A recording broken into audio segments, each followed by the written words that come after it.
Mathematics is the foundation of all things. If you're interested, I can teach you some arithmetic.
First, hold out both your hands. We'll start with the 10 fingers.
The Adeptus arts are most miraculous.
But unless one first cultivates the mind.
Let's hope you pull up. Let's do this then. Yes, you are. All right, you asked for it. Yeah.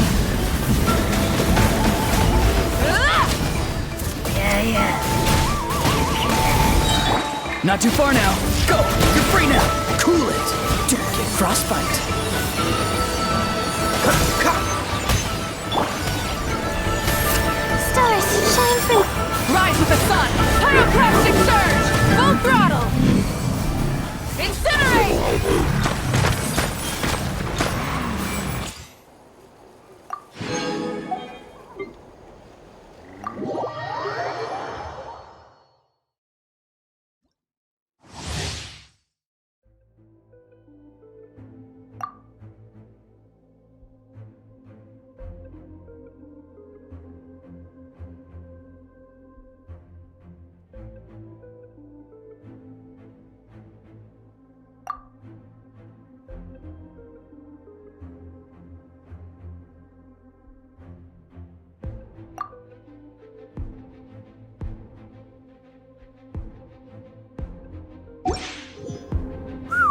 Mondstadt really is the place to be.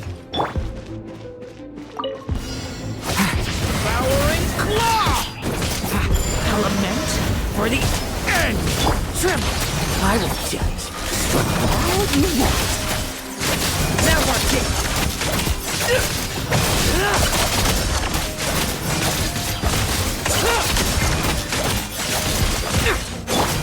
Leave it to me!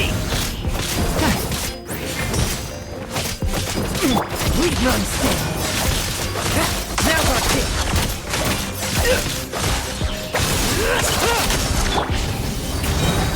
Turning point in.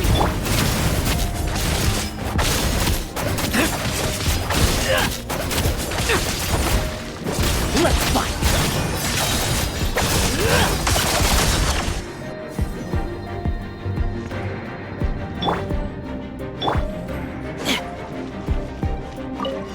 Dividing cover fire.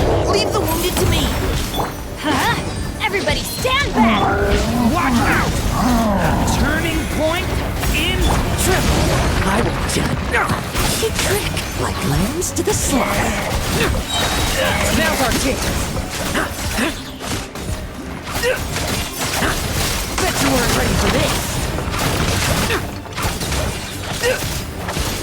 Ha! Teamwork is dreamwork! Final warning. Let's keep going. Watch out! K! You Leave none standing. No fairy tale ending for you.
Nice to meet you.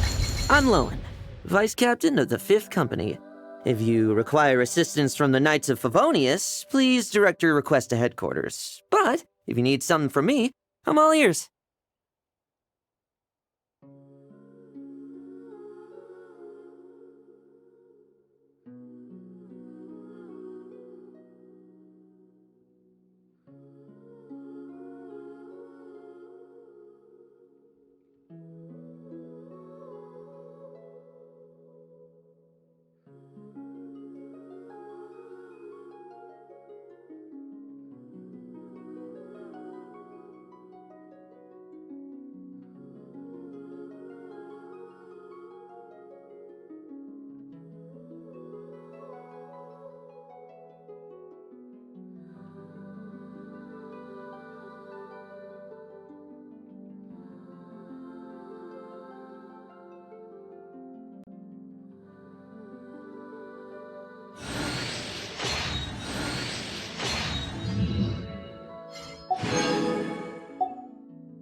It's like...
This realm is...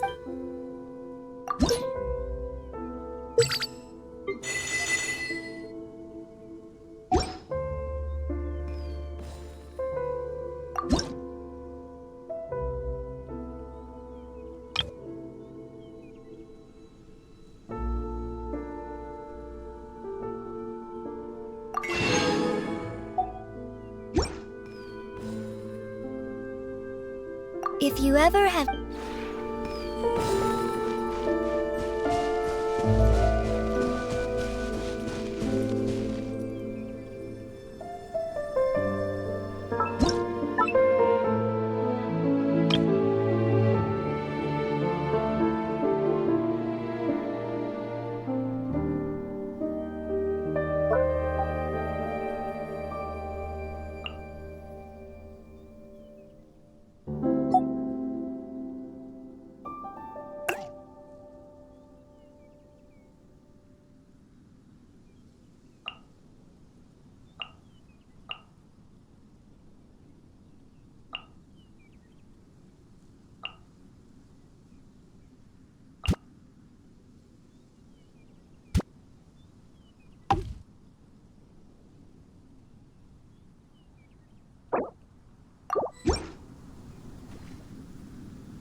The whole world.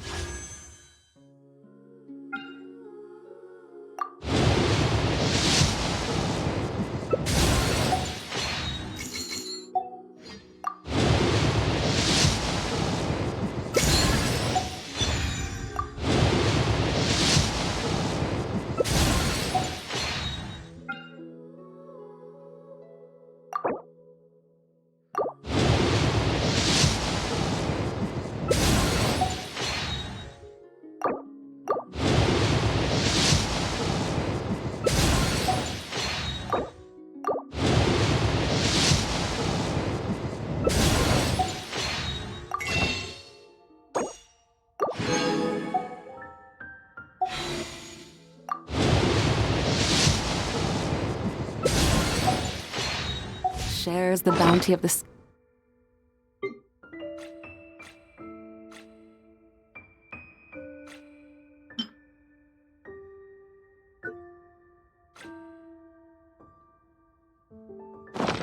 the rain and clouds that grace the earth beneath.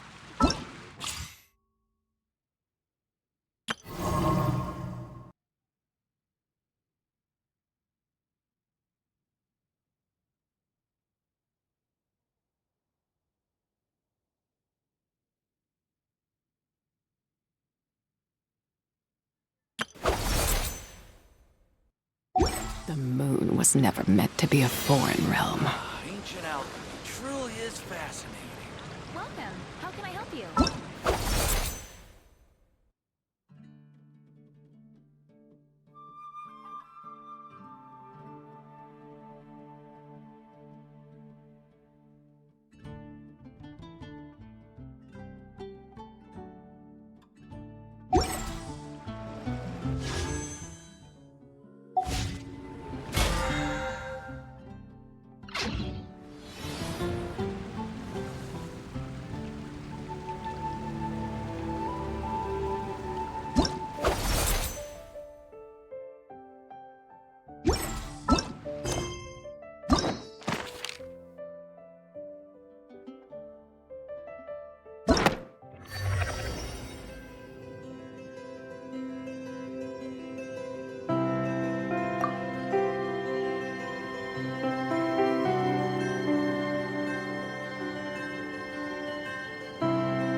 win that one.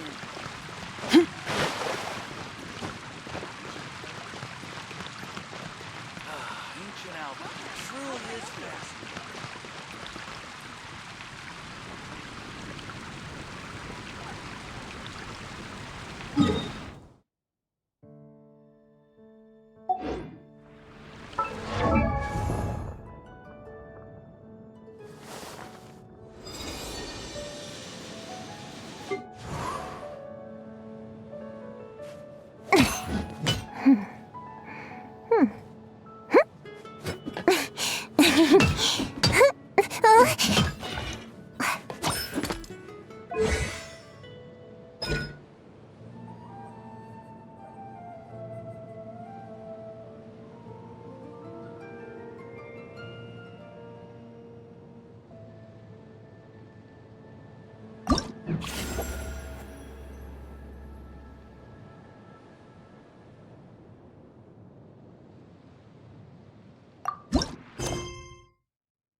Mathematics is the foundation of all things. If you're interested, I can teach you some...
arithmetic. First, hold out both your hands. We'll start with the 10 fingers.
Doesn't look much like homework. Or like a declaration of war.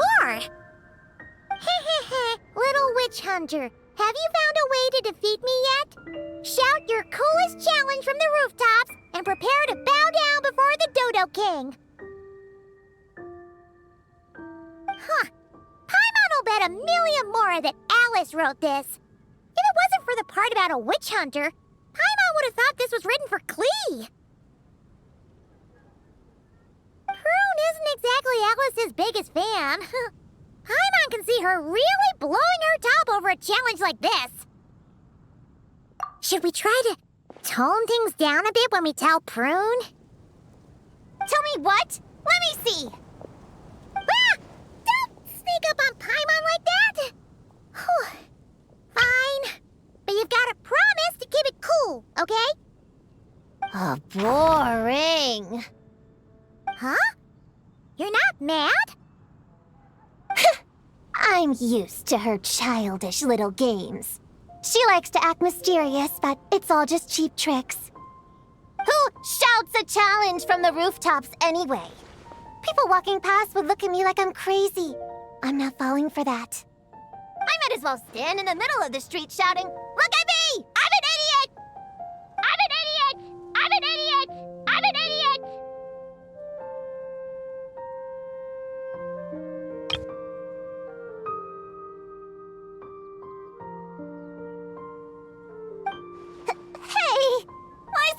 voice coming from over there? Huh? What was that? You're an idiot? Yeah, you could say that again. Hello, an idiot. Nice to meet you. Did you lose a bet or something? Sounds like a prank to me. Some dumb kid must have got tricked.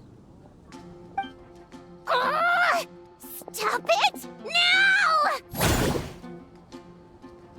I'm an idiot! I'm an idiot! I'm an idiot!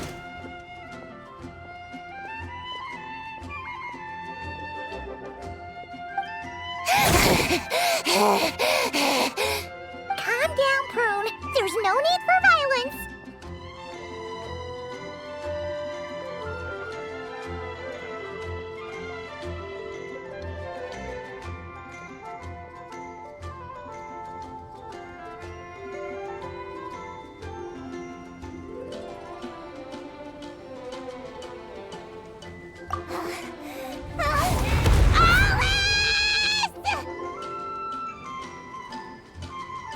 Hello, everyone! Well, well, well, I wasn't expecting a challenge like that. It's certainly a novel approach. Anyway, congratulations on successfully activating your Witch's Homework Challenge. I've prepared a magical space for you with a real sense of pomp and circumstance, but it's going to take a while to load. So I thought, why not turn your challenge into loading music while you wait? Play it again and again to really build the excitement and get you properly pumped up. What do you think? I'm an idiot! I'm an idiot! I'm an idiot!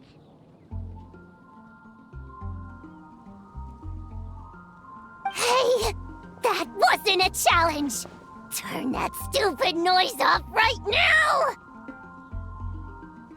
Oh dear, it looks like there's been a misunderstanding. I'm afraid the loading music's already merged with the challenge. If I cancel it now, you'll fail the whole thing. But I mean, if you're certain, I guess you can try another time, if fate decides we should meet again. No! Don't you dare run away again! Not after I finally tracked you down! Ugh! How much longer does this thing need to load? Huh? The magic space? It loaded ages ago.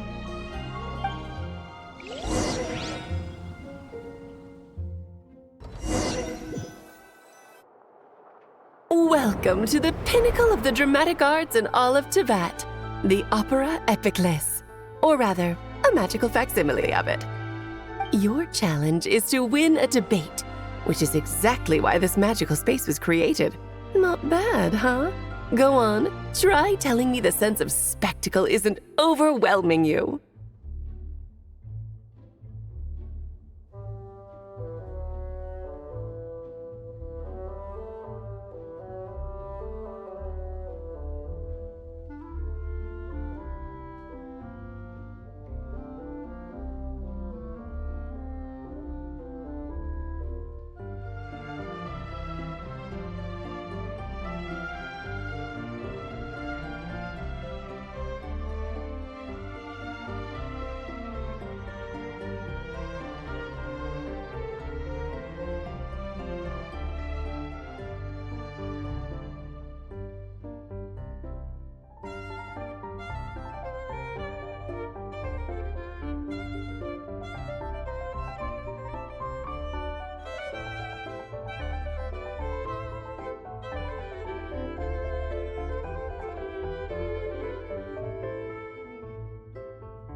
A debate? Don't you remember how I wiped the floor with you last time? Did you really go to all this trouble just to embarrass yourself again? Well done. You displayed the intellect of a 16-year-old in a debate designed for 12-year-olds. How remarkable you are. I know how much you like to argue, so I've prepared a wonderful topic that even you won't be able to refute. A spirited debate requires a fair and impartial judge. Naturally, you are the only candidate worth considering, and I'm sure everyone else here agrees.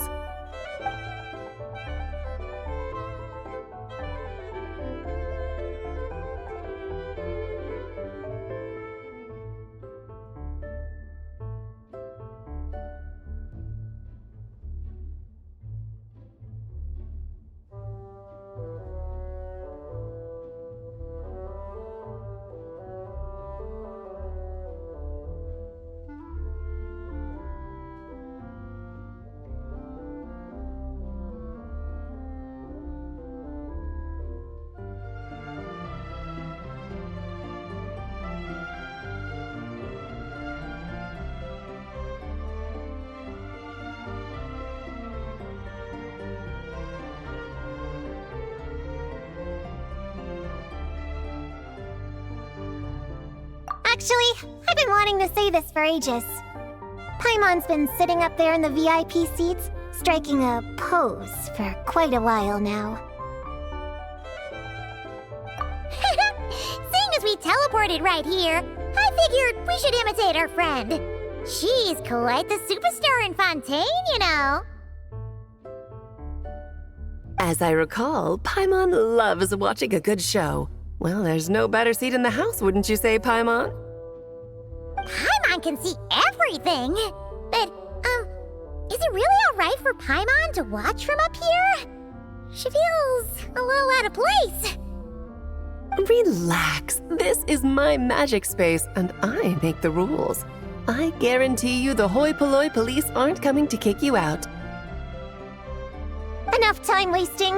Let's get this over with. What's the topic? Klee is a bad kid. Huh?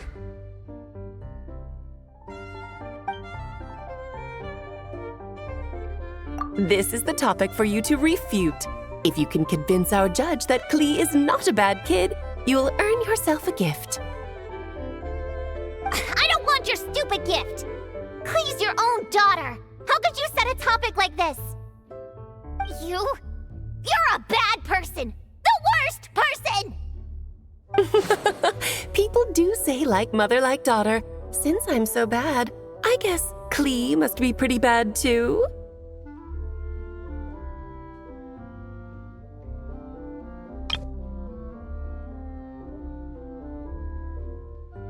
Objection!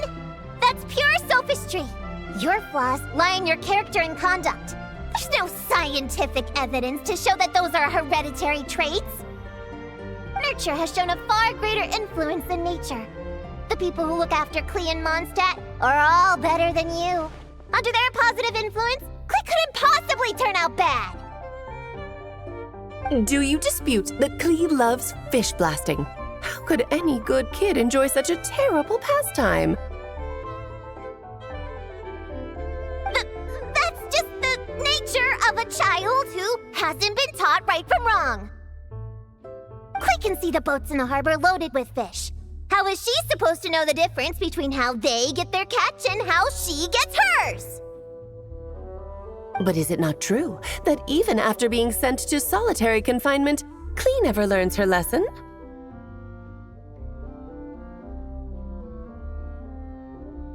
It's true that Klee always accepts her solitary confinement and doesn't try to escape.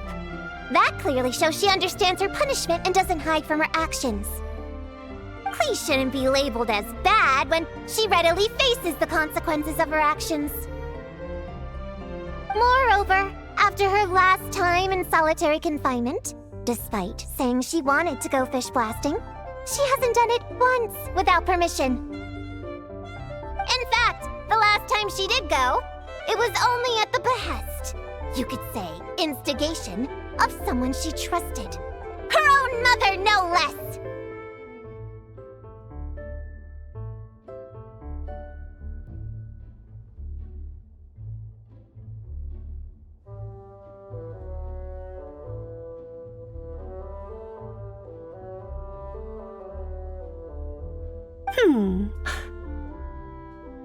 At the end of the day, there's only one person here who deserves the title of bad kid. No, wait. Bad adult! Then what adult is so immature? I know! Bad kidult!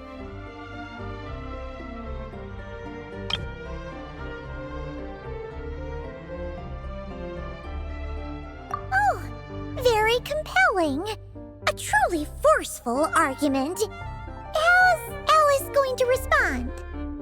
Even if I accept your argument, it only proves that Klee has no bad intentions. It doesn't stop her from being a bad kid in other people's eyes.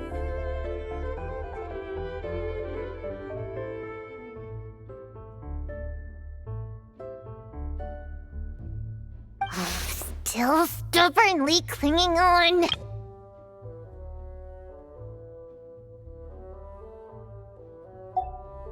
Fine.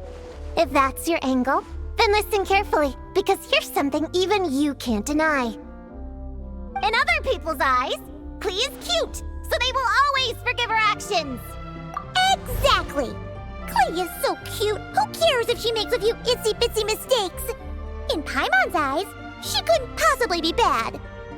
Contrary to everything you've said, Klee has far more good points than bad. She's always happy to share her toys. And when she wants to play but everyone else is busy, she never pesters them and waits patiently until they're free instead. But most important of all, she's kind. In her eyes, everyone is a wonderful person. Even me, her mother's sworn enemy. No matter what else, I won't let you besmirch such an adorable child by calling her bad! I give up. You win. As her mother, I can't possibly argue with that. To hear you say those words, it seems you truly do consider Klee a good friend. My daughter really is adorable, isn't she? Don't say I didn't warn you. I told you if you met her, you'd end up happy. Now you're boasting? I traveled all the way to Mondstadt because of your silly little prank! It brings me so much comfort knowing that Klee has a friend like you by her side. I do so look forward to seeing you both grow up. You can't imagine Klee still fish blasting at my age, can you? Hold it right there. You're not about to say something corny like, ta-da! This was all a test to see how you really feel about Klee, are you? You catch on quick. Seeing as you already know the deal, let's jump straight to announcing the results. Esteemed judge, if you will.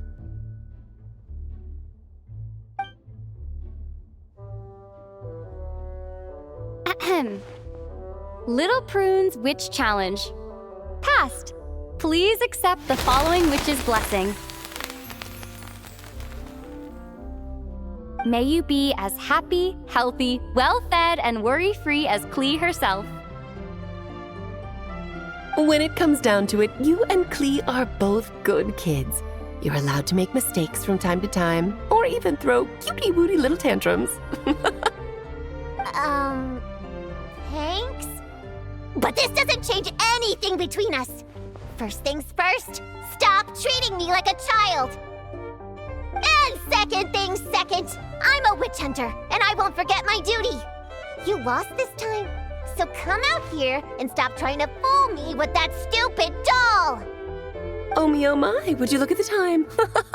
Well, I had a lot of fun today. I'll be sure to drop by the next time I'm free. Toodaloo! Hey, did you hear me? I haven't finished with you yet! Don't you dare run away!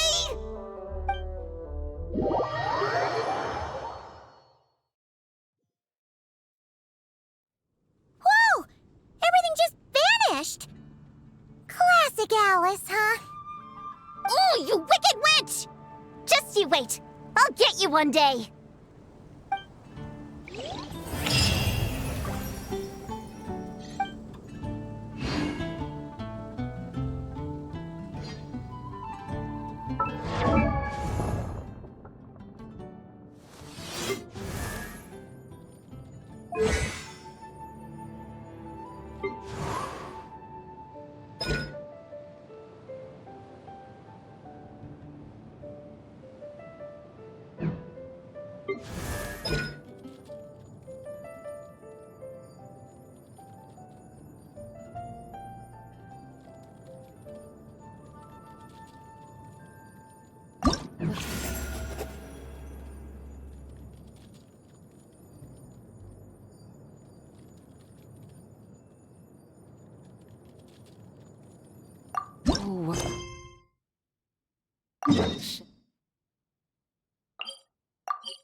If you want to know who's the strongest warrior, look no further than our captain.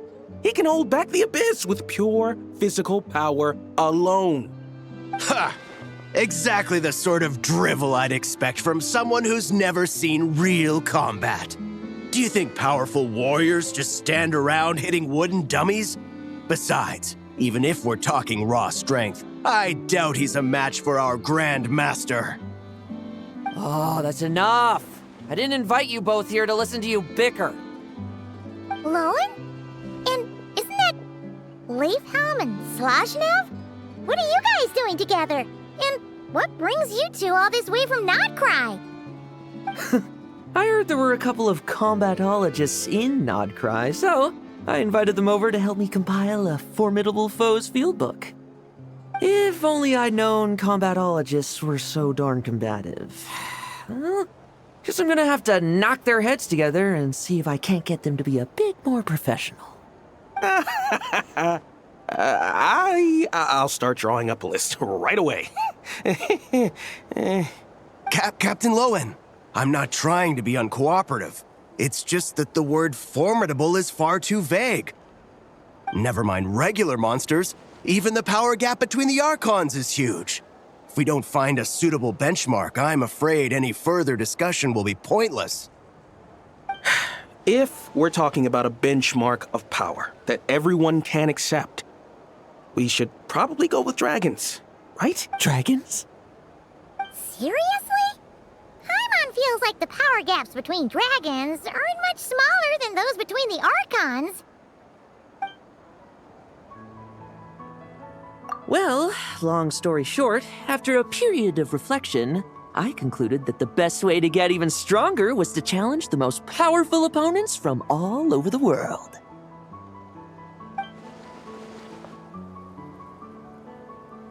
But then, earlier this morning, just as I was about to set off, this weird-looking thing appeared in front of me and started talking a bunch of nonsense. Lost human, thrice shall you face the might of the dragon. Then, and only then, will you comprehend the true meaning of strength.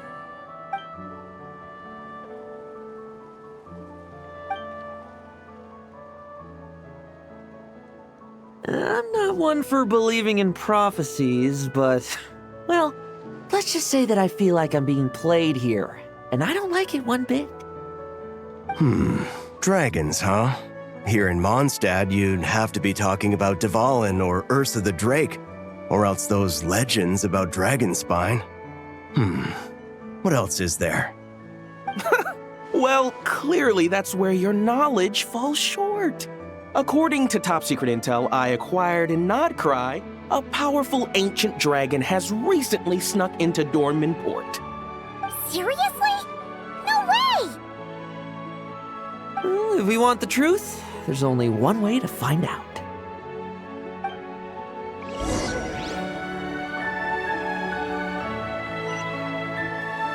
Be cleansed.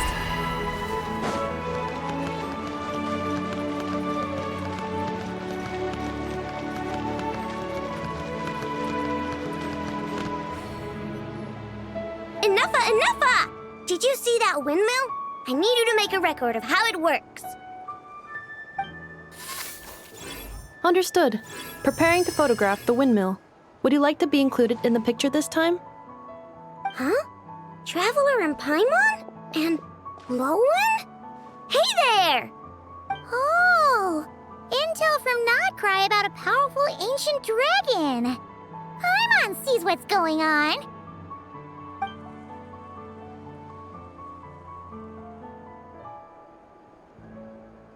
Assessing situation.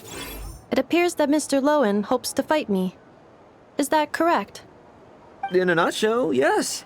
That's exactly what I was hoping to do. Back when the expedition was in Nodcry, I had no reason to suspect you had such an extraordinary history.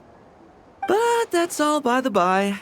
I've been wanting to test my skills against you for quite some time now. So, how about it? Enough, show him who's boss.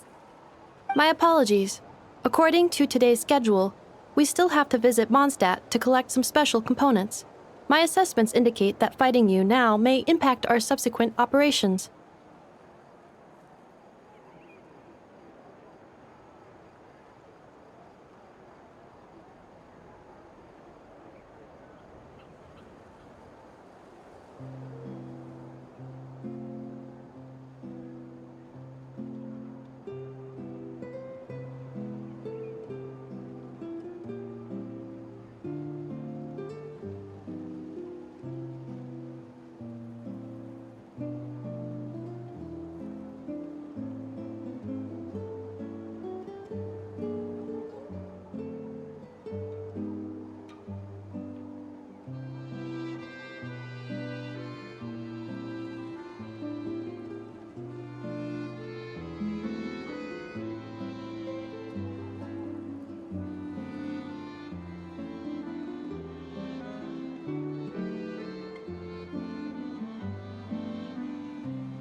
Oh yeah, I almost forgot. We heard there was some sort of giant robot in Mondstadt. That's why we're here. But then I got a little sidetracked. It's alright. I understand. Nolan, you're not seriously giving up just like that. If I help you deal with the ruin guards, that should clear up your schedule, right? No drinking on workdays.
This one here?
Strip it for parts!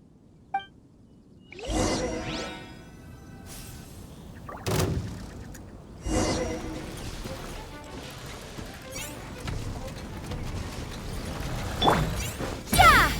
You want this? Trim! I won't judge. Now's our chance!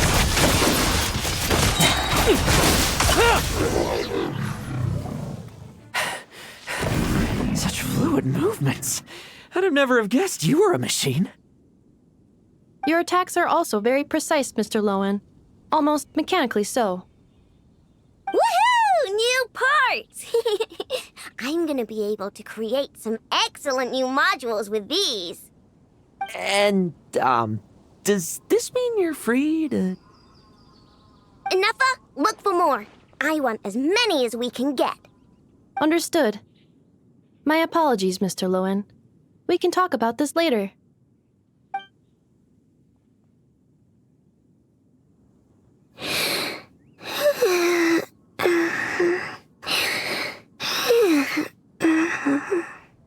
Aino's asleep. Oh, did she wear herself out playing in Dornman Port? She's often like this. Her batteries drain quickly. I am sorry, Mr. Lowen, but I'm afraid I can't get up right now. I must stay here until Aino has entered a deeper state of sleep. That's quite all right. I've already seen enough to know what you're capable of. I hope my combat data provides some useful insights.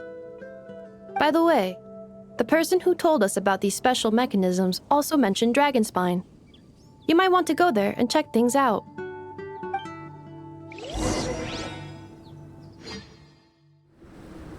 Dragon Spine, huh?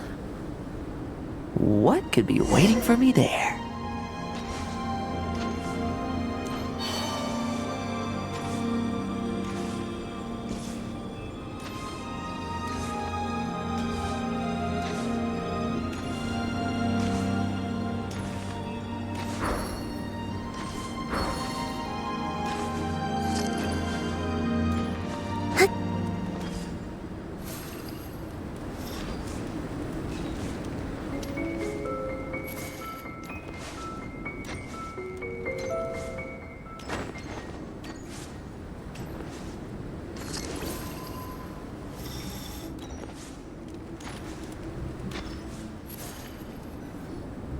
Seeker of power, follower of fate, you are here at last.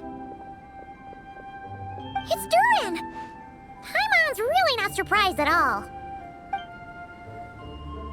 A sovereign ruler, the creation of a mage, and a descendant of angels. All wield disparate powers, yet all were crowned as dragons. This is because dragons are the symbol of power. So, doing battle with great dragons became a way to prove your strength. Huh. I think I might be starting to understand the founding Grand Master a little better. Huh? I can see you still have much to say, but I suggest we cross blades instead. After all, a single sword stroke is worth 1,000 words. Wait. Young human, the trial you seek is far from here. You must venture to Storm Terror's lair and face the final prophecy. Are you alright, Durin?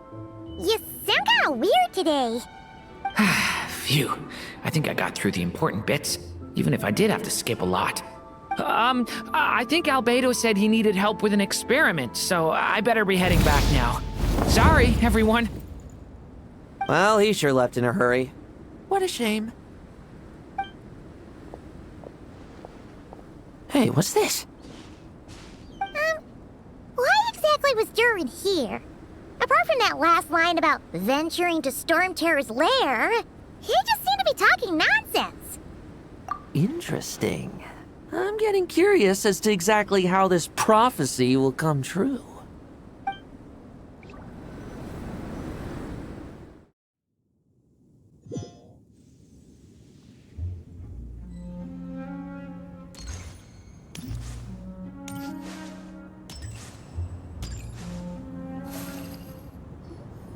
In what sort of castle might a storybook dragon dwell?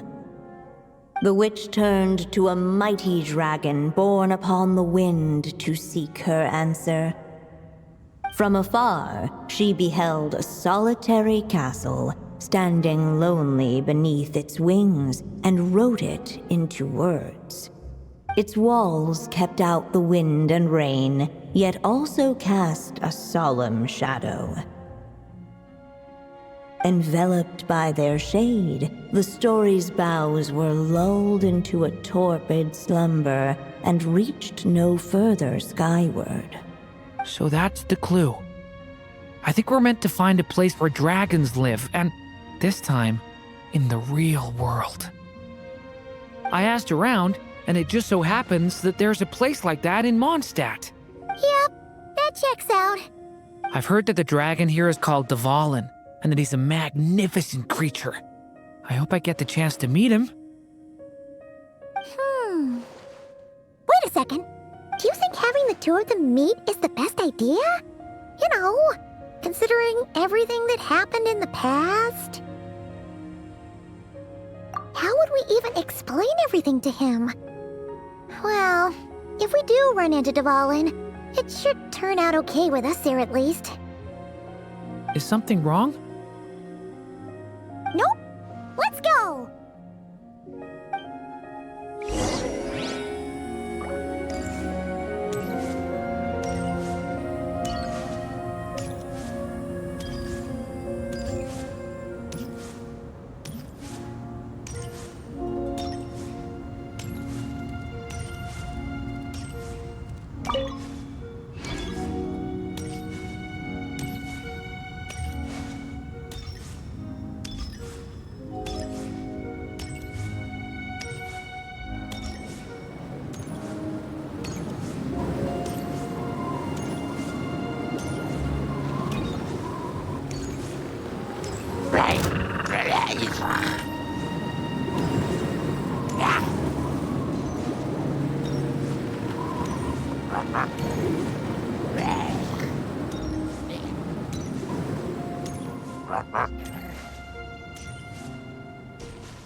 So, this is where Dvalin lives? Yeah, right into the middle of a raging storm. If you're afraid of getting blown away, Paimon, you can always hang onto my sleeve. This isn't Paimon's first rodeo. Come on, let's get going.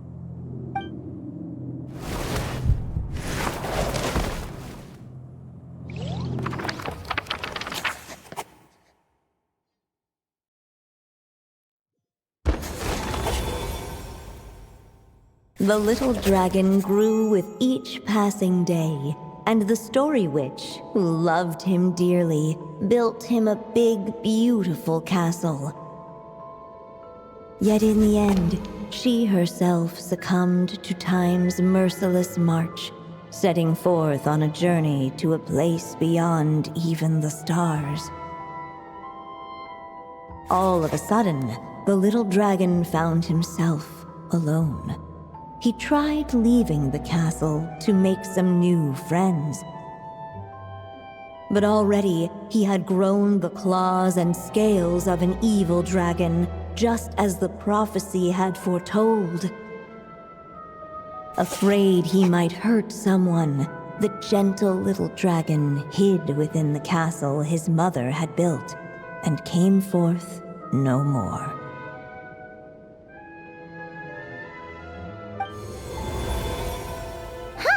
Looks like we're back in the story world.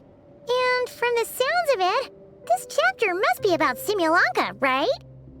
Yeah, like the fairy from the Forest of Blessings, the king of Constellation Metropole, that cat lady who turns into a box. Ah, yep. That will be Nilu, Navia, and Kirara. Oh, and there's Hat Guy, too. Only lately, whenever I see Hat Guy, I get this strange feeling. What kind of feeling? It's like there's something on his mind. He hasn't told me what it is, but I can sense it all the same. Well, he's always been kind of broody. I guess I should focus on fulfilling my mother's final wish for now, though.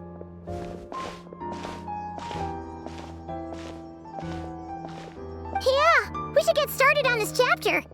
So, let's track you down and free you from fate's curse once again. That day, a small band of adventurers suddenly arrived beneath the castle walls. They promised to help the little dragon cast off the curse of fate. Yet as they stood beneath the castle walls, it appeared they had no idea how to even begin.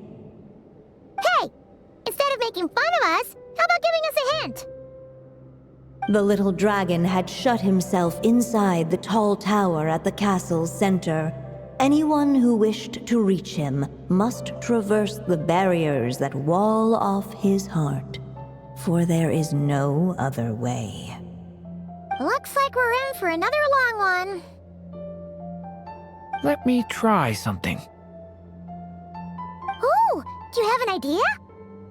If that little dragon in the tower used to be me, then surely I'd know how he shuts people out better than anyone. Come on, follow me.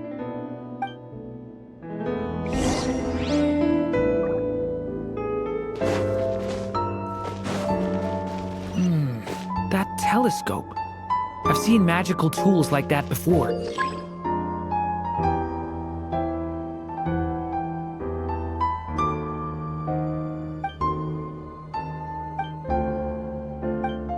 It should come in handy.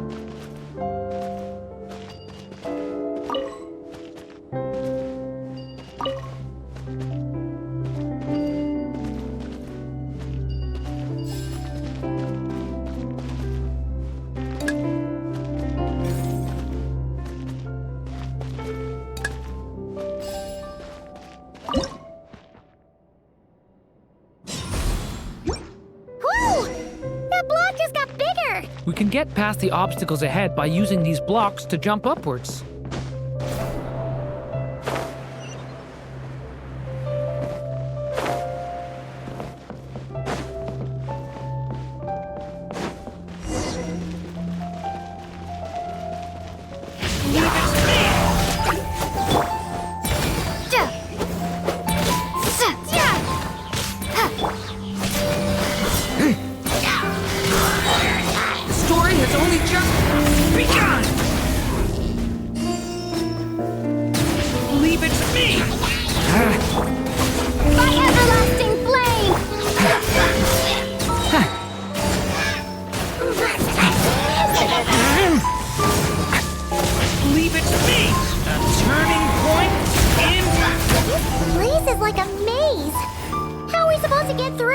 We'll just have to check each spot.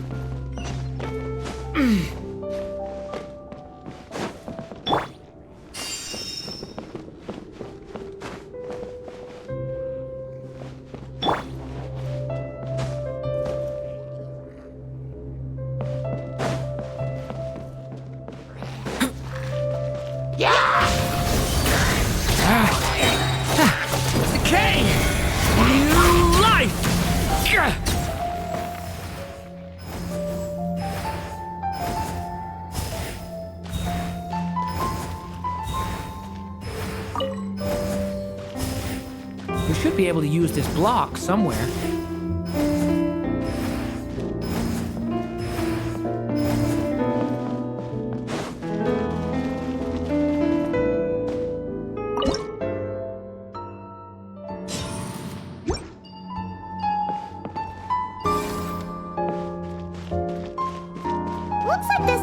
telescope is missing some blocks. Oh. Let's try the one we just picked up.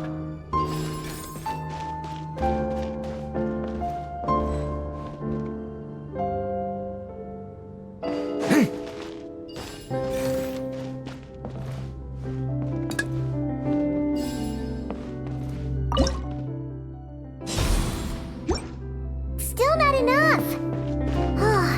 Guess we'll have to keep searching.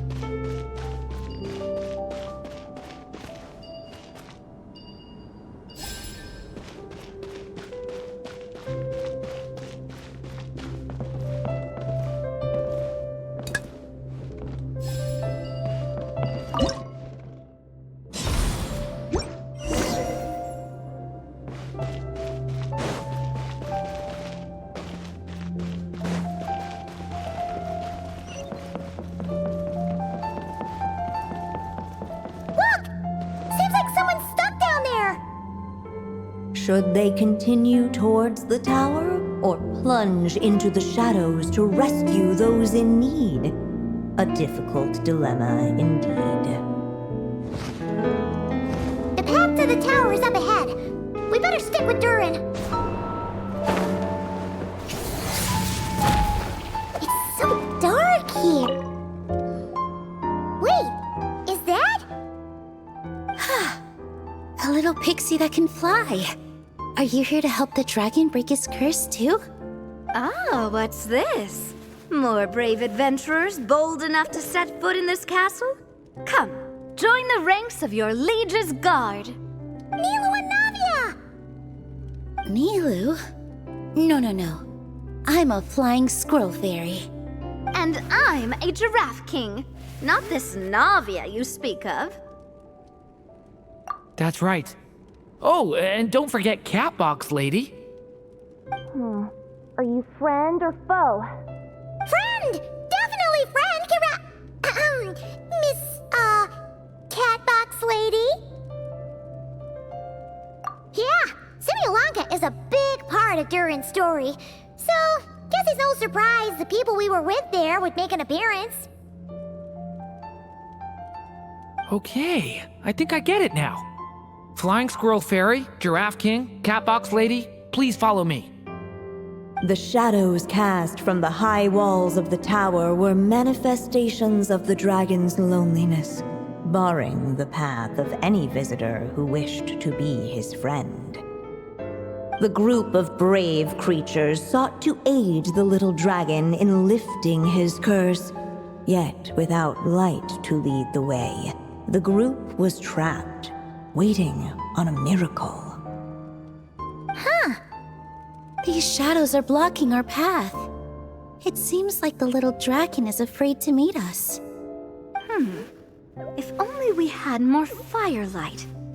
But you three don't seem to fear these shadows. Because I carry more than enough firelight for all of us. Besides, even though we're here to complete the story, who says it can't look a little different this time? Before I met you all, I was so sure I'd never make a single friend. I pushed away anyone who tried to get close, until some kind of miracle brought you to me. This time, allow me to return the favor. I'm not sure I followed all that, but you want to help the little dragon break his curse too, right? Yes, so please, come with me.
worry, Dragon. Just calm down. Stay back! I don't want to hurt you. Loneliness and fear had built a cage around his heart, shutting out all who would look upon him. And thus, all the adventurers could see was his shadow. Don't worry. We can help you. Don't come any closer. And that was the last the little dragon spoke. How are we supposed to persuade him if he won't even talk to us? If you can still hear me, please listen to what I have to say. Your claws and scales aren't some kind of inescapable curse, you know? You'll overcome it one day and make lots of new friends. I'm sure you think I'm lying. After all, no matter how many times you've tried to break it, nothing's ever worked. But this time is different. I brought your friends here to see you. Oh, what did you say? Hi, little dragon. I'm the Flying Squirrel Fairy, and I'm here to help you lift your curse. Will you talk to me?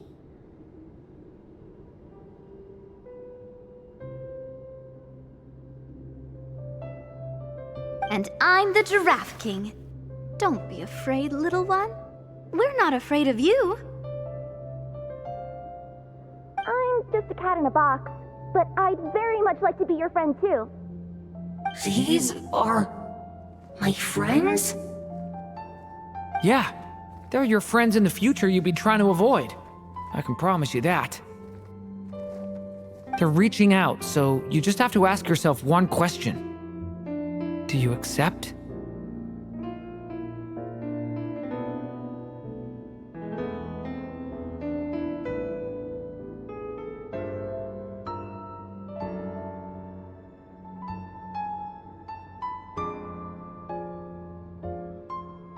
After a long silence, heavy footsteps echoed from the tower's shadows, but still, the one who made them refused to step forward.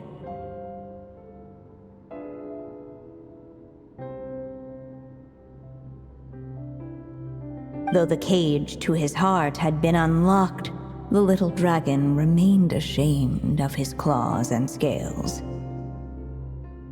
How can I face my friends like this? Don't worry, little dragon. We're gonna offer up our blessings and make a wish to the goddess of fate to release you from your curse. Yeah, just like last time. Make a wish? To the goddess of fate? At that moment, the merry witch made her entrance. Hello, little one. Don't be afraid. With the blessings of your friends, your wish shall be granted. Alice? Wait, you're the Merry Witch from the story? Correct. It is I, the Merry Witch, creator goddess of this realm. And it just so happens the goddess of fate is none other than my dear friend, the Story Witch. I'm here to make good on my promise to lend her my second strongest spell. With this spell, she'll have the power to create an entire world. So naturally, granting your wish won't be a problem. Provided, of course, you receive your friend's blessings. But before we proceed, I must check something on her behalf. Little dragon, do you accept this blessing? I want to be your friend.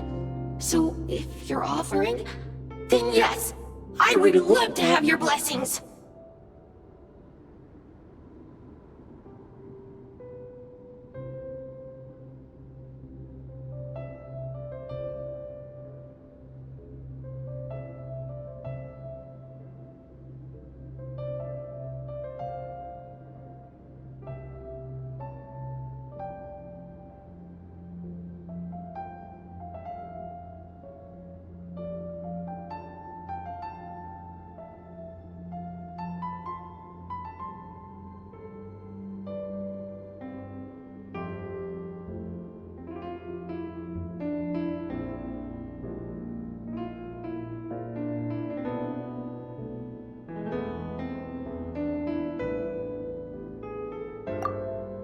Were it not for the adventurer's blessings, this tale might have ended long ago. Thanks to them, another ending was now possible. Yet in that moment, they did not know if this blessing was truly a gift or just another trial in disguise. What? You didn't say a word when we actually needed a clue, but now at a critical moment like this, you turn up and start playing mind games?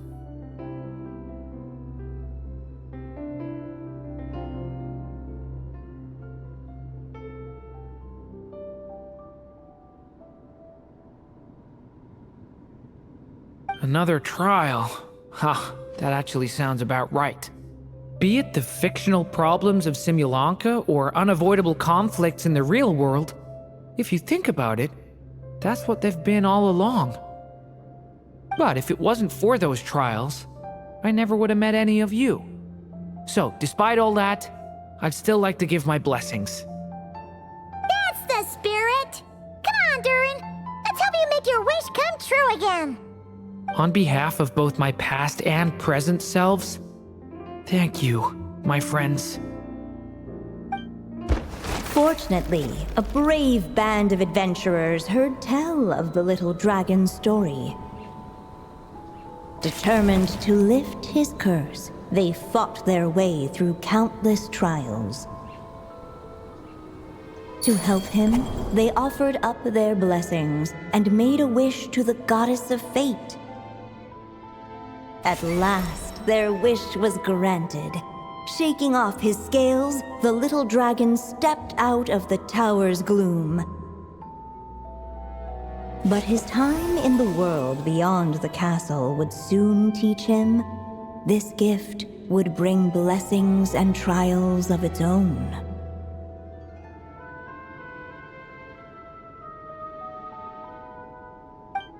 And as far as the little dragon was concerned, the tricks of fate had just begun.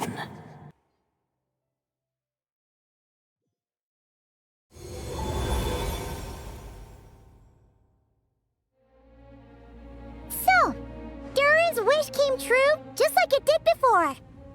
If this story was written by my mother, then surely that was the last chapter we just completed. Oh yeah! So, in other words, we finished it! Looks like that's a wrap on Alice's task, and there's even some ink to spare. Guess we'll have to wait for her to make contact, like she said. So, my mother's final story has finally come to a close. Sounds like you're a little sad to see it end. Back when I was still living in Simulanka, I was always under the illusion that my mother had never truly left. Every day I spent immersed in that world. It felt like she was right there by my side, still reading me bedtime stories. But now... Durin! That's right! And you've got so many other friends waiting for you back at Mondstadt!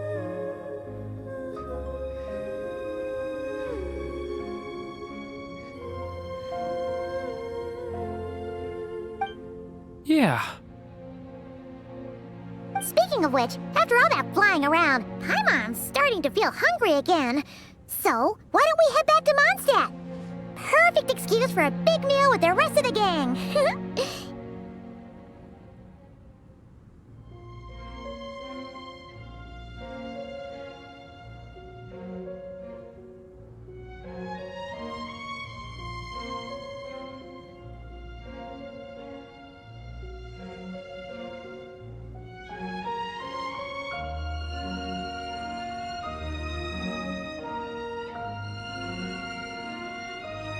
Now that you've fulfilled your mom's final wish, a little celebration seems in order, right? It's just a pity we never got to see that big, beautiful dragon. You were really looking forward to meeting him, huh? He might not be here all the time, but Paimon's sure you'll get a chance at some point. All right, no worries. Anyway, Since this feast is to celebrate me fulfilling my mother's final wish, I guess it should be my little treat. Pretty. Nuh-uh. This one's on the Traveler and Paimon. Celebrating each other's achievements is what friends are for. Honestly, when it comes to who treats who, human rules are so complicated.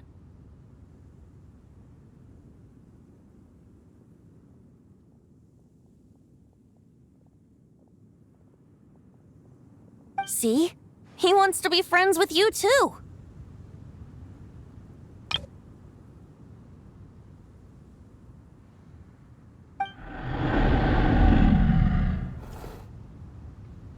But the moment hasn't come. At least, not yet. In any case, the story should have a better ending this time, don't you think?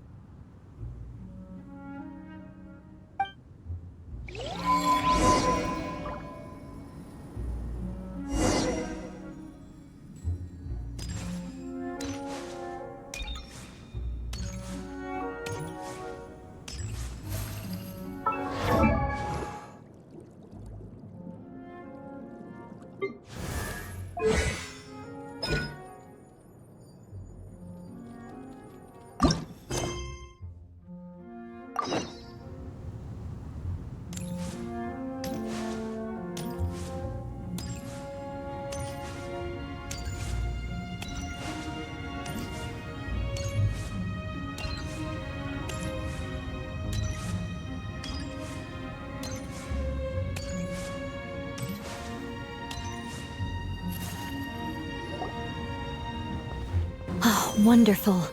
Now, according to Barbeloth's prophecy, the human in need of guidance should be here in no time. Entrance lines. Memorized. Entrance effects. Confirmed. Nothing can go wrong this time. Hey, why do you guys think the final prophecy needs Lowen to come here? Oh no! They're here already? Did Durin not finish his lines? Oh, I need to keep quiet. Could the final Might of the Dragon be talking about Dvalin? He doesn't seem to be here today, though. Technically speaking, I already saw him when I first returned home from Nodcry. He was right beside you. Oh, yeah! In Wolvendom, when you were delivering letters for Varka. Wait, so does that mean the prophecy has been fulfilled already? If we're being generous with our interpretation, then technically, I've already thrice faced the might of the dragon. I guess that's why the prophecy has guided me here. Before this place was known as Storm Terror's lair, it was the god of storms, Decarabian's domain.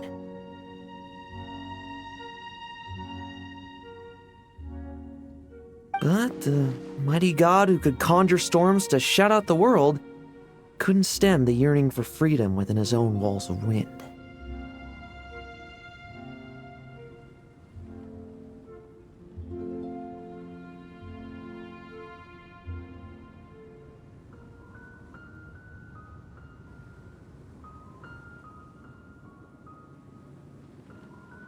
Yet the god of the North Wind, with whom he had once vied for the divine throne, found the answer he had always sought only after abandoning his power.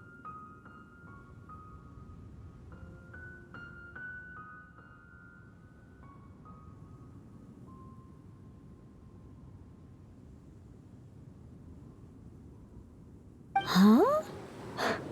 There seems to be more to this kid than Varka led me to believe.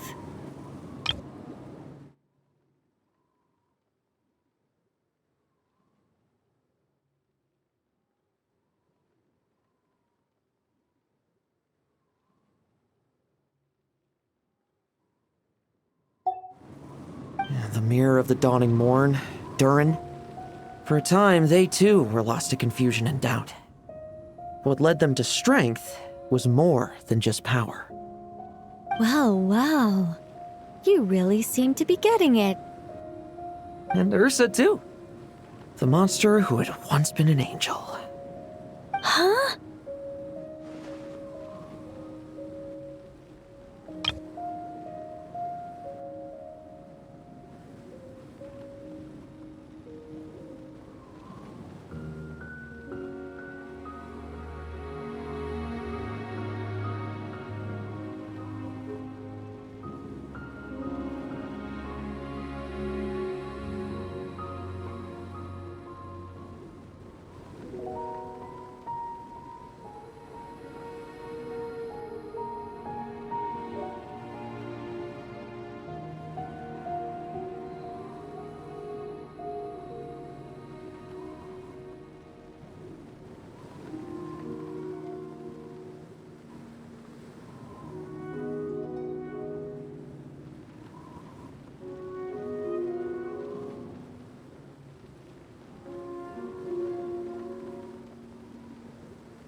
funny.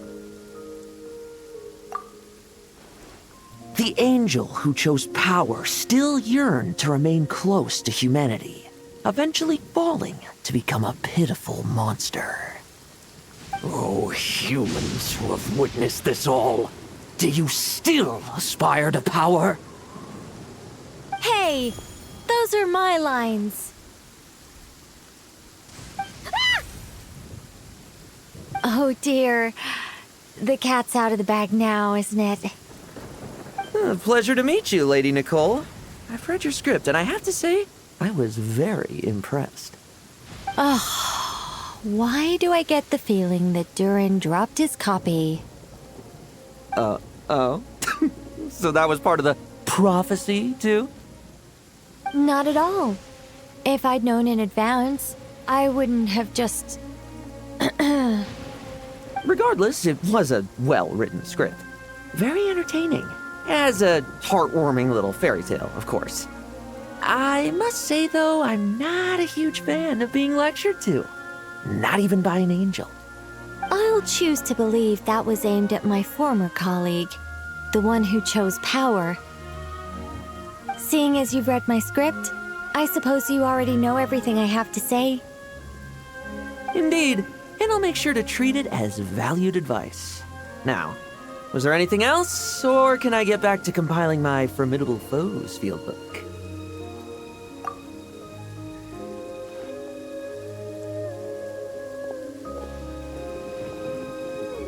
I must admit, though, it's been quite a productive day. I'm sure I must have gotten a tiny bit stronger, at least. Thank you, everyone, and give my regards to the production crew. Why are humans always so difficult to deal with? Can someone tell Paimon what's going on? She's feeling very confused. Do you remember dealing with Dottore and the poison left behind by Ursa in Mondstadt? I'm told that Lowen also endured his fair share of suffering around that time. Since that was a calamity caused by a former angel, it naturally fell on a current angel to set things right. Though things didn't go exactly how I planned. It seems that humanity's fate is destined to become ever more unpredictable. The guidance of angels is no longer the only thing leading them toward the future. But all those infinite possibilities? Perhaps that is precisely where humanity's true strength lies.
Leaving already?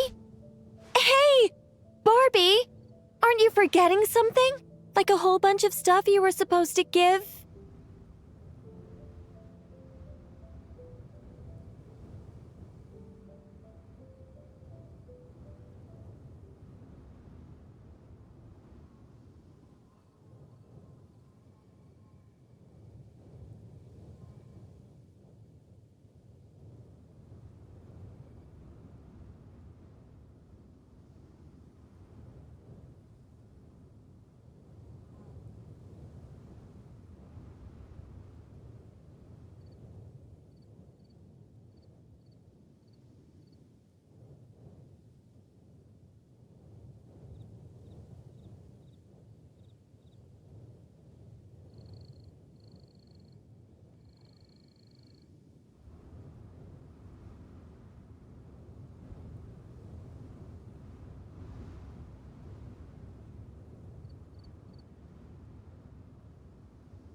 Me?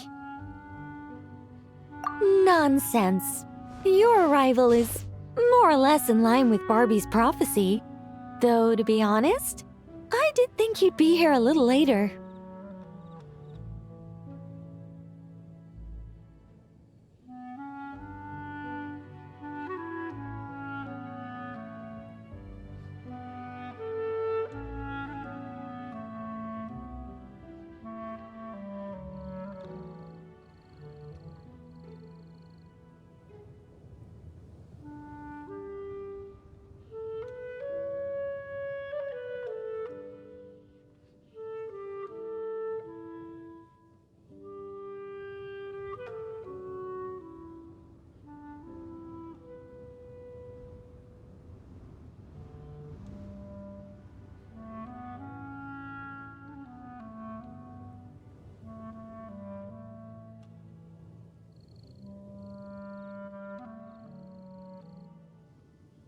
Anyway, before we get down to business, it might be best if you two have something to eat?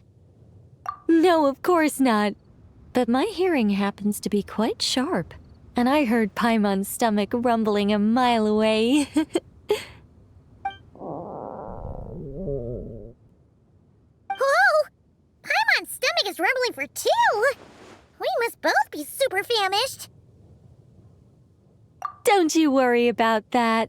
I've got plenty of cookies and cake, and as you know, nothing bad ever happened to hungry travelers who accepted food from a witch.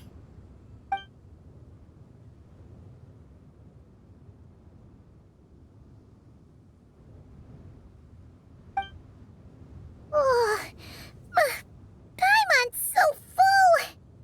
No matter how much she puts in her tummy, there's always more on her plate. Is she the champion eater from Natlan's Collective of Plenty? Alice mentioned her to me once.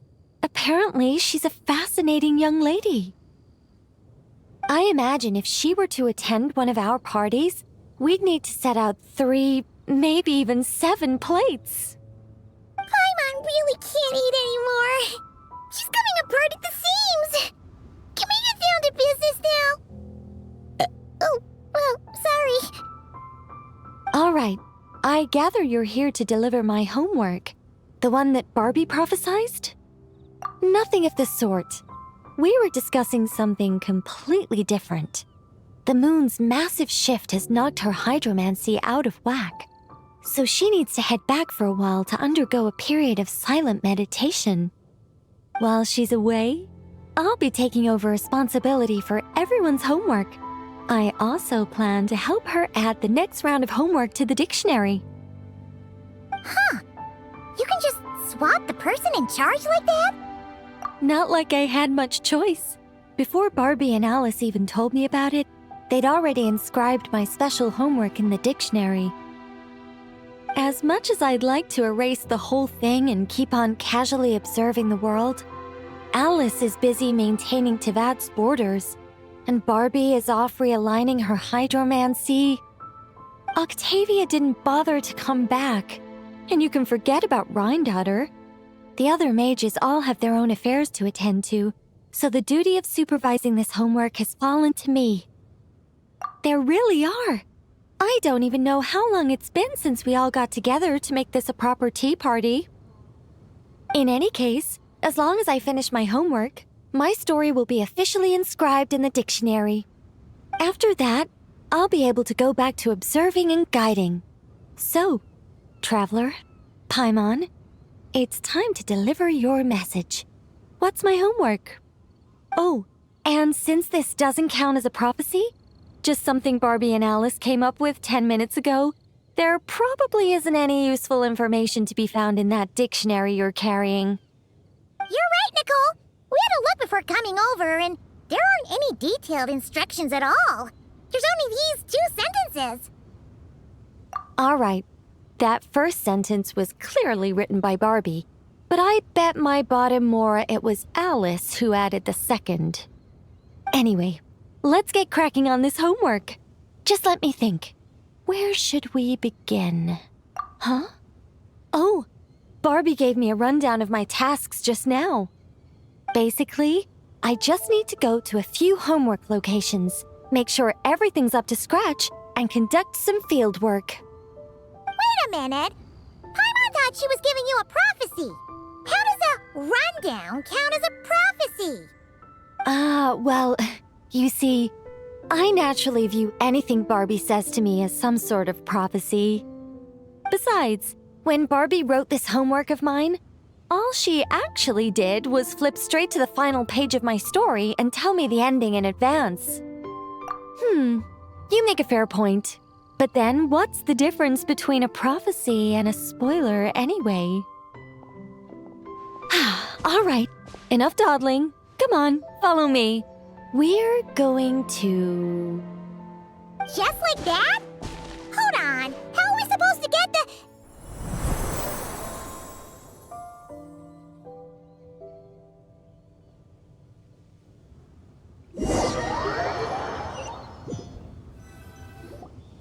All right, we're here. This Sealy Court has some really great views, don't you think? See that spot over there? That's the starting point. Did I use it to get us here faster? You bet I did. These Sealy Courts are connected to the ley lines, and nobody really uses them. They're very handy when it comes to traveling about. Besides, the Sealy and I used to be angels, so we're old colleagues. I'm sure they won't mind me borrowing their homes every once in a while. Yes, I read about that in the dictionary. Based on how it ended, you and Lord Barbados must have played quite a beautiful tune. Such a shame that Barbie couldn't hear a single note. When Alice heard about it, she laughed so hard her hat nearly fell off. How about we head to the next location, which should be...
Is this Wolvendam?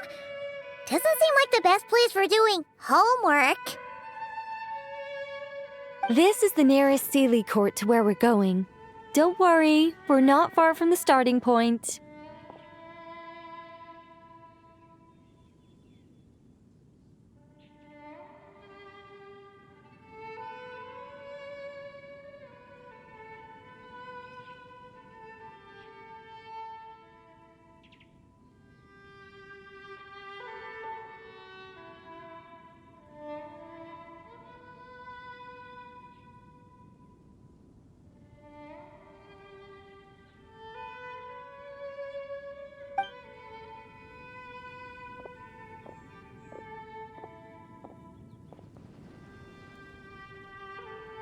Whoa! Where did all those wolves jump out from? Hey! We're not here to hurt you! We're friends with Razor!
Has that child not arrived yet?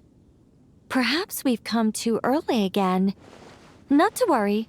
As long as he stands beside his Lubical, he can overcome any foe. Why'd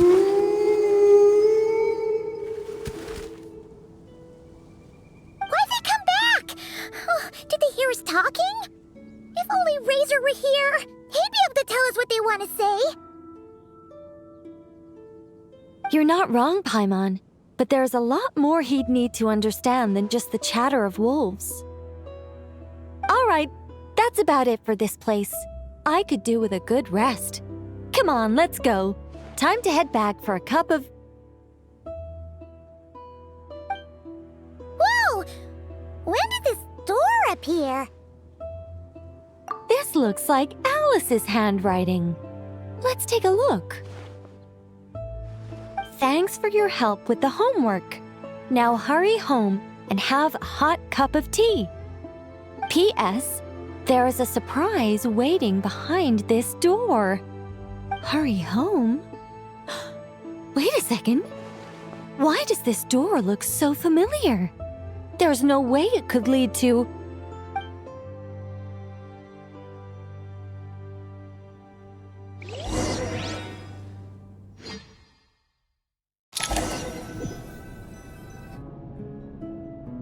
Somewhere new? Hey, isn't this...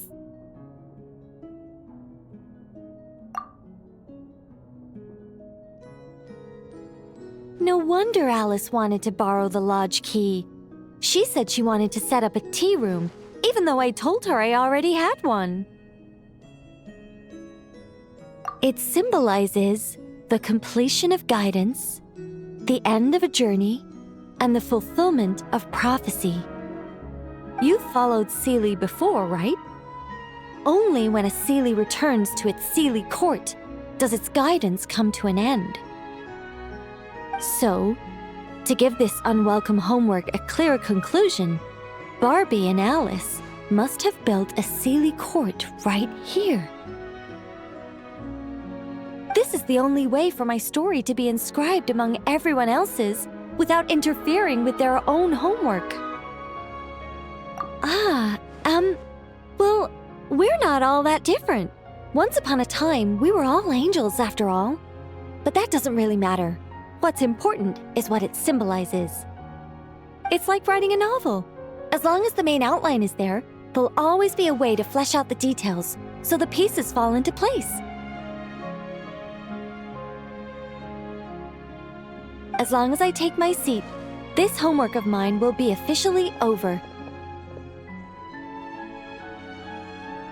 It's a nice touch, but it feels like the ending to a story written on the fly.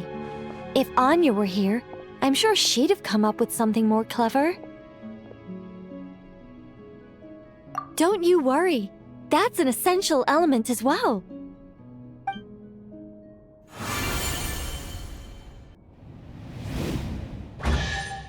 Hey, a treasure chest!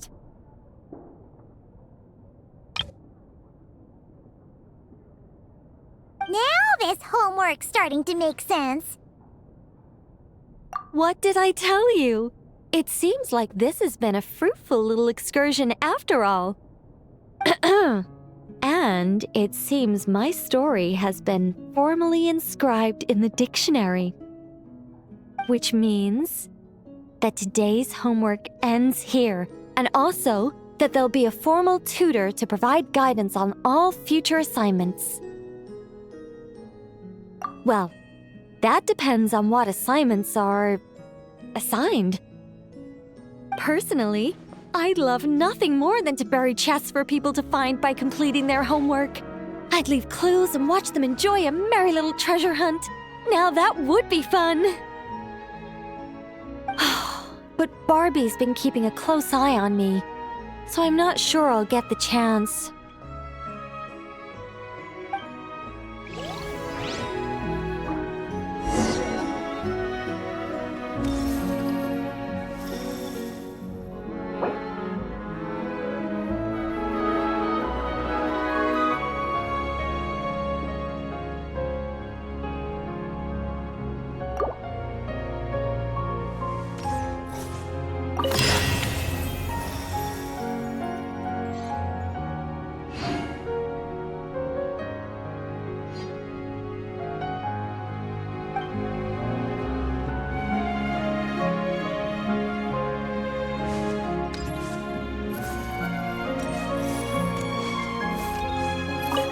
Which means that today's homework ends here, and also that there'll be a formal tutor to provide guidance on all future assignments.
So how's it going? Is it done?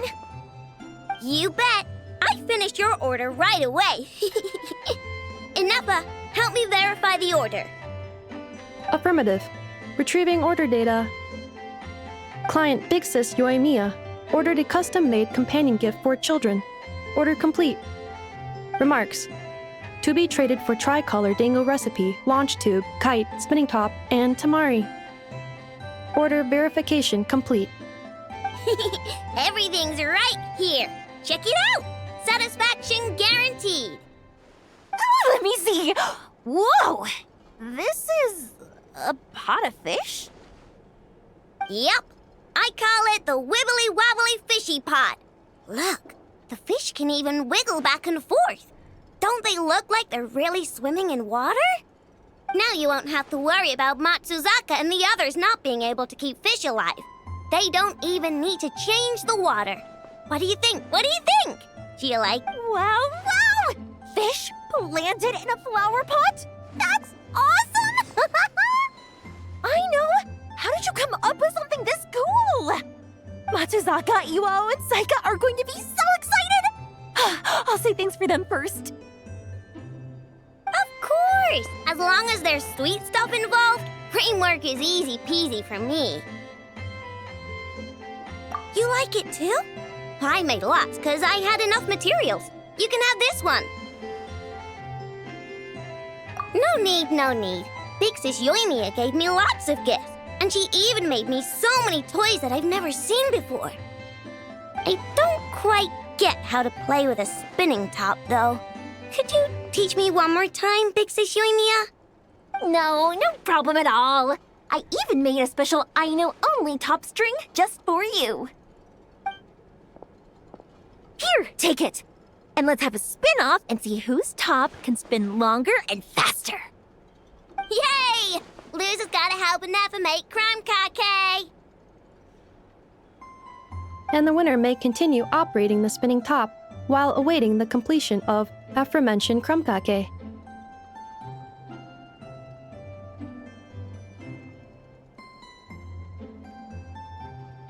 Yeah, exactly! Hurry up, Big Sis!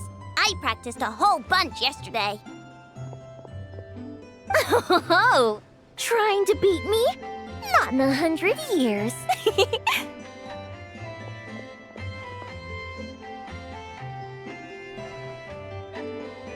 I performed this trial yesterday, following precise calculation of the force, angle, and time necessary to initiate the spinning operation.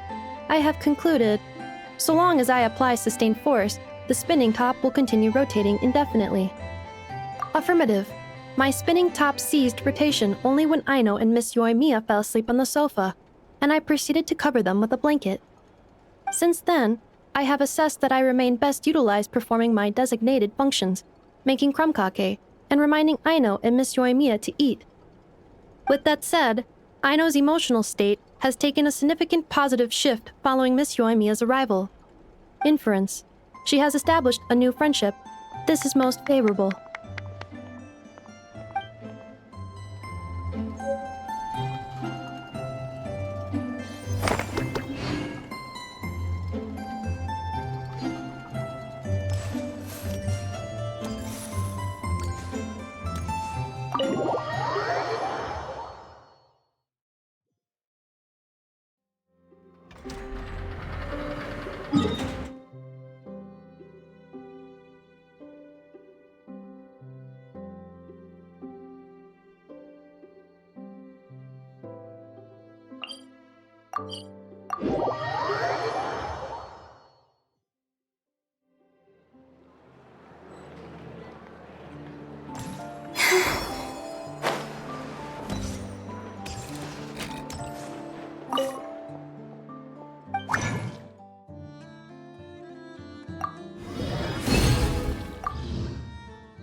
Familiar faces identified.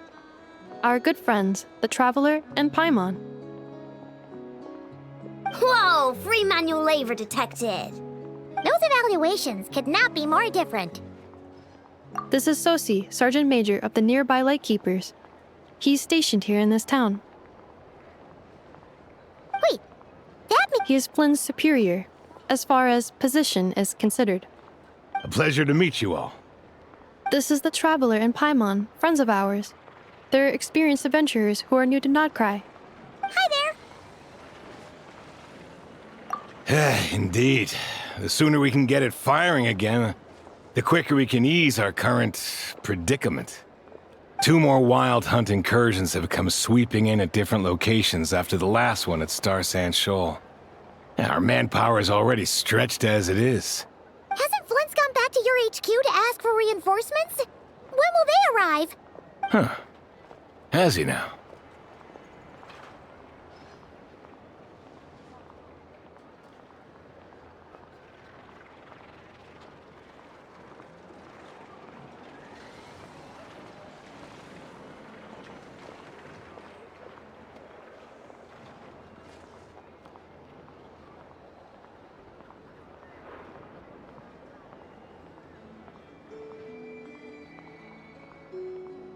Yeah.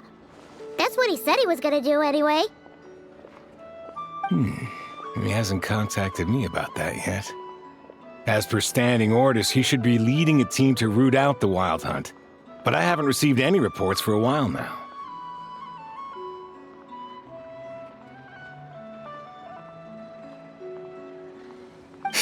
Well, he does act outside the remit of his orders sometimes.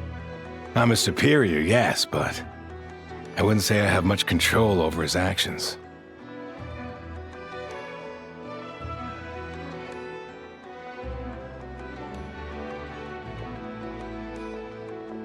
So, he made the call for backup on his own initiative?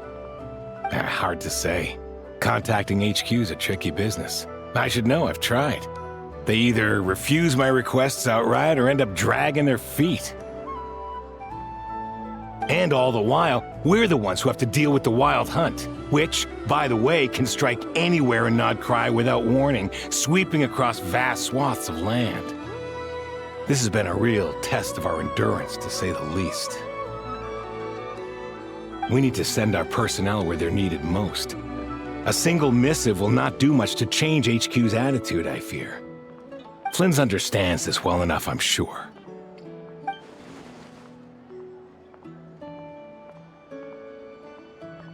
We usually sort our foes ahead of time into ones that our Ratniki will take care of and ones that we'll target using the cannon. I finished the preliminary dispatch work already, but this cannon... Okay. Hurry up, I know. Fix this, I know. You fix it if you're in such a hurry. That, or bring me some snacks. This is tiring work over here. Could you at least tell me how long we'll be delayed? We're way past our scheduled firing time. Well, that's your fault for firing too often recently. Machines get overworked too, you know. You could try thinking about their feelings for once, maybe. Sorry, what? A machine's feelings? In layman's terms, this refers to wear and tear. As such, a machine is more liable to fail the unhappier it becomes. The exact probability here would be... All right. I'm not good at this stuff, I know that. But let me stress that we Lightkeepers are the primary financial backer of this cannon. And our backing does cover the fees for subsequent repair and maintenance. And I'd say that was a good deal for you. You should thank the Krumkake Craft Shop. That means me, by the way, for making you such a huge and powerful weapon for such a measly price. Do you even know how much it would have cost you if you bought all the parts legit and fresh off the assembly line? Reminder, your future snack budget will have to be halved without the long-term commission payment, I know. Calculating a viable and cheaper option. Lavender melon candy. What? No! Absolutely not! let me think, all right? It should take maybe 3 more hours? Wouldn't this place be crawling with more monsters than there are fungi in Sumeru by then? That might not be the concern you think it is. The monsters of the Wild Hunt are only active in the immediate vicinity of its attacks. They will not spread any further, on their own initiative at least. We Lightkeepers will also keep an eye on those areas, both to monitor the monsters and to prevent people from entering the cannon's blast radius.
That said, I'm afraid I can't wait 3 hours before dispatching manpower to the locations that the cannon won't be firing on. And here's where my need for manual labor comes in. There are some checks I haven't finished yet, but with your help, I can get the repairs done sooner. Wait, but we don't know a thing about this stuff. How much help will we be? You'll be fine, trust me. Just take this. Oh, and this. Whoa! This book is so heavy! And what is this? You can use Beep Boop Pizza to run diagnostics on the cannon. It'll tell you what to do. And this book will help you understand Beep Boop Pizza. This cannon was built using more than 50 components from different factories and manufacturers. Aino has bound the manuals into one volume. Also, please note, the device's name is Birgitta. So, it's manuals all the way down, huh? Yep. And if you're quick about this, we might just cut our time to fire down by a whole 2/3. I'll go with you. Nice! So you'll check the outside and Anefa inside. Come find me in the control room once you're done. Cool? Cool. Instructions received. Please go about your work seriously as well, Aino. No snacking while I'm away. Hey! A little snacking will also improve my efficiency by 2/3.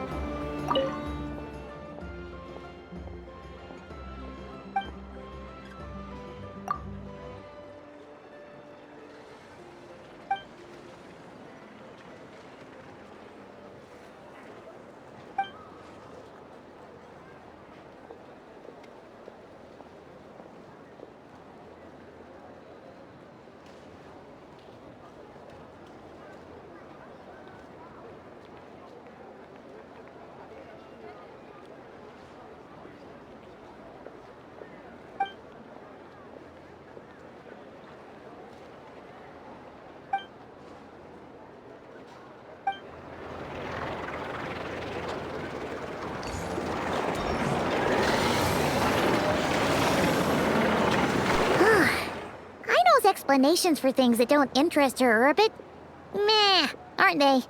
Or is that just how geniuses are? Isn't Beep Boopita just following us around? Sure doesn't seem as smart as she said it is. How are we even supposed to know what to check?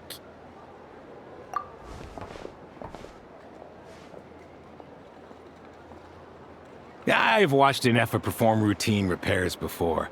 It seems some sort of maintenance port must first be found, and then this small robot will automatically interface with it.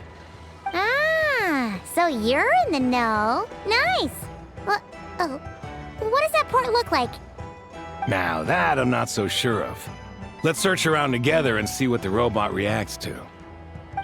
Works for Paimon.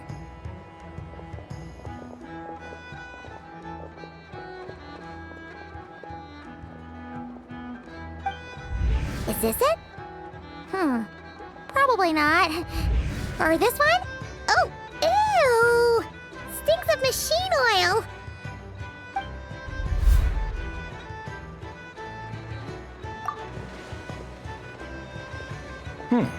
That thing over there looks promising. Where? Oh, yeah! It does! Let's try it out. Whoa! It's flying! Does that mean we got it right? So, what do we do now?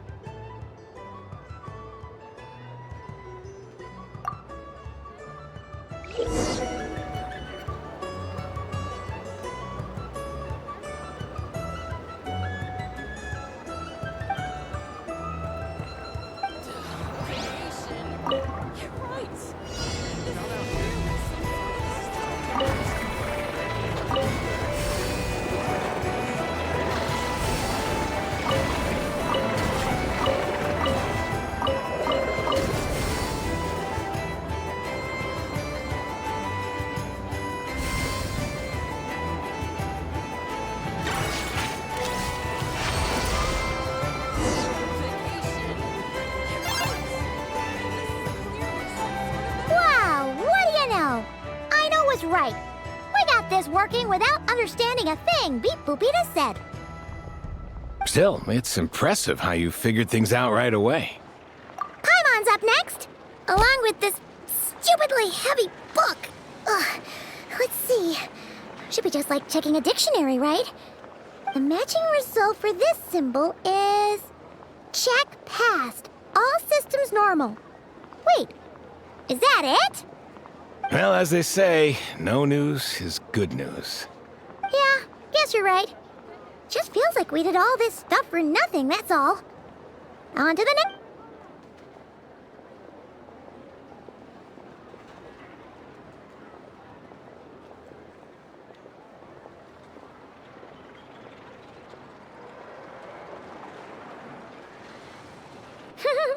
Paimon's getting the hang of this now. And this time... Huh? Why are you angry? Oh... Huh. Looks like its expressions are also prompts of a kind. Which pig... Oh... We need to take note of the order in which its eye colors change. Purple, red... Hey! Slow down! Paimon didn't catch that!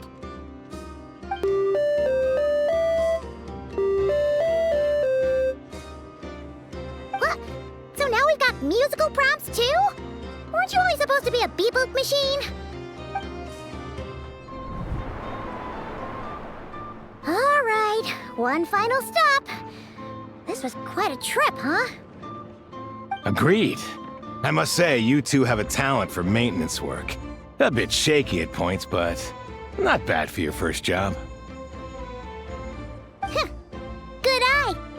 Paimon's the real deal when she deals for real, you know. Really, I'd have liked to share the load, but you were really getting into it, and I didn't want to interrupt. Ugh, couldn't you have mentioned that earlier?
prompt this time. Don't worry, Paimon's just about gotten the hang of which prompts are listed where. We gotta take note of the flashing patterns. 1 yellow flash, nothing for 2 seconds, then 2 yellow flashes means the components here are overdue for regular maintenance.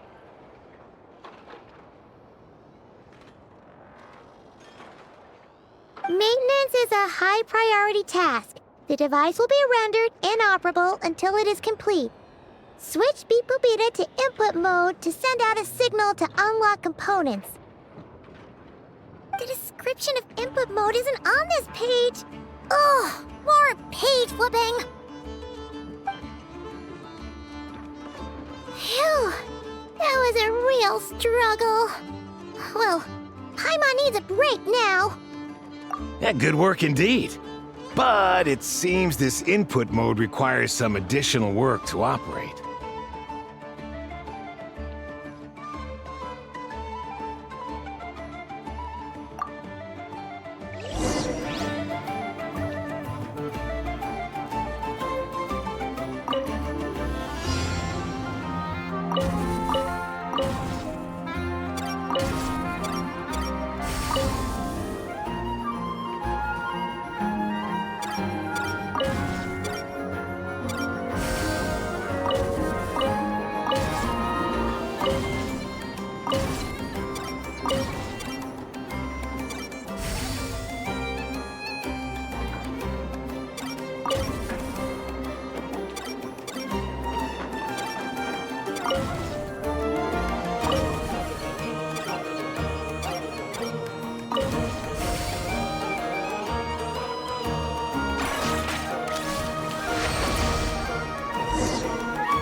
Well, looks like we're all good.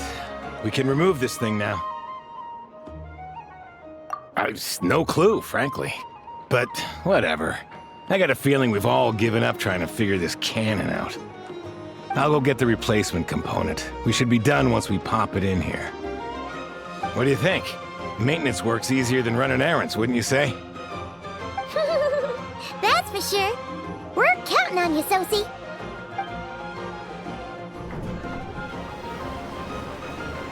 You know what? Paimon took him for the stony type at first, but he's actually a pretty nice guy. Let's wait for him here, huh?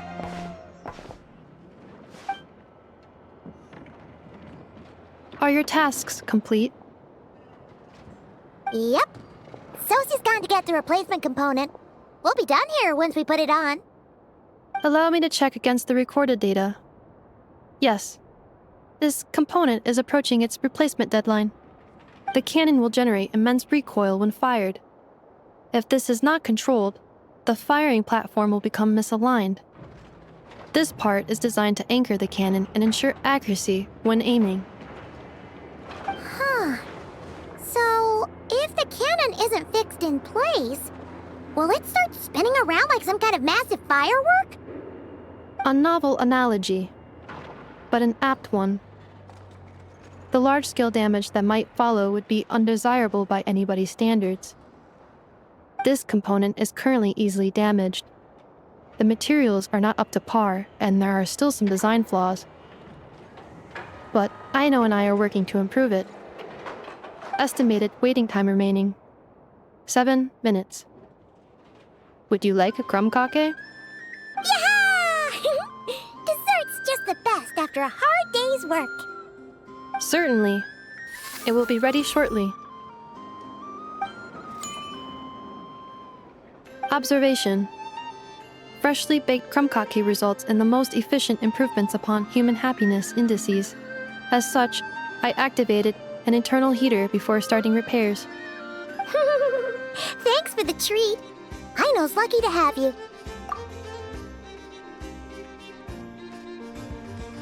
Thanks! Things went great over here, too. So, as we agreed, I'll have the cannon up and firing in no time. Understood. I will inform the inhabitants of Nasha Town and have them make preparations for the shock and noise that will inevitably ensue. And I'll inform the Ratniki stationed around Wild Hunt anomalies to make sure they fall back in a timely fashion. Thanks for your kind assistance. I better make a move. Bratniki from other sites should have sent reports back here, and I'll need to sort them out promptly. Righty then. See ya! Bet this huge cannon's a real sight when it fires. That is correct. A huge crowd tends to gather on its own accord on such occasions. Pure, bright energy rays have never failed to inspire obsessed admirers. If you are interested, you can come back later to behold it in all of its glory.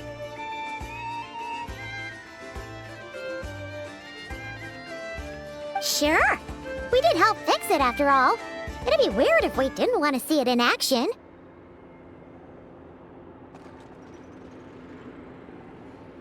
Oh yeah.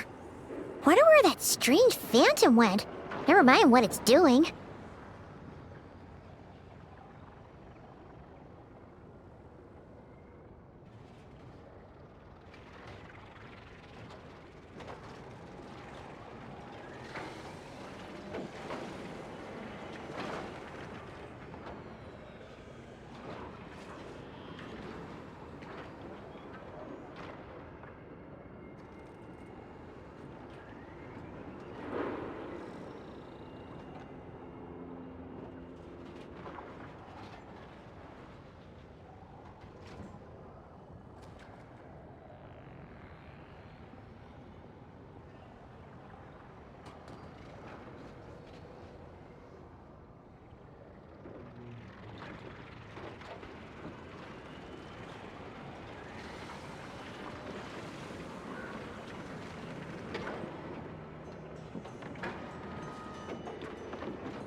Let's try our luck at the flagship.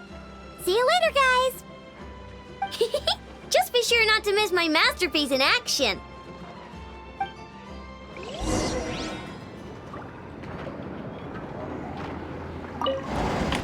Checking snack stock. Lower than expected.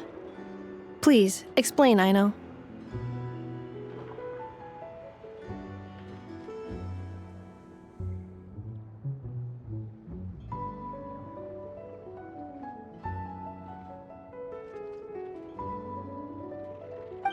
Later. Can't you see I'm busy? You know, saving the poor, anxious inhabitants of this town?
people here now.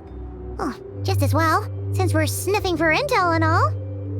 And maybe, just maybe, let's get some of their berries and fried meat too, huh? We still haven't had it yet. Oh, come on. Why so uptight? Excuse me, are you guests? If you wish to return to your room while the banquet is on, please use the side door. No, we're not heading back to our room. Are we not allowed in here right now? That is correct. Only those invited to the banquet may enter. Our goal is to ensure that our regulars can enjoy peace of mind and comfort, so that they can speak freely with one another. Familiar with our ways already, I see. But here in Nodcry, channels hold equal value to Mora. I am but a lowly employee, so you'll have to forgive my inability to help in this matter. It's fine. Can't be easy being you. Looks like we'll have to switch channels then. Never, right? The Curatorium does seem to already have an amazing intel network up and running. But if we ask her straight up, she'll likely squeeze us for all we're worth. Ooh, Paimon's got a plan! Llama got Never to help her prep some medicine, right? We'll be heading to Hisi Island later anyway to ask Llama to help us use the moon marrow. Couldn't we deliver the medicine while we're at it? If Never doesn't mention a payment, we can cash our services in as a favor. If she does, then we can use it to haggle. The thought of Mora made it worth the effort of thinking up. Come on, let's go!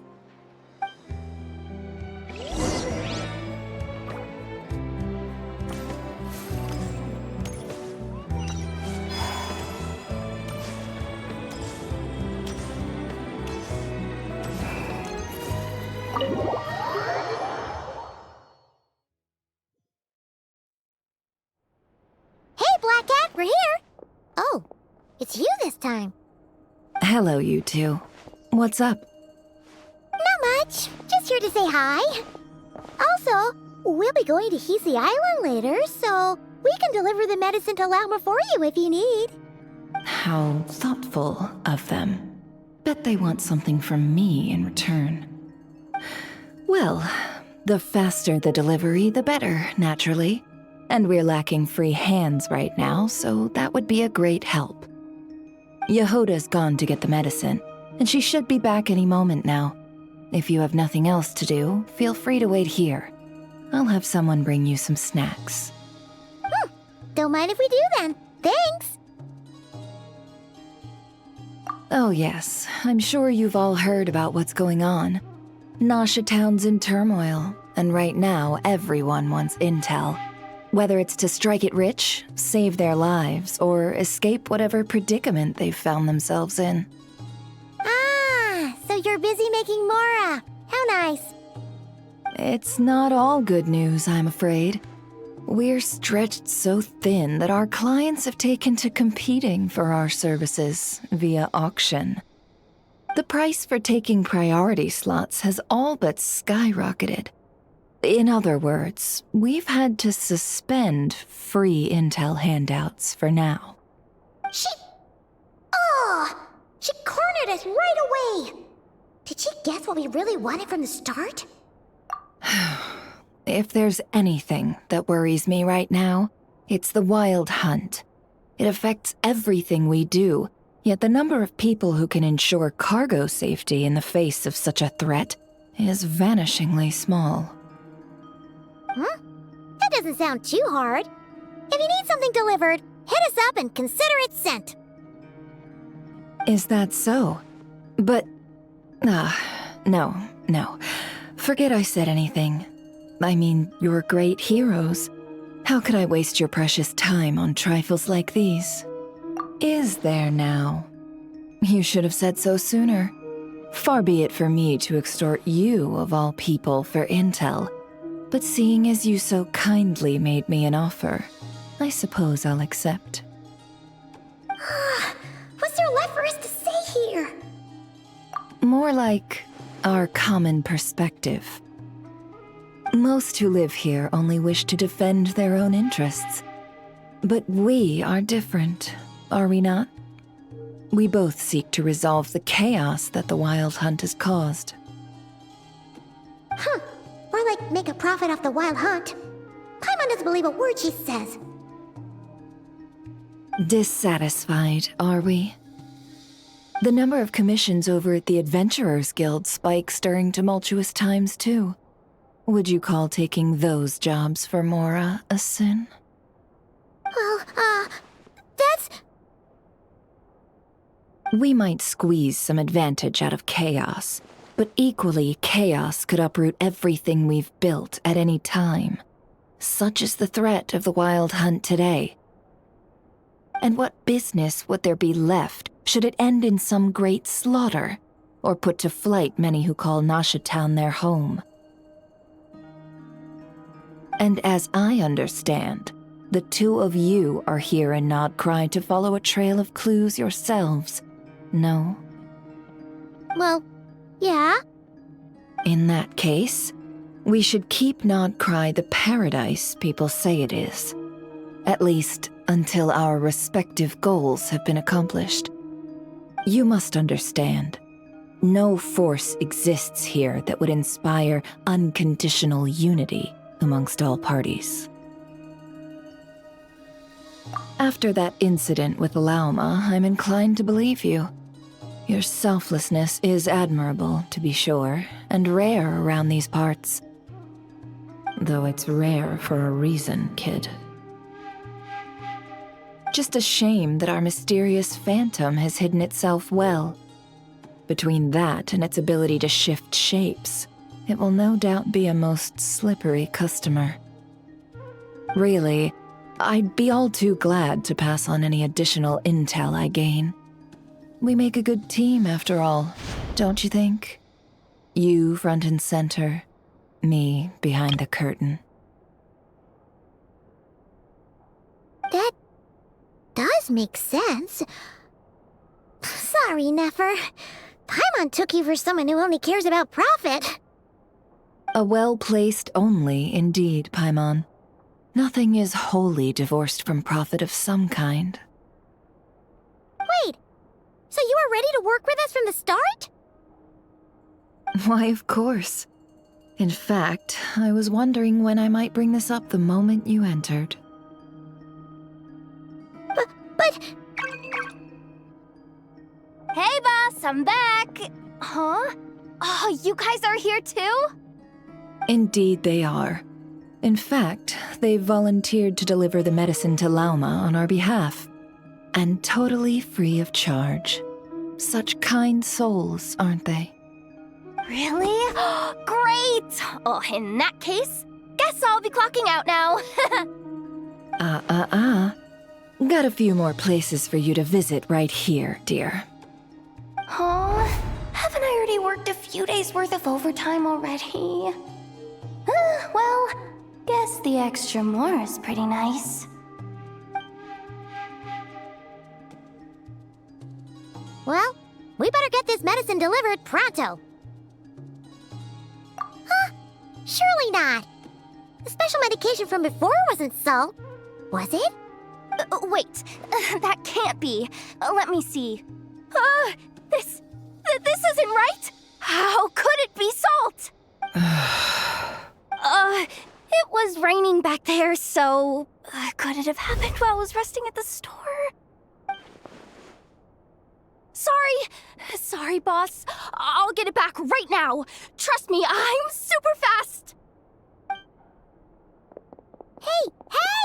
Slow down, you might get hurt! Well then, any plans? If not, what say we go into town and ask around about the Wild Hunt? We were thinking of doing that, but we didn't get much out of it. The townspeople are a bit wary of us, and we can't get into the flagship right now. Ah, yes, the banquet is on today. Perfect timing. That's where we'll go. Huh? Can you get us an invitation? Oh, come now.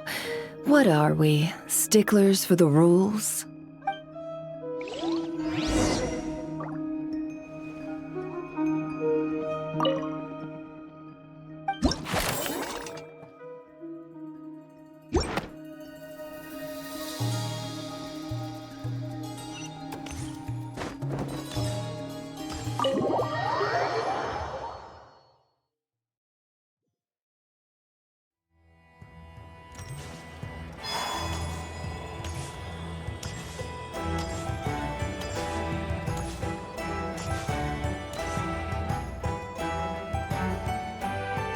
Lady Nefer, a pleasure to see you.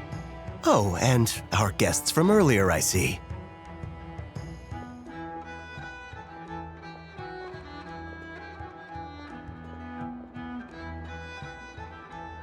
That's right. My apologies. Consider it my fault for not having explained the banquet's rules to them beforehand. Oh no, it was no trouble at all. Please, do come in.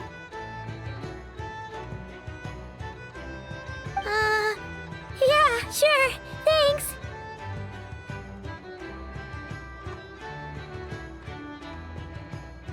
Not even an invitation check?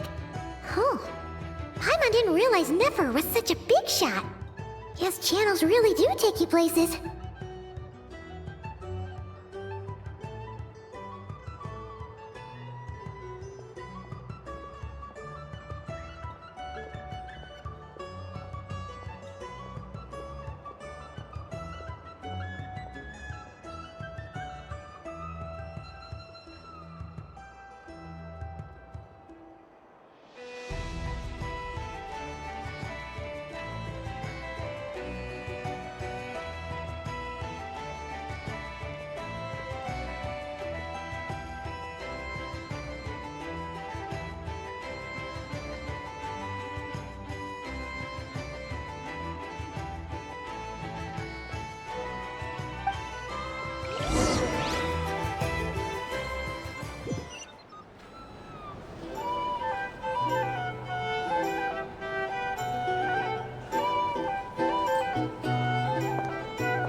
Finally! Now, what do we...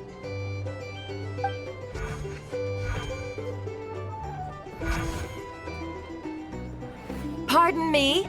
I'm sure we're all having a good time, but I would like you all to meet a mysterious guest I invited for just this occasion.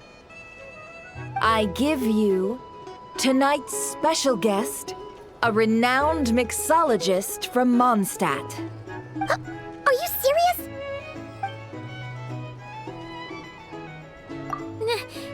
Nice to meet you all. I'm sure that no more needs to be said about Mondstadt's wine industry.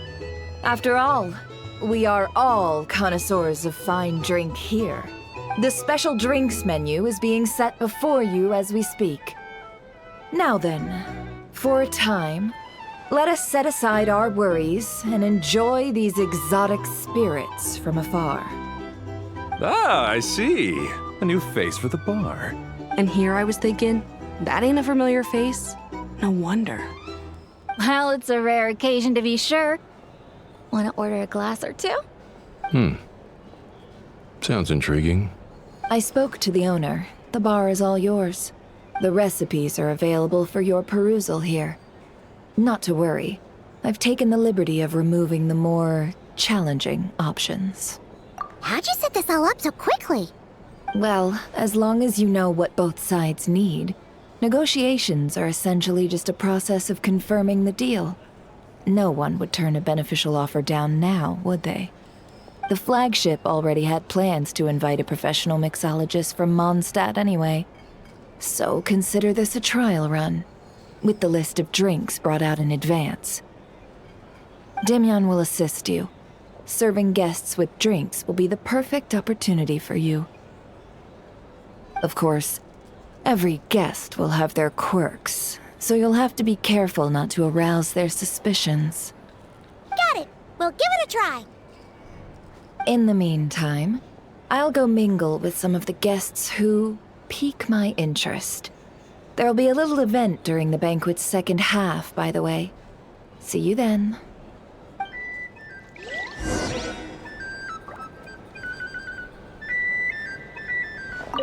Hello. How may I assist?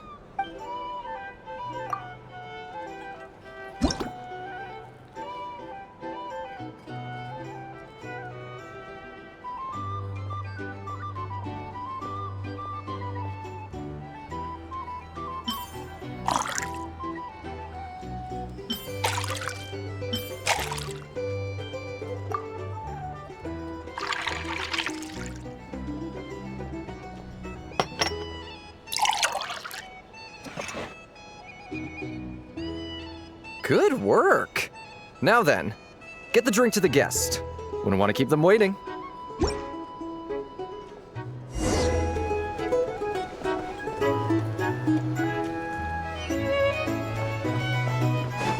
Ever consider returning to Snezhnaya? Thanks.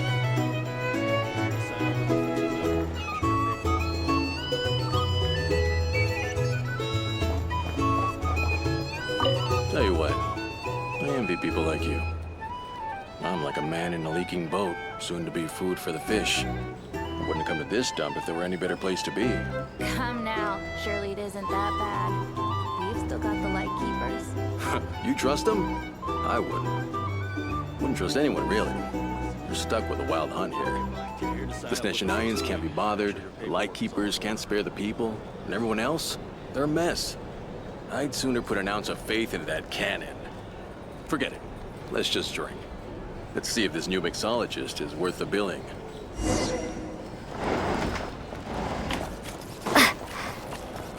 Hello.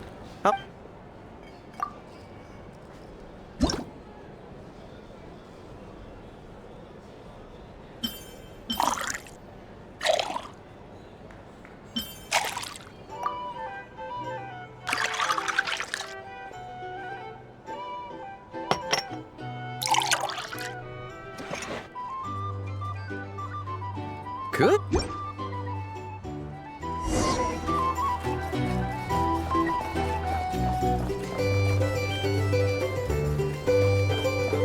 doubt the Snezhnayans will stand idly by if this boat is leaving over there.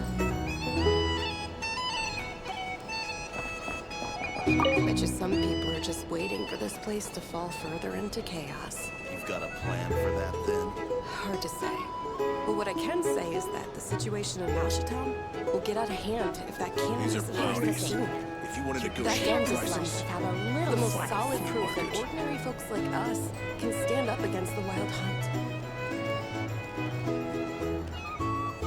hunt. Wait.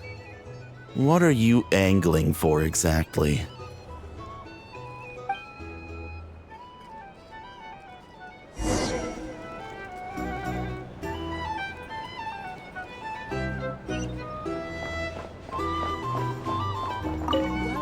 What if that was nothing but an illusion? What if, let's say, the cannon was never meant to be fired? For our sakes at least. Surely this town is still of value to those who control it. Of course, but that's all it is. Value. For us, though, there's no place but Nashitown.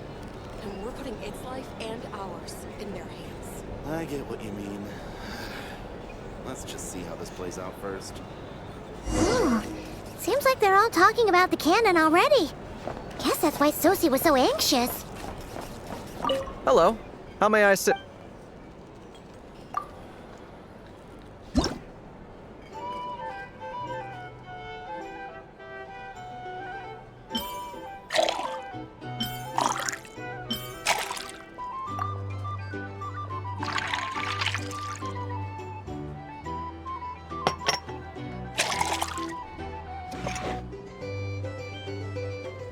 Good work.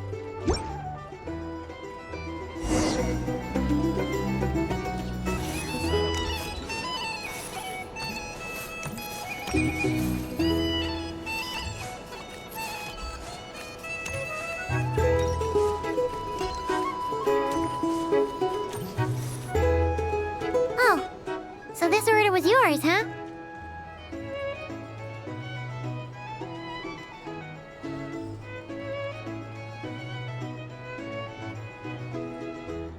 Indeed. So, any notable news?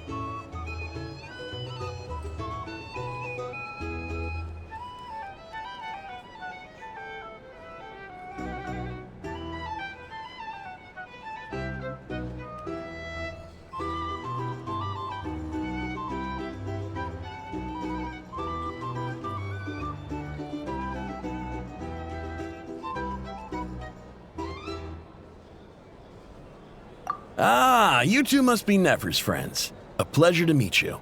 If you've got a moment, let's have a drink. On my tab, of course. Paimon doesn't recall there being any other orders right now. Sure then, we can can take a break. Then come, sit. Dimyon, 2 wildberry trails if you would. Without alcohol, much obliged.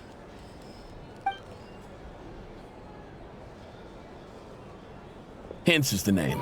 I help out at the Rossum workshop in town. They usually put me in charge of making and repairing simple machines. Paimon's name is Paimon. Pleased to meet ya.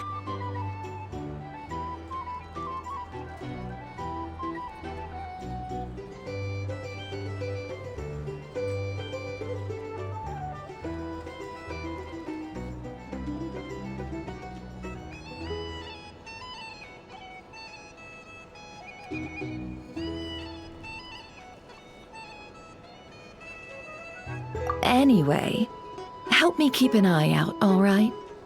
Valuable intel will be suitably compensated.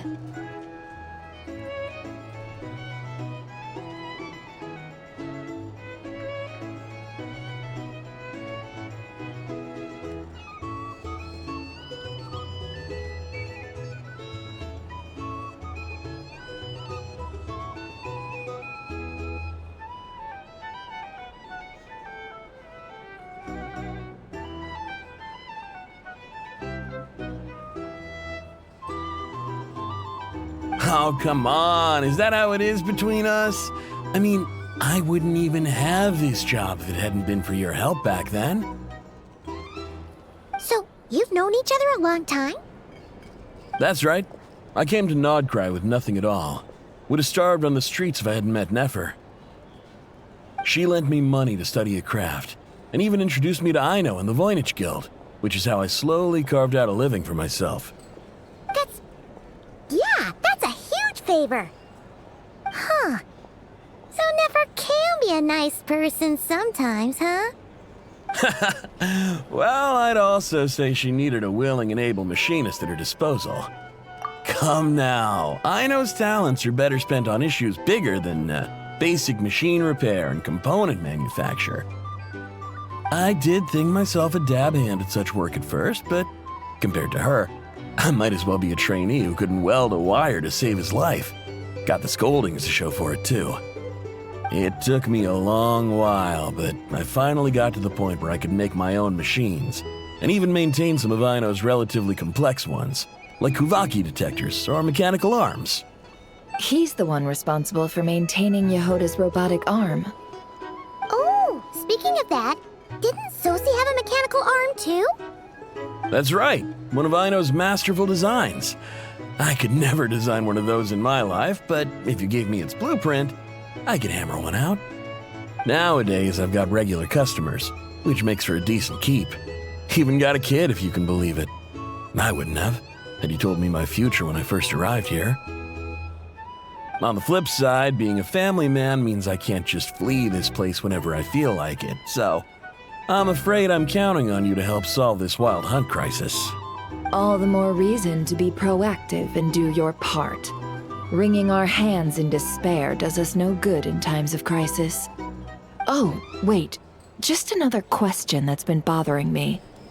Have you heard anything about people seeing illusions within Wild Hunt anomalies? People they know, perhaps?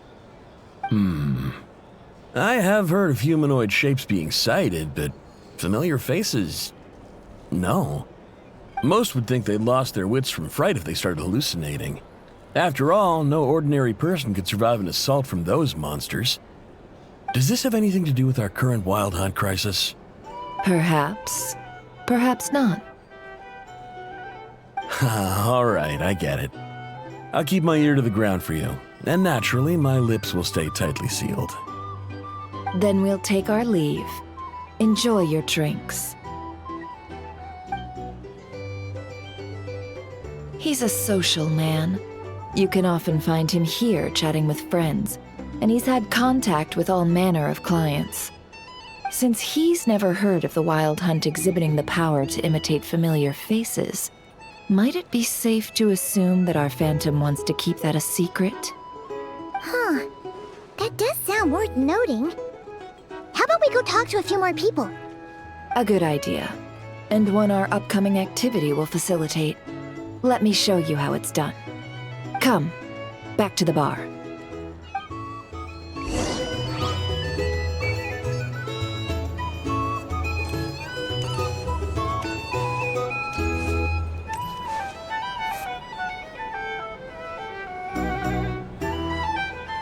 Thank you for waiting, everyone.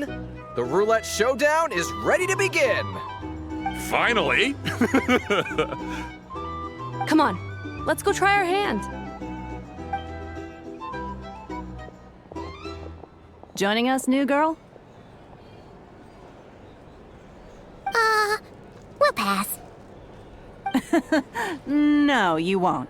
The one who'll be mixing the roulette special has to take part. Those are the rules. But... That's more like it. Since we have a new friend with us today, let me go over the rules in brief. The wheel before you is divided into an inner and outer circle. Participants must take turns to spin the pointer of the inner circle. Whatever beverage it stops at, our lucky contestant will drink. The drinks are divided into juice, tea, and alcohol, with that last further divided into 3 levels by intensity. Spin your way to a non-alcoholic beverage, and you'll score no points. Otherwise, you get 1 to 3 based on alcohol content. During a round of drinking, one participant may choose another with less points than them and pose a question, which the other party must then answer. This sounds like it might favor those who score higher, but push your luck and you might not recall any answers you were given the next day. Defeats the purpose, wouldn't you say? And that's why the person mixing the drinks has to take part. You know, just in case they decide to pour heavy, then sit back and watch the show.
Not that our newcomer looks like the drinking type.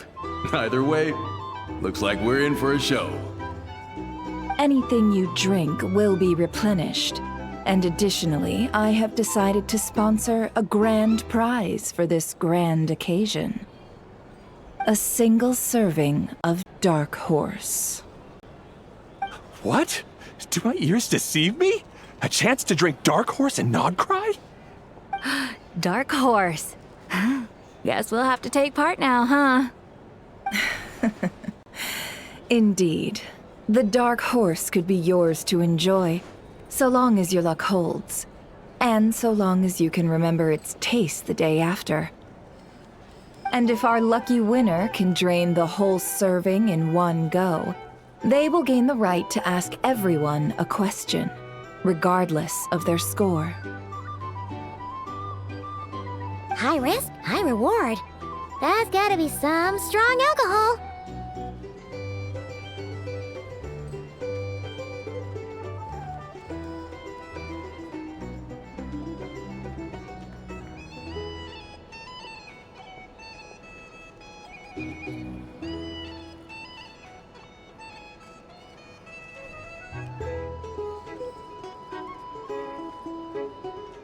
Now, if there are no other questions, let us begin. Allow me to get the ball rolling.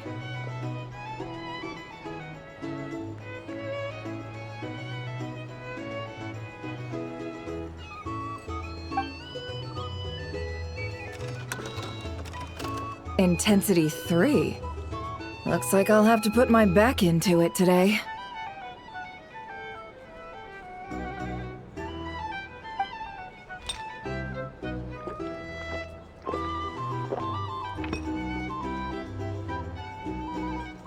Let's go!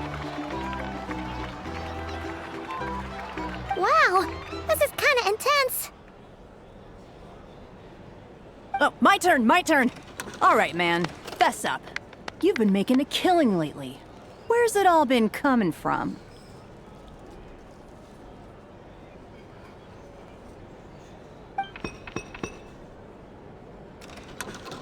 Hey, bro. I heard you met up with some big shot from the Voynich Guild. Mind introducing me sometime?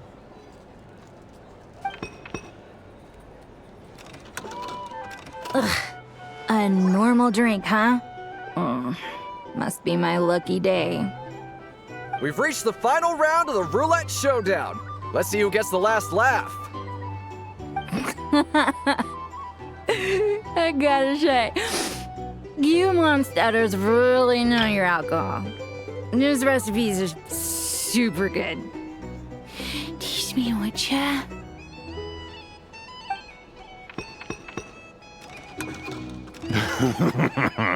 I was wanting to ask about your wife. Your wife.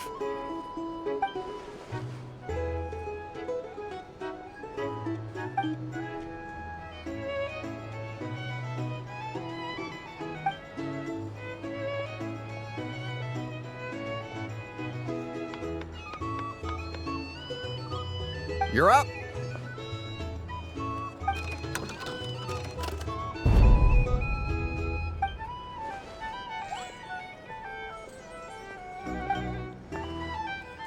Whoa! New face here just drew the dark horse.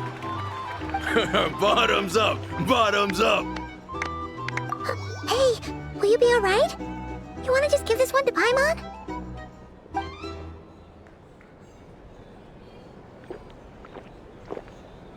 Whoa, she actually downed it in one gulp.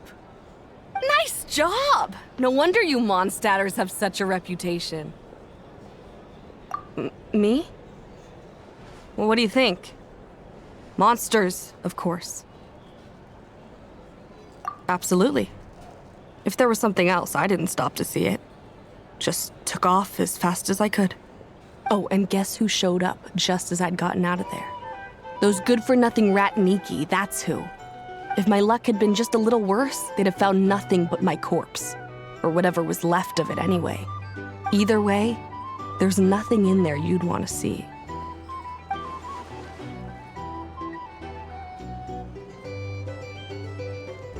I see some downcast faces. Why, have we all hit our limit? Huh, says who? I'm still raring to go. 'Cause you didn't drink that much. In that case, let me raise another glass.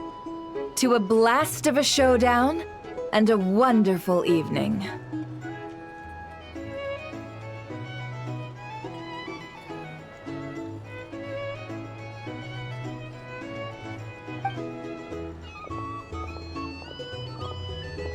Hello, ma'am. Lady Nefer has ordered a fresh round of drinks. Could you deliver it to her?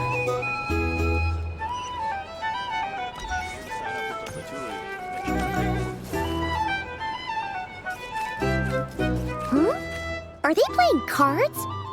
I'm gonna spy some elemental dice. Same as usual then? 1 die, 100,000 mora. I'm not here to do business with you.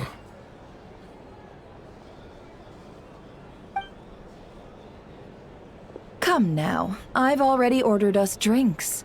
Or are you looking to add another line to your ledger of arrears? Oh, so this is a business deal. So, let's go over this again. 1 die, 100,000 mora.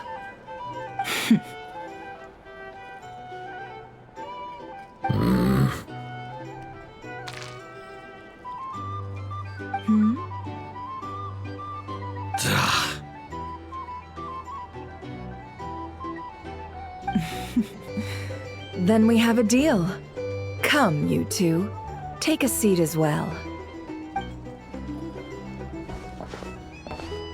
What are we even doing here?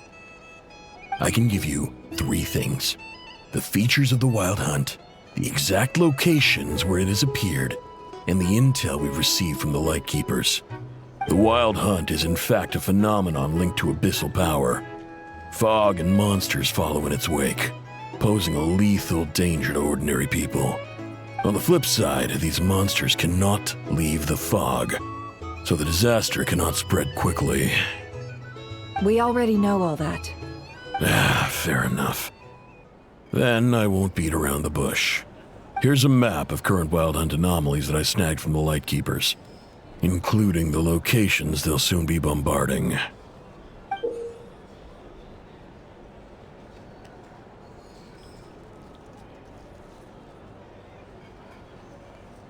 That's a lot.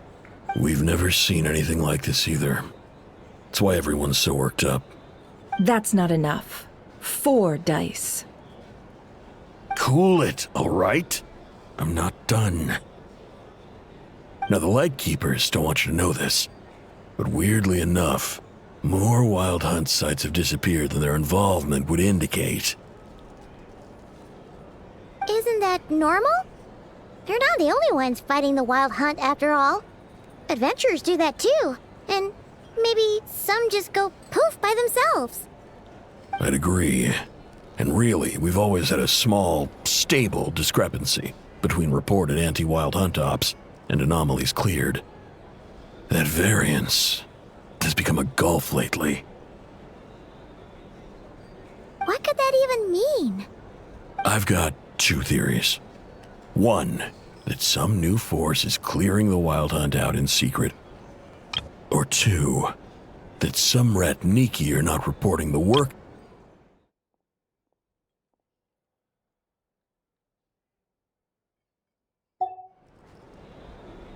The odds of the former happening is low. Not many organizations can even engage the Wild Hunt. Never mind keep those operations a secret. If you're interested, I'd recommend following the latter train of thought. Paimon doesn't really get it. Now that's what I call interesting intel. No wonder you've been doing well for yourself lately. Even if you've mostly just been reselling my intel. Please, stop. This is all I've got for you. Oh, stop that. Why, people might start thinking me a bully. Let me give you an opportunity instead. Out of respect for your independent intelligence gathering. An answer to a simple question for 50,000 off your debt. Have you heard of people seeing familiar faces within a Wild Hunt anomaly? Or experiencing something akin to, say, an illusion? No, nothing like that. Nothing at all but ghostly shadows. Nothing at all, Not even for 50,000 mora? Either you don't take your debt seriously, or you're confident you can pay it off. Hey! No means no, all right? This is about my dignity as an intel broker. Mora doesn't factor in here at all. Okay. Well, that puts me at ease. You really are the same as ever. And you've learned quite well. Go on then. I'll swing by again. Sometime soon, perhaps.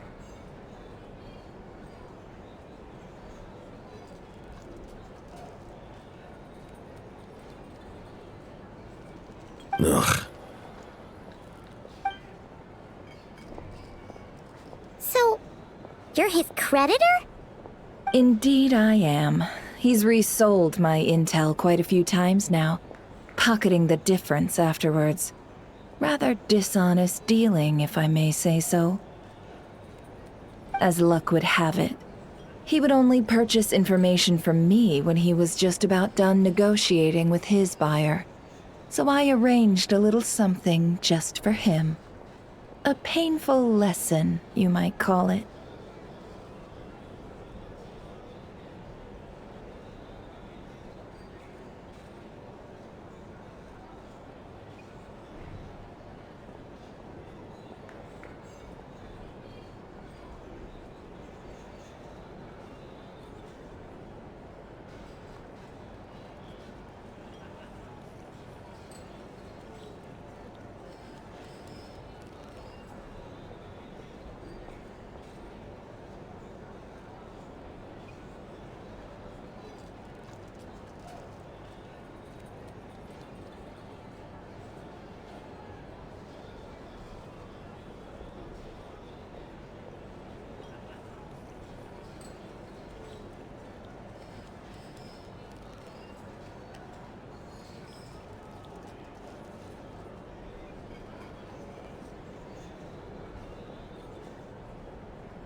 sounds brutal.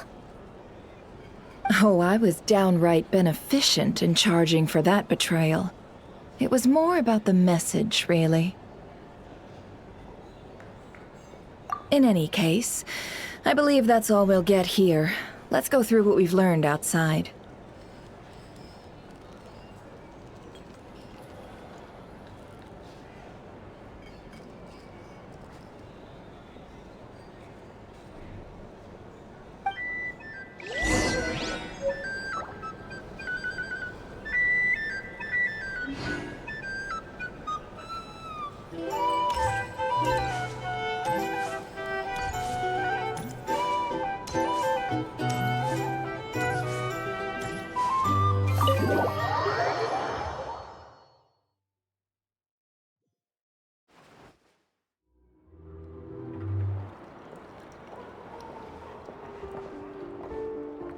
Most of our intel seems quite dispersed, so let's try piecing it all together.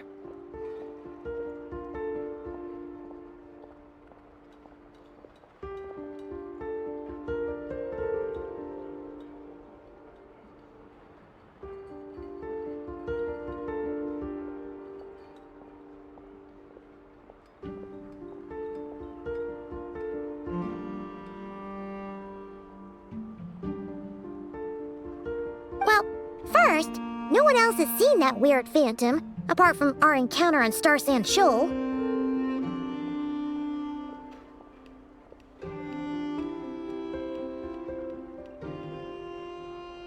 Indeed. And we have that from multiple accounts, so each statement corroborates the others.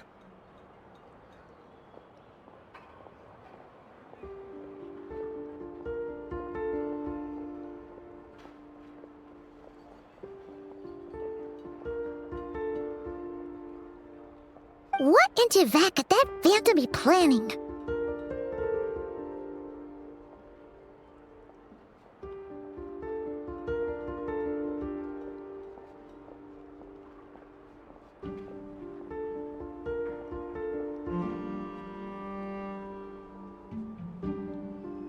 Agreed. Instances of the wild hunt afflicting Nodcry in general have increased in frequency, but the phenomenon itself hasn't changed much.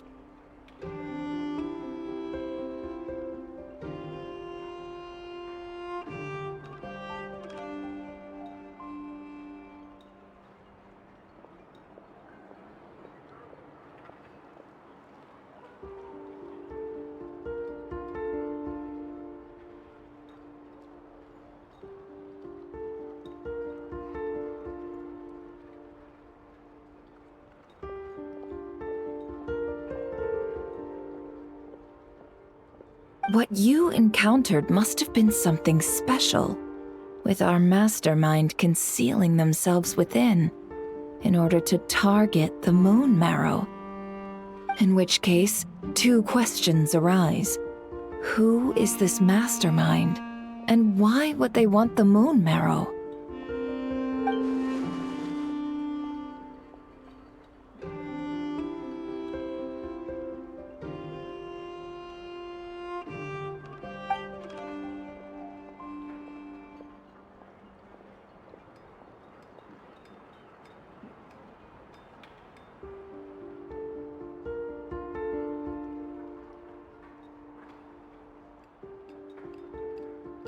I'll continue investigating along these two lines. We can reconvene again if any progress is made. I'm back! Luckily, the store owner kept the medicine bottle I left on the table safe for me. Here you go. Huh. Thanks a bunch, Yehoda. Take a break. You've earned it. Oh no, I've got work to do later. And anyway, isn't the cannon about to go off? I was watching it the whole way back, praying it wouldn't fire. Not until I got back, you know? Again, lucky me. Huh. So you're interested in that big gun?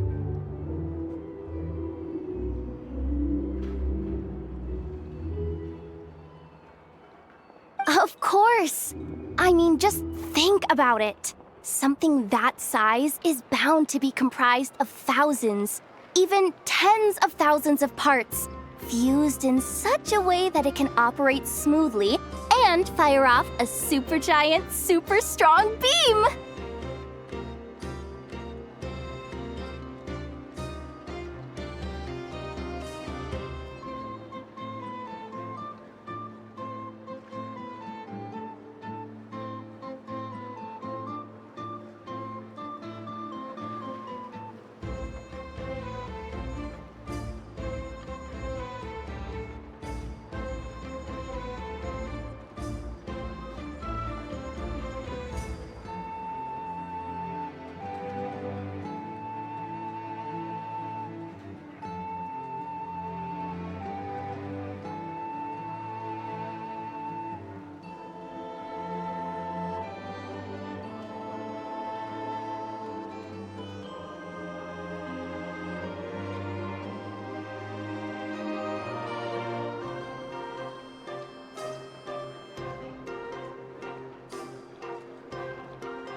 Isn't that just so cool? I mean, miraculous. Like a miracle created through countless careful calculations. It has been a while since the last time it fired. Go on, feel free to go watch. Work can wait for a while.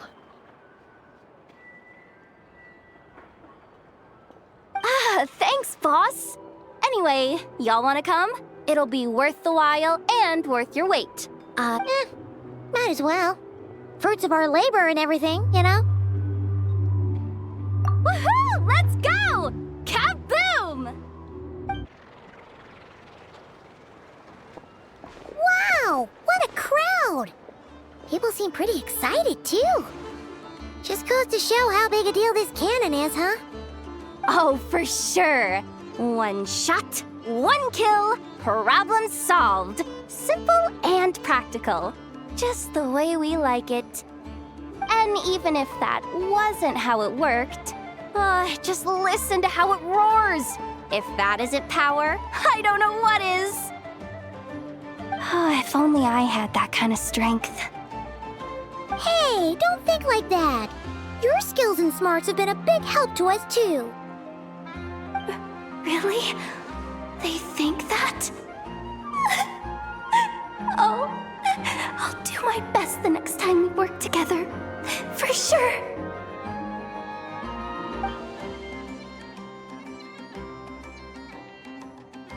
Hey, look! It's starting!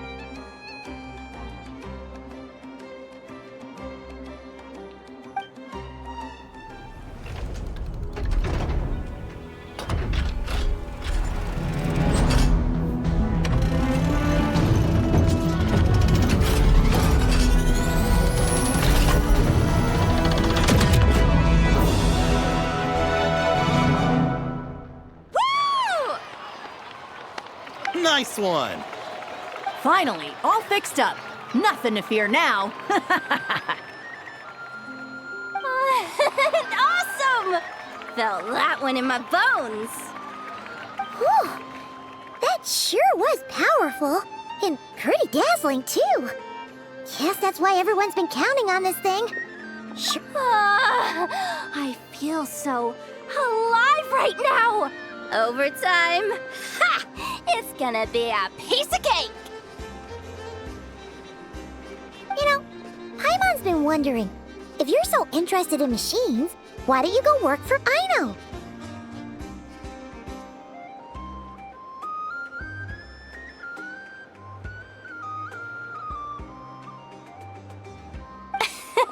That's what we call drawing a line between your work and your hobbies.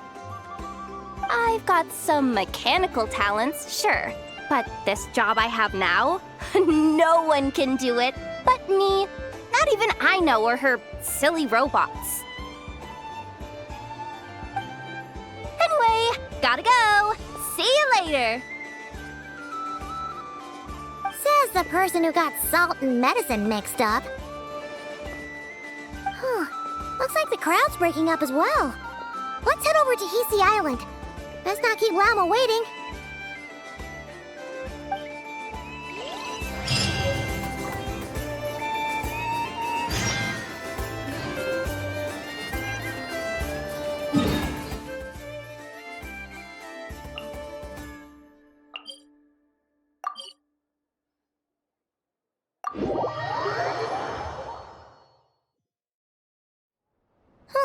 Let's see now.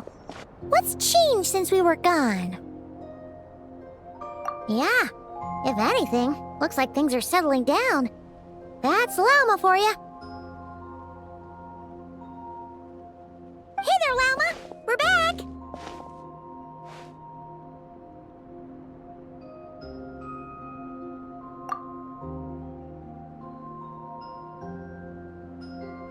The cleanup work has been much more complicated than I expected. Solving problems that have built up over time is a tall order, to say the least.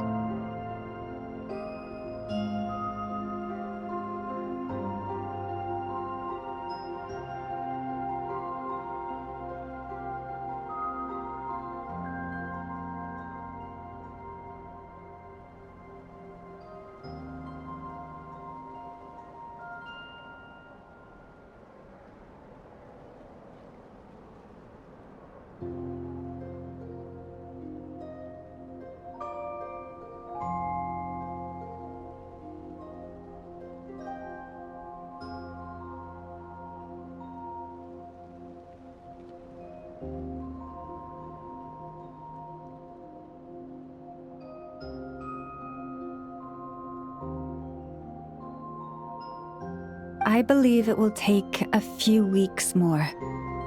Fortunately, those who remained appear to have shaken off the initial confusion and are becoming more proactive by the day. It's as if they've finally been forced to come face to face with what their faith actually is. And it's all thanks to you.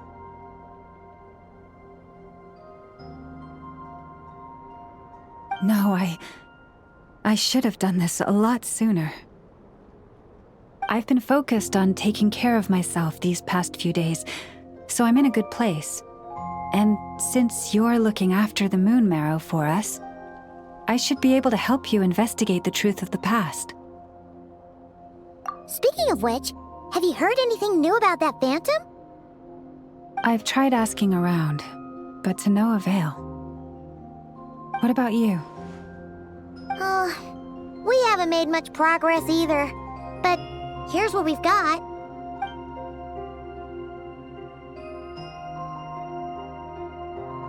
I think I've got the gist of it. Sounds like you've got your work cut out for you too. Don't forget to take good care of yourselves. In any case, please, come this way.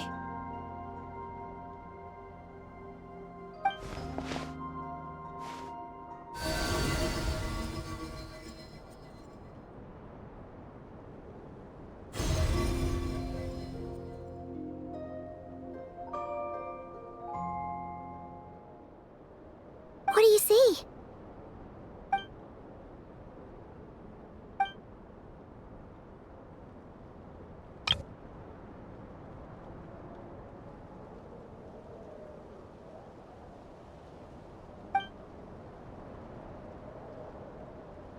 What?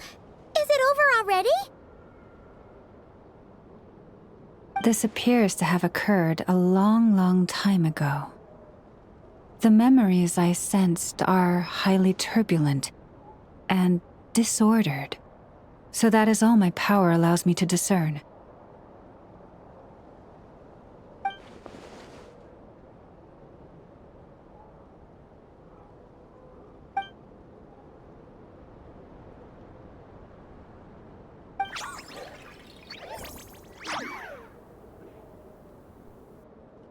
Huh? What's the matter?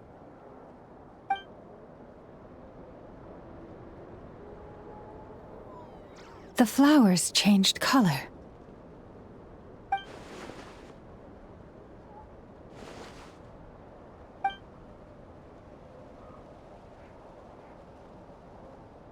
Yeah, we should go see her and see if we can help her in some way.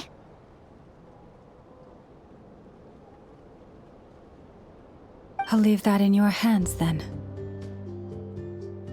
Oh wait, here you go. This is the medicine you asked the Curatorium of Secrets to help prepare earlier. Thanks for coming all this way with it. You've been a huge help. Also, if I may, I have a feeling that Kuthar might be able to help you get a more detailed glimpse at the memories about your spaceship. Oh, that's true. She's the Kutar after all. But we best check if she's doing okay first. See you later then.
Oh, she doesn't look so good.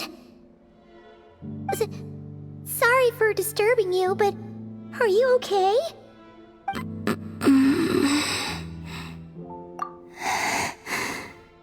Dizzy. It's like I'm returning to the moon.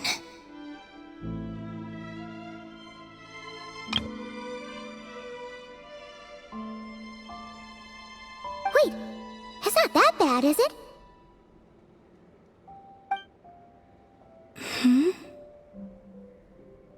I sense the moon's power within you.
We got the moon marrow back from the Fatui.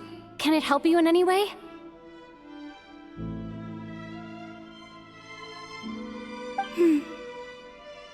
And what do you require this time?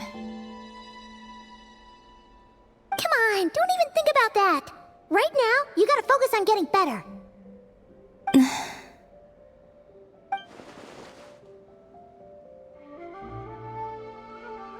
I might need your assistance in the future.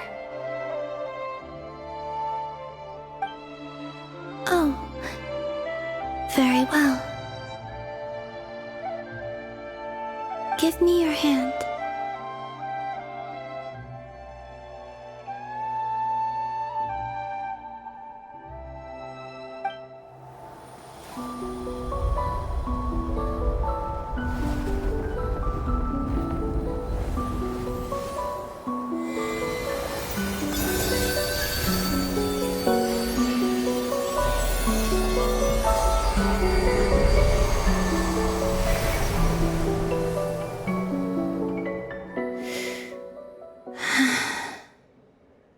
Back to Earth. My thanks.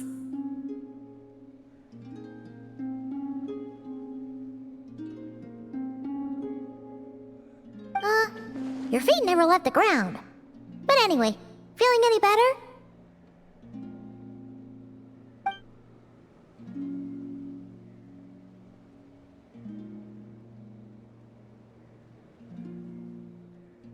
Significantly,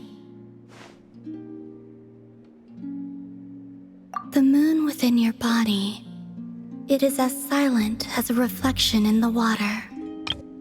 Fascinating. I merely drew forth a ray of its light from the water, enough to keep me tethered to the ground for now. I think I sensed some other changes as well. That is the moon goddess's favor. All things I come into contact with will bear this mark. It is harmless and will fade over time. Speaking of which, do you want to be the moon marrow's custodian now that you've got your power back? It's supposed to be something that belongs to a god in any case, right? It is the remains of Ayaya, goddess of the eternal moon. So it does have to do with... Wait, what? Did you not know this already? Llama just said it was different from the other fragments, and that she could sense divine power within it. And she is correct. When I drew that ray of moonlight from the marrow, I also drew some memories from within.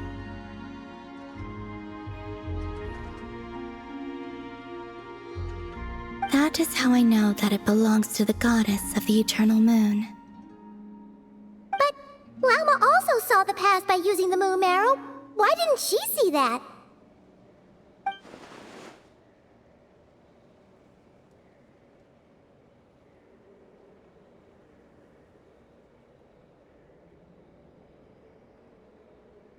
There were once 3 moons in the sky, each belonging to a goddess who ruled over it. But after the War of Funerary Flame, all 3 lay slain, and 2 of the 3 moons were shattered during the conflict. After Ayaya's death, her power coalesced into this moon marrow. The iridescent moon's remains have never been found. And while the Frost Moon's goddess died herself, her moon was never broken.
As the prophecy stated, this moon would birth a new deity sooner or later.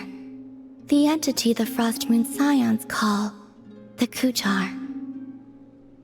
I can sense that my power belongs to the Frost Moon, but it lies beyond the false sky, too distant from me. Forget controlling it. Sensing it alone requires immense effort. Oh, wait, let Paimon count this up. We have the Eternal Moon's Marrow with us. No one can find the iridescent moons. Does that mean you have the Frost Moon's Marrow inside you then?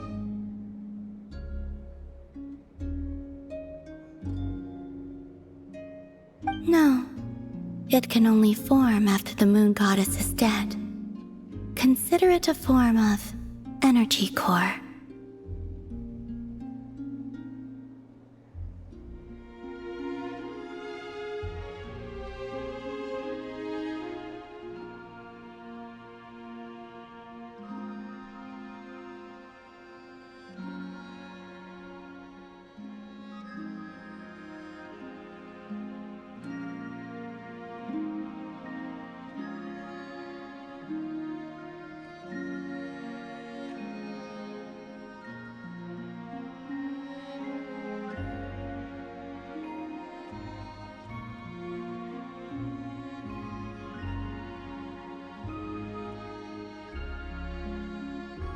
You may as well ask if there are rocks on the moon.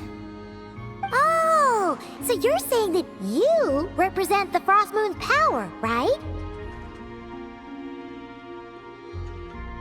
Yes. Now, a god with a gnosis is named an Archon. Since you bear the moon marrow, does that make you a moon goddess?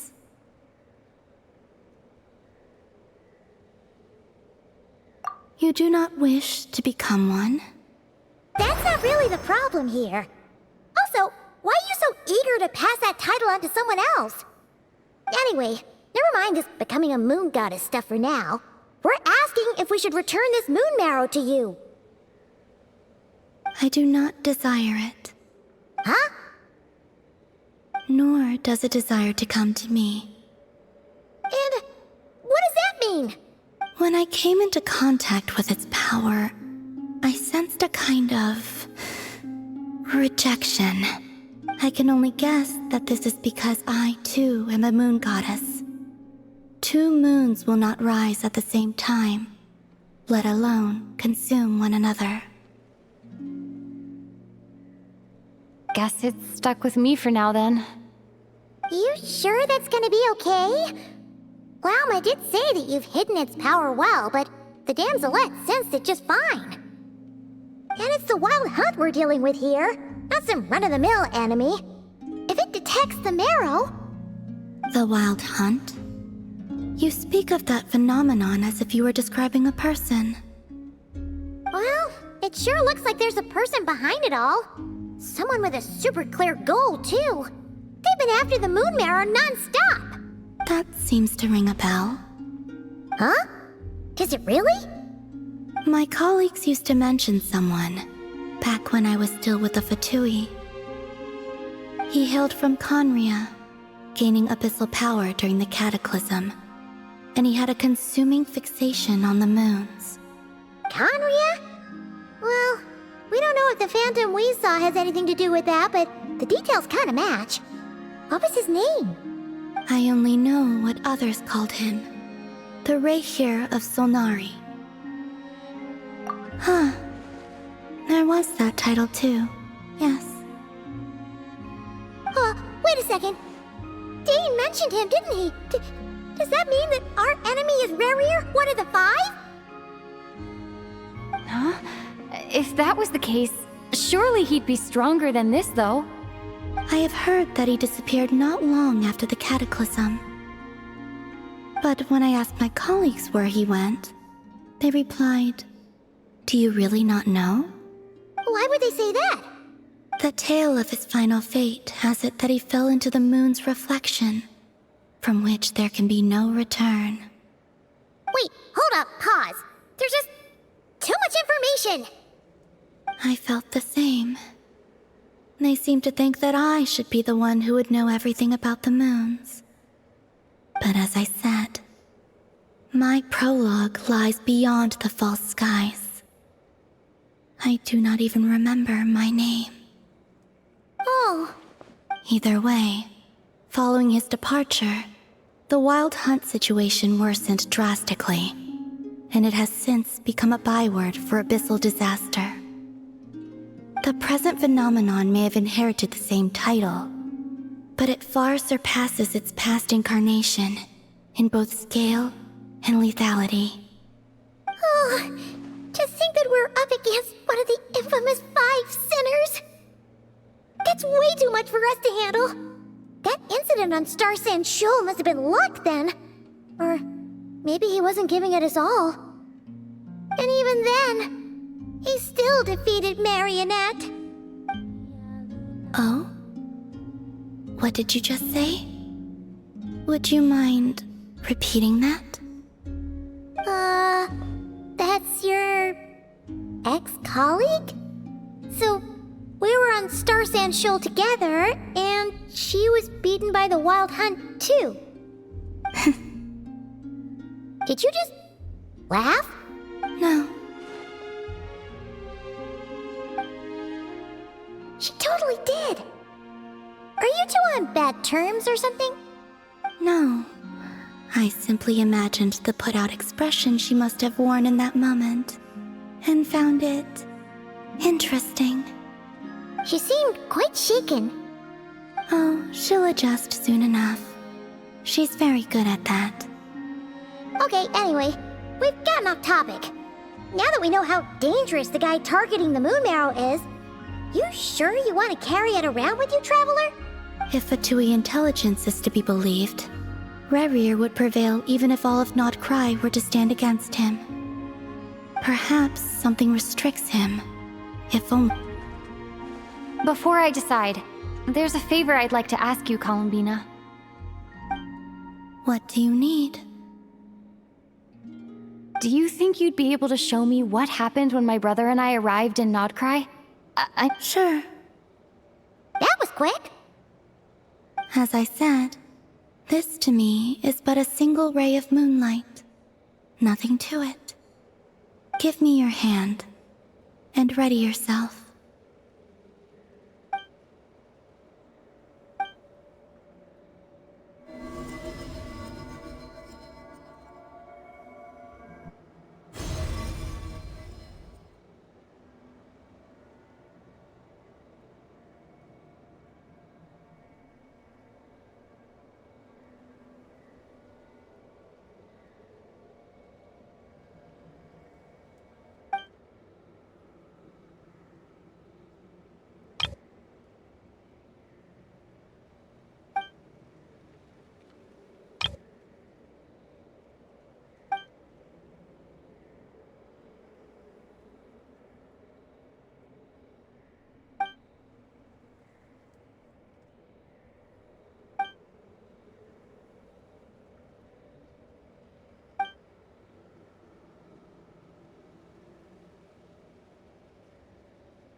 Where is this? Lumine, come on, we have to leave this place! What? Hey, are you okay?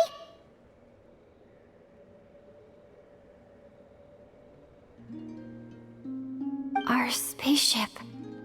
A long, long time passed after we landed. No one left the ship during that time, but Ether found me from outside of it somehow. Huh? How would that even be possible?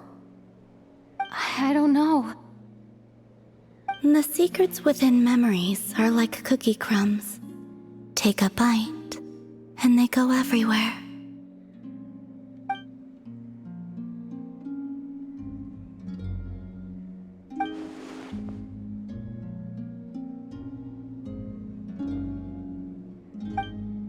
All right. I'll keep the moon marrow with me. Well, if you say so. Paimon can't stop you, but still, Ooh. Will you need my help? I could help you conceal the marrow. You could? Oh, that'd be great. Detecting it within you is already no easy task, but I can teach you to further conceal its presence using Kuvaki, like this.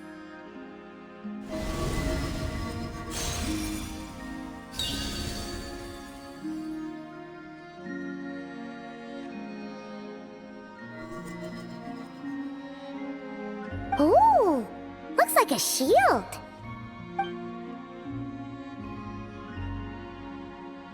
Can you sense it?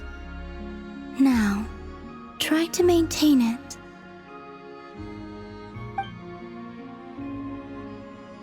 You learn quickly. Huh. Looks pretty sturdy. Could probably be used in self-defense in a pinch, huh? Are you always here, Columbina? It's kinda dangerous out there, sure, but have you, like, taken a walk outside or something? I dislike strangers. Slightly better. Yeah, the Frost Moon Scions have changed since you last saw them. Who knows? You might actually like them.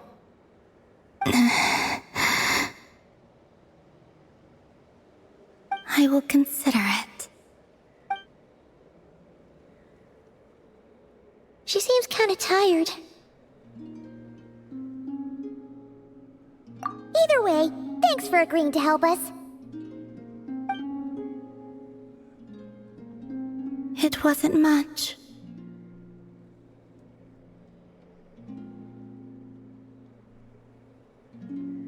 The flowers here. They like guests like you.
Best let her rest.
Ad Astra Abyssosk. Thank you for completing.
The Reicher of Solnari. I've never heard that name before. Let's keep this news confidential for the time being. It would only cause even more panic amongst the people of Nodcry. But if this Rarier is as you describe, he will be a truly formidable opponent if we try to take him on by our strength alone. Yeah, things might be okay if everyone was willing to work together, but right now...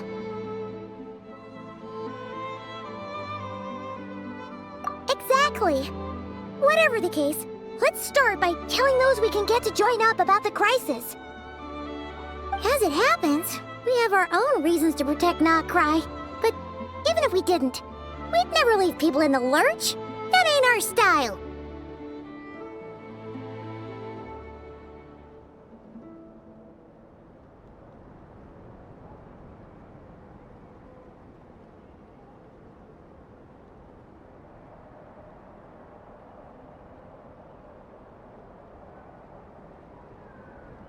Thank you. The Frostmoon Scions will stand with you to prevent this crisis as best we can. In addition, I believe that the relationships between the various factions in this land are not cast in stone. The winds of change are blowing, and we Scions have nowhere to run. Our faith, our sect, all of it is here. Whether our foe is the Fatui or this Reicher, we must stand our ground and remain true to ourselves, even to the last. Let's see. Speaking of allies, the Krumkake craft shop is the closest by, right? And F is sure to help us.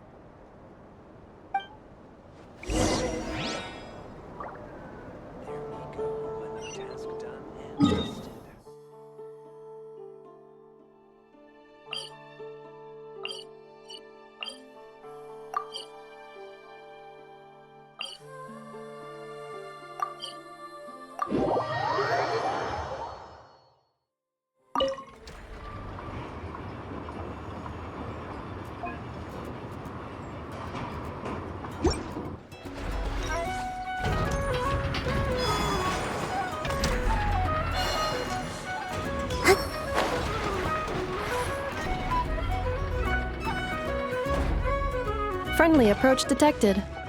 We meet again. Listen!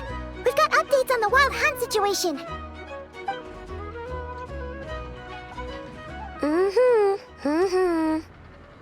Threat level exceeds expectations. Phew, doesn't matter if he's the Rahira Solnari or Solari or whatever. One volley from my cannon, and he'll be blown to smithereens! You were there when we fired it, right? If that isn't the kind of firepower that helps you sleep at night, I don't know what is! True, but the cannon only works against shambling monsters, right? What if Rarier's super fast? Well, we'll just get an effort to go grab him and tie him down. You're not taking this seriously at all, are you? Anyways, firepower is not a concern. See those canisters over there? That's all concentrated Kuvaki, which we'll be shipping to Nasha Town. More than enough ammo in there to blast that Fatui research facility to bits in a single shot. You sure have been looking forward to this battle, huh?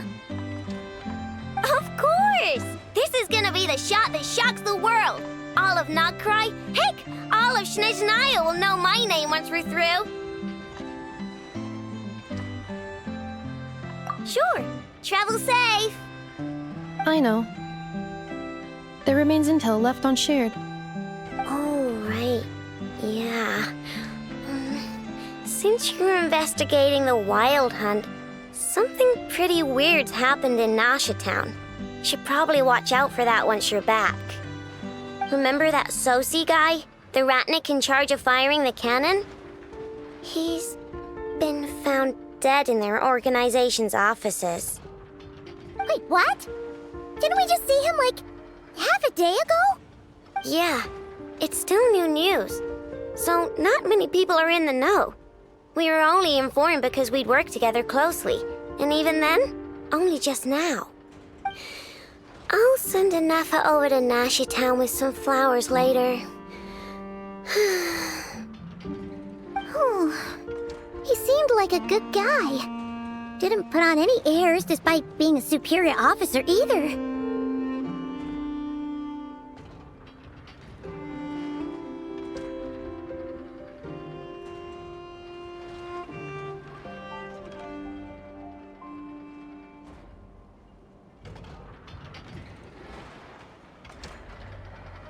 The data concurs. This gentleman appears to have been one of the most accomplished amongst the Lightkeeper's sergeant majors. His character has also received commendation. Most would have lacked the motivation to fatally attack him.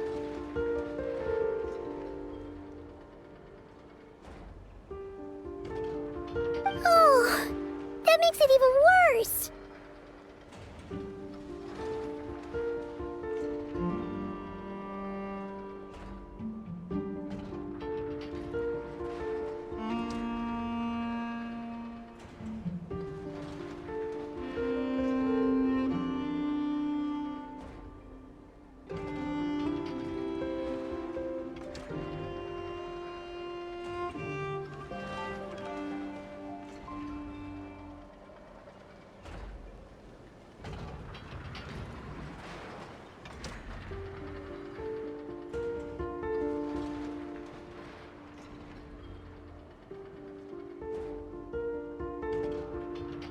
Hey!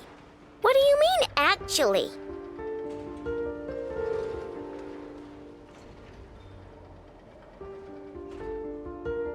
Either way, I'm not clued in on the details. Only Ratniki have been allowed on site to investigate the scene. You'll have to find some way in if you want to check it out for yourselves.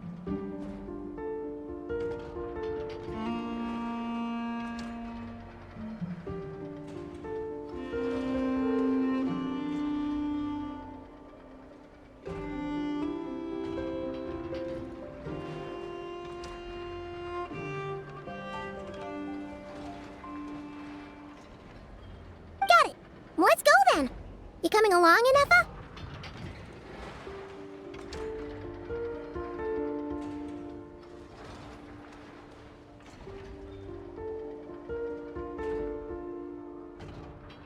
My tasks are incomplete. The last few batches of ammunition must be randomly inspected. You go ahead.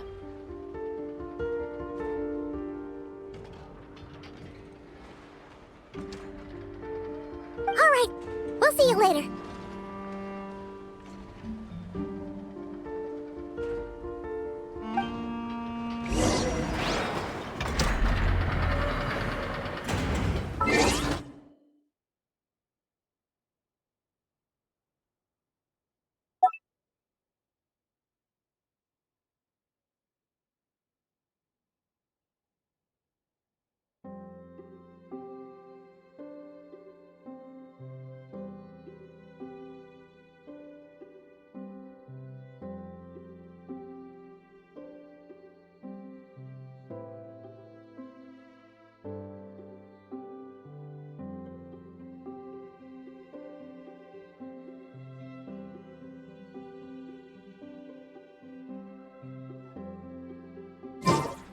I don't sing for anyone in particular.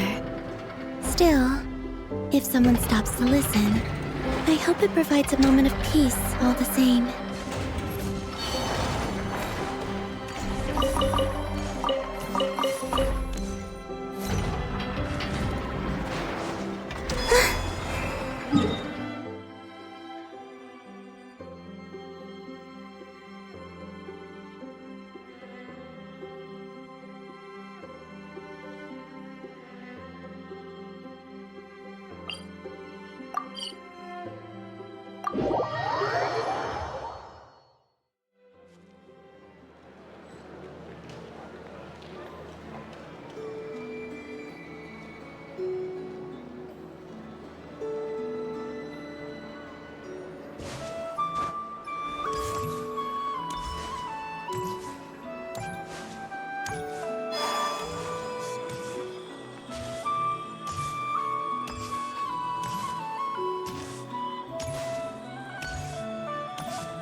This must be it.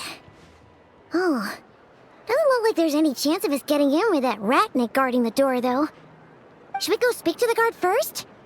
Might as well try squeezing blood from a stone. Ah!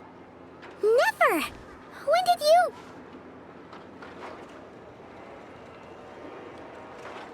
I came over to take a look as soon as I received the news just now. Aino told you about this then? Before we start, shall we see if we've made the same guess? Indeed. Quicker than we thought as well. Keep your eyes peeled for any clues once we get in. No need to jump to conclusions. But how are we supposed to get in at all? Just follow me.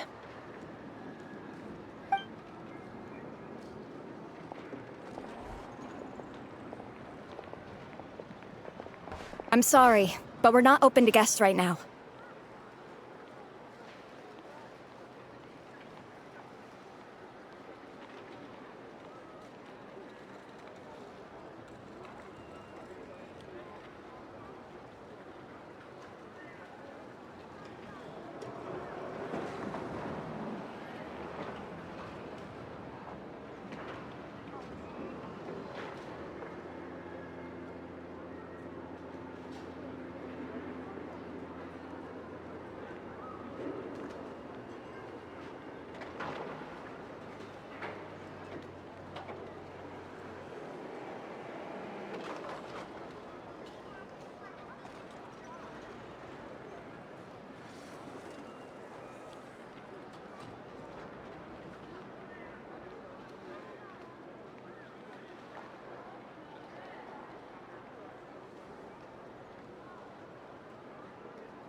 Sorry about that. They're here to investigate. All of them? The paperwork checks out. All right then. Enter.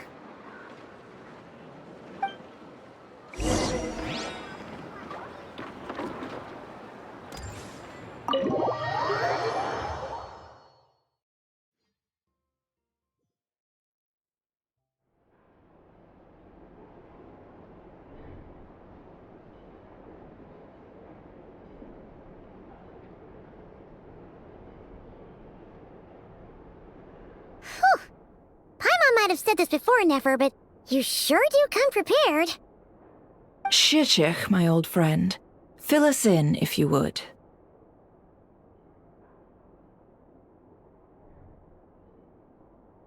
Greetings. If you would allow me. The murder happened not long ago. The Sergeant Major was killed by a single piercing strike from a polearm. We have performed a preliminary sweep of the crime scene to facilitate investigation.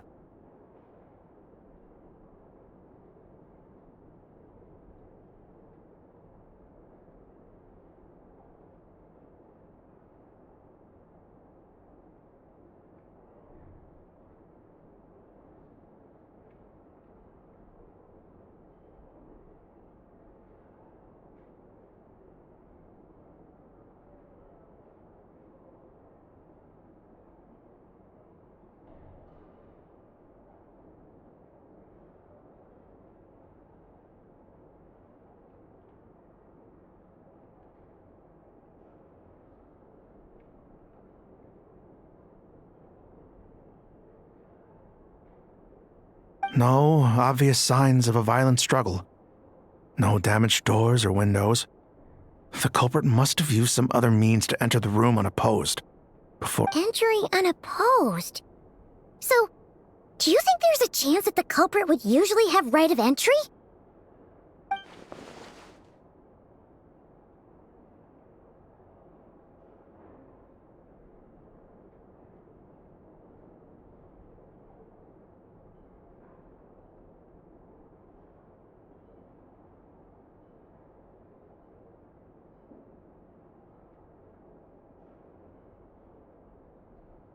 At the moment, the most valuable lead we have is based on an eyewitness report from a nearby resident.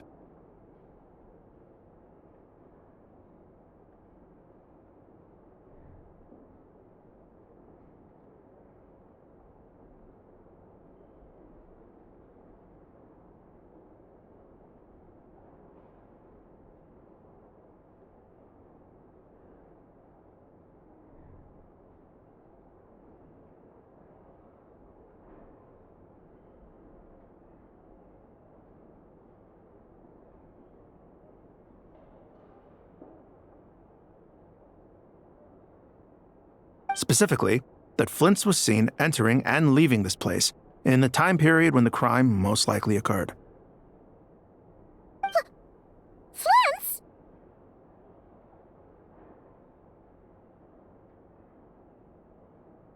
We have tried to contact him, but he has not replied. Very odd indeed. So, he's the prime suspect right now, right? To be honest, I'm not particularly inclined to believe that this was an inside job. Flint's can come across a bit eccentric, but he does well in missions on the whole. He also had no disagreements with the Sergeant Major that we know of. So he lacks the motive to commit such a terrible crime. But neither the eyewitness report nor the nature of the fatal wound itself are in his favor. So we are looking for him at present.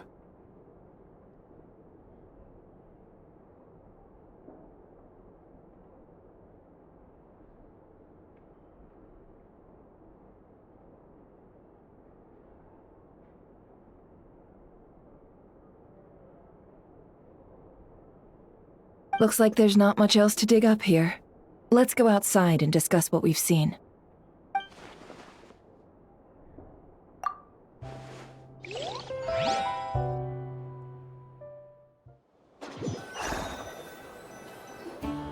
So, the evidence points to Flint's, and he just so happens to have disappeared without a trace. A sticky situation indeed. We know that this Flint's could have been Rerir in disguise, but we lack the evidence to prove this to anyone else.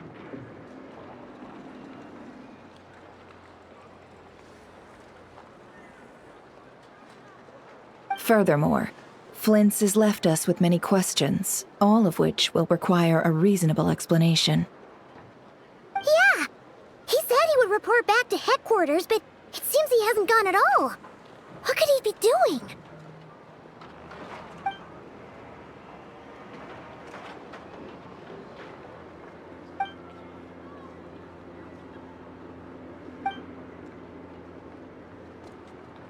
Let's approach the issue this way. First, we must determine our culprit. Was it Flint's or Rerir in disguise? Yeah! What reason would Flint's have to murder Sosie anyway? None, as far as I know. And even if he had a motive, it would have been easier to do so out in the wild, rather than in Nasha Town. Yeah, they would have often gone out on missions together. Plenty of chances there. Yes, but there's one thing worth noting here. Remember the intel we got back at the tavern? No one has ever seen a phantom that can take the form of other humans within the Wild Hunt. This means that he has been hesitant to abuse this ability, or allow it to become common knowledge, likely so that he could act in secret under other guises. But no matter what, borrowing identities comes with risks, right? What if you bump into the person you're imitating along the way? Precisely. In other words, his goal must have been worth the risk, similar to how he came in disguise to obtain the moon marrow. He likely knew then that the real Flint's would not appear and get in his way during this time. We'd have to ask Flint's ourselves, I'm afraid. But we shouldn't jump to any conclusions here.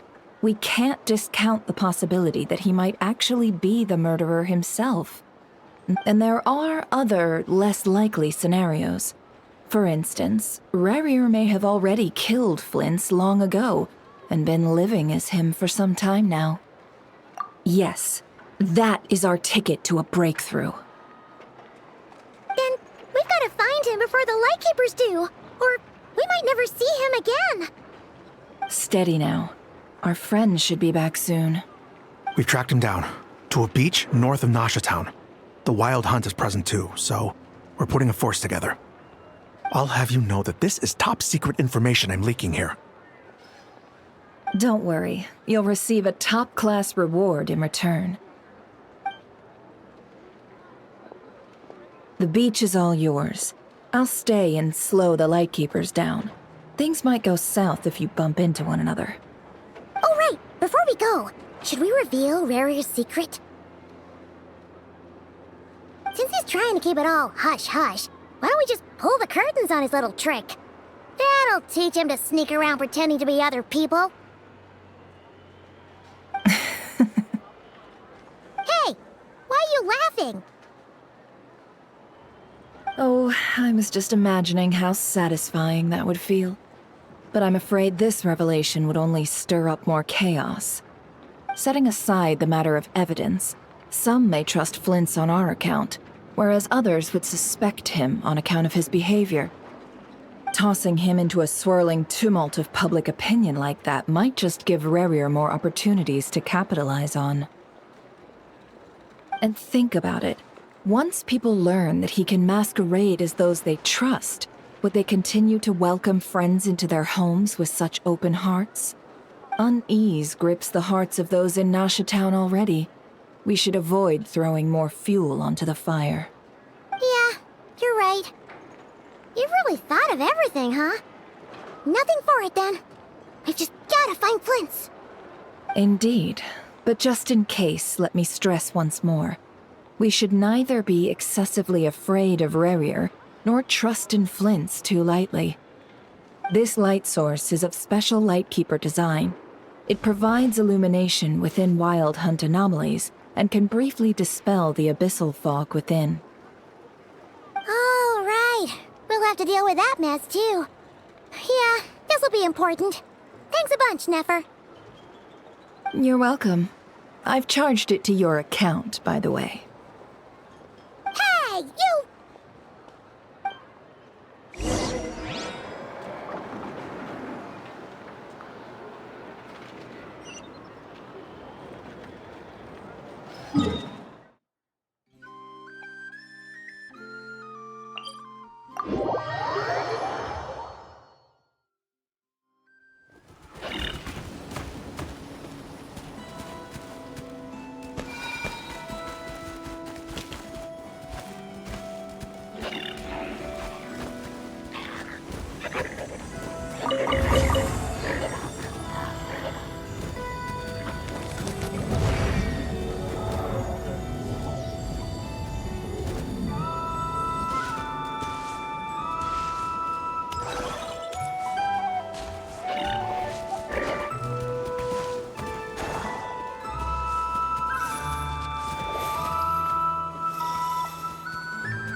Whoa! The fog's really... Is that a Lightkeeper's lantern? Is there someone up ahead? Come on, let's go see!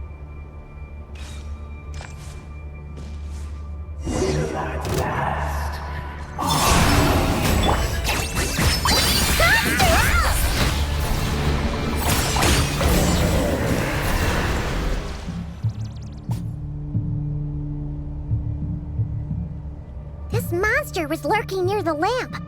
That must have been a planned ambush. We're not falling for that again. There's something inside it. Some small device. Huh? Why isn't it giving off light anymore? Is it broken? Oh, we better take it with us.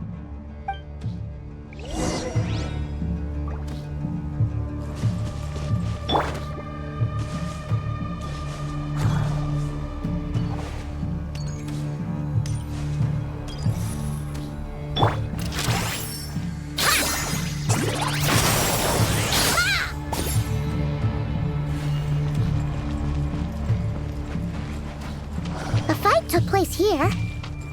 Did Flint's leave these marks?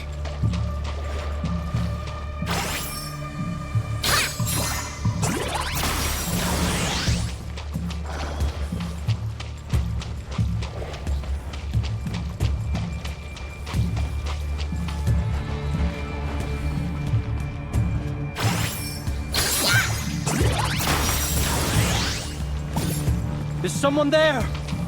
Please, help me! Isn't that Flintz's voice? Did you hear that? But is that really him?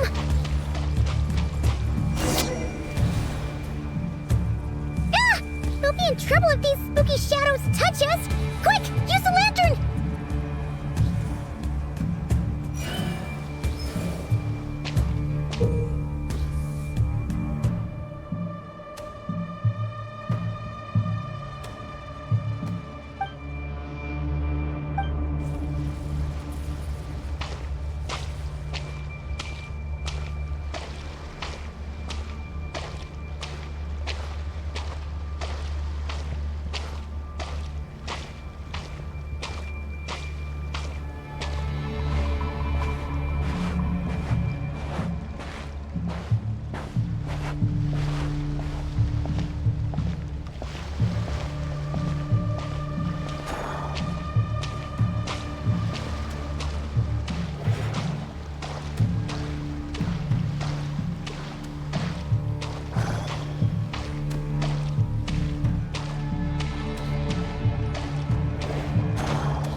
Operissos.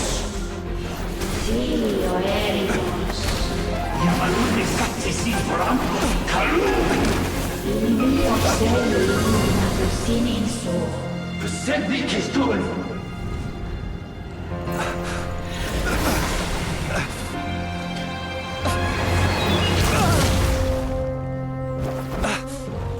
Hand it over. That was mine from the first.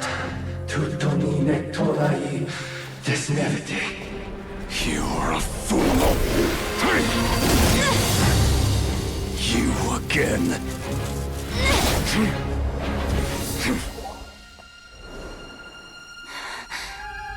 What the? It's stronger than before. Lantern, now!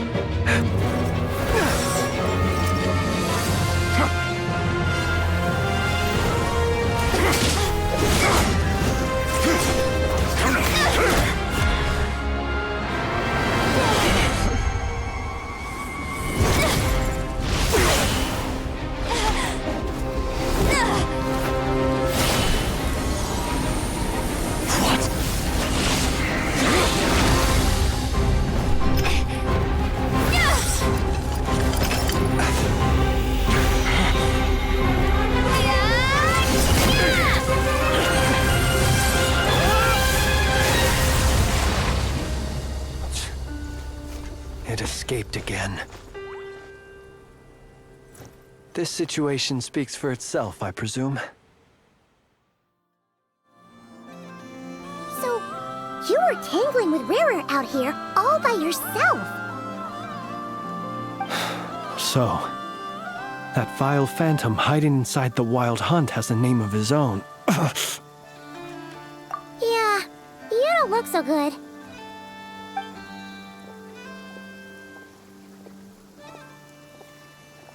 sorry you had to see me like this.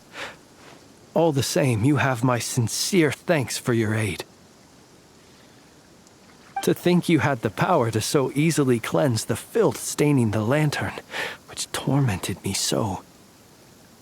Might I ask what magic that was? Or whose pupil you are? I believe I might have saved some face had I mastered just a fraction of such abilities. And an enviable constitution it is. A pity that such abilities cannot be acquired. Why did abyssal power just burst out of your lantern anyway? That is a long story. Many moons ago, when on wild hunt clearance duty, I shattered one of its cores only for a special crystalline object to fall out. I sensed a power surging within it that was at once familiar yet strangely illusory. I freely confess to being an avid collector of ancient gems, coins, and other curios, and curiosity it was that had me store this crystal inside my lantern. Afterwards, I wound up collecting a few more such crystals quite by accident, and discovered that they could merge into a single piece without my prompting. Though it was only recently that they began slowly emitting abyssal energy, which could neither be dispelled nor weakened. Is that what Rarer claimed belonged to him? That must be what he's after then! I concur. And here's the kicker. Before he was exceedingly weak. In fact, I've already beaten him several times, though I could not destroy him completely. But I noticed while engaging him that the crystal fragment would restrict my powers. As such, it occurred to me that I should hide it rather than tangle with him any longer. Alas, he has proved most fixated upon this fragment. And for some reason, his strength has grown by leaps and bounds since I last encountered him. And where, might I ask, would it be safe? Or do you think it wiser I threw it away? Were our places switched, would you discard it, knowing that its perilous might was beyond your ability to counteract, yet capable of causing greater harm should it lie beyond your grasp? Yeah, throwing it away would mean giving the bad guy what he wants. But exposing yourself to its corrosion and growing weaker by the day, that sounds super dangerous too. Only those who shoulder risks are qualified to welcome in the turning of the tide. Those who flee when troubles come are nothing more than deserters. Though I shan't deny that I have your fortuitous arrival and most outstanding assistance to thank for my continued ability to speak such platitudes. Either way, it seems this fragment is now utterly still. That must have made it useless to Rarir. I doubt he would have retreated so readily otherwise. I imagine this wasn't the only reason you came looking for me, though?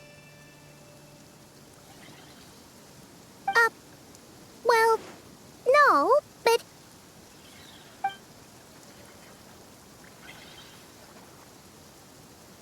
Ah. I see. To use the Lightkeepers to find me, I suspect. I did not inform anyone of my true whereabouts, so he should have had more difficulty tracking me down. They alone have the ability to quickly pinpoint my position. Our Sergeant Major has a Kuvaki-powered device that can be used to detect others who bear a lantern. They usually don't pay my whereabouts much mind unless they absolutely must find me. You mean this thing? Yes. Where did you pick this up? We found it inside a lantern when we first charged into the Wild Hunt anomaly. It must belong to a Ratnik dispatched to investigate the area, who, it seems, dropped everything and fled the moment they saw the Wild Hunt massing to strike. Well, at least they're not dead. Guess it's not surprising how they found you so fast then. But if Rarer could have shapeshifted into Sosi, why didn't he just use that Kuvaki device to find you himself? Were he to use it, that device would likely fail to act as it should, owing to abyssal interference. Ah, guess that explains it. So not only is this Rerir ruthless, but a purveyor of dirty tricks, too. You might not be familiar with Sergeant Major Sosi, but he put his heart and soul into every mission. Our deployments are subject to orders from headquarters, and his orders were to be stationed long-term in Nasha Town. As such, he was very seldom able to go back and visit his family.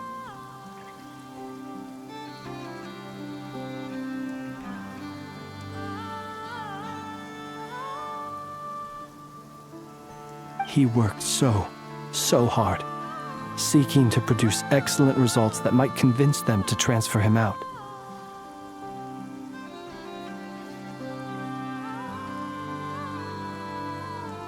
Oh. But every year they would say, "Wait a little longer. Wait a little longer." He often wondered if it was because he was lacking somehow. In truth, everyone had nothing but the highest praise for him. But good work does not always lead to good outcomes. The higher-ups would think, he's doing great where he is. Let him stay there forever. A most convenient choice for them, at least. Whereas his subordinates would think, wouldn't it be a shame if we were to lose such a talented, easygoing boss? So he waited. And he waited. Until the world closed its eyes in the depths of the night, and a lantern was slowly lit for him alone, that no one could see.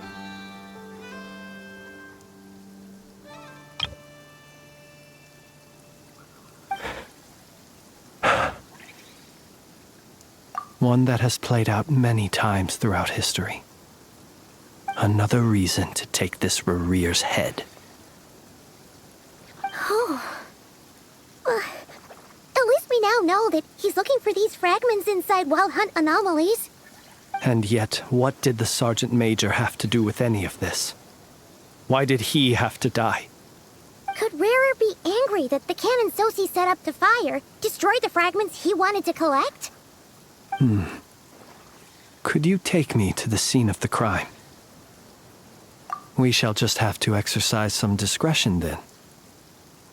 Come on. Let us be on our way.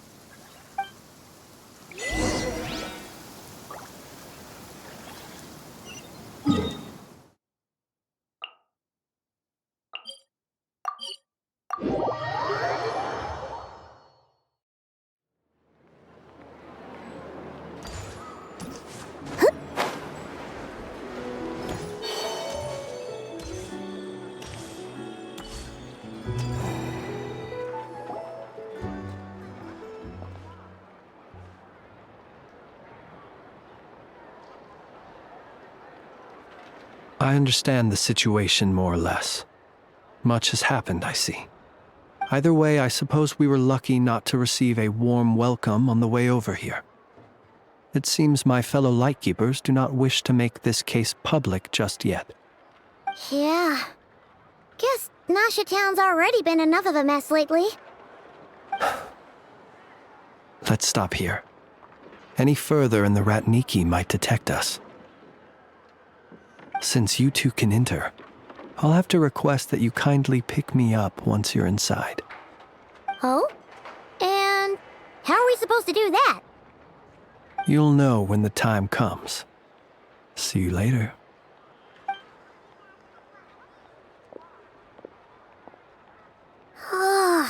Still acting all mysterious. But he seemed pretty confident, so guess we've gotta trust him.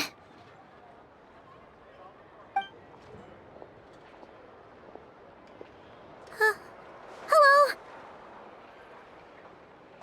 Ah, you're the special assistants for this investigation, right? Yep, that's us. Well, you're just in time. We're basically done investigating the crime scene. All that's left is to finish writing up some records. then properly dispose of Sergeant Major Sosi's remains.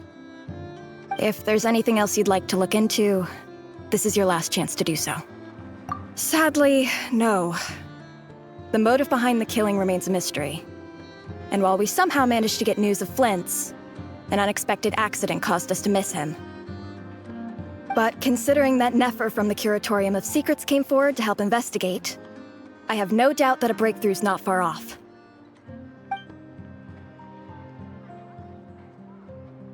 We'll do our part too. All right, we're going in. See you.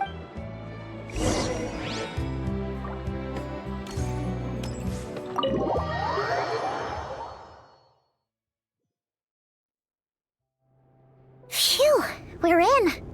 Thanks to Nefer's reputation, once again.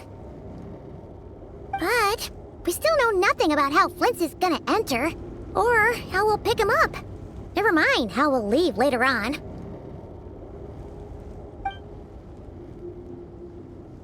Something the matter? Huh. That looks like Flint's lantern. But where is he exactly?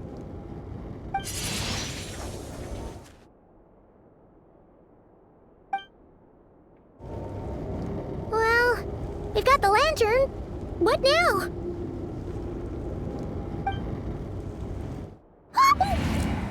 Oh, Paimon almost screamed out loud. You never said you could do magic like that! This lantern may have a rather peculiar shape, but so long as it doesn't glow, it won't stand out in the dark. I calculated that you would have already entered, so I chose a spot visible from the window before using light to send you a signal. As I thought, you're both sharp-eyed and on the ball. The perks of being veteran adventurers, huh? Your composure is more impressive still. You're right. That required a little trick of my own. But let us leave such trivial topics for a more relaxed moment. Our time is limited after all.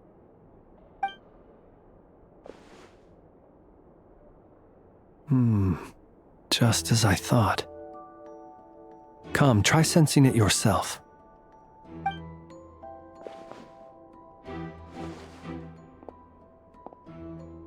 Identical powers must flow from the same source.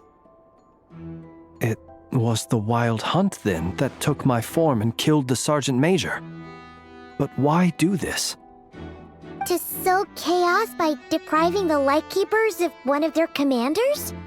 If the Wild Hunt's true form is powerful enough to stand against the world as you claim, I fear not even the full force of Lightkeepers could stand against him, let alone the handful of us stationed in Nashatown. He would have no reason whatsoever to pick quarrels with individual ants. Let's look again more closely. We must leave no stone unturned. Well, that makes things simpler. In that case, allow me to disturb the fallen. May the ghost flame guide your spirit. May you rest in peace.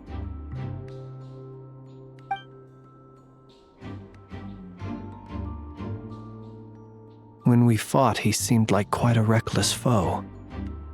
Certainly not the meticulous mastermind type.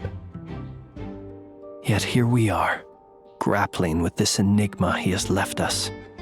Oh, if we can't get any leads, we might have to go back and find Nefer. Oh, the longer we're stuck here, the likelier he is to achieve his goal. Ugh, this is so frustrating!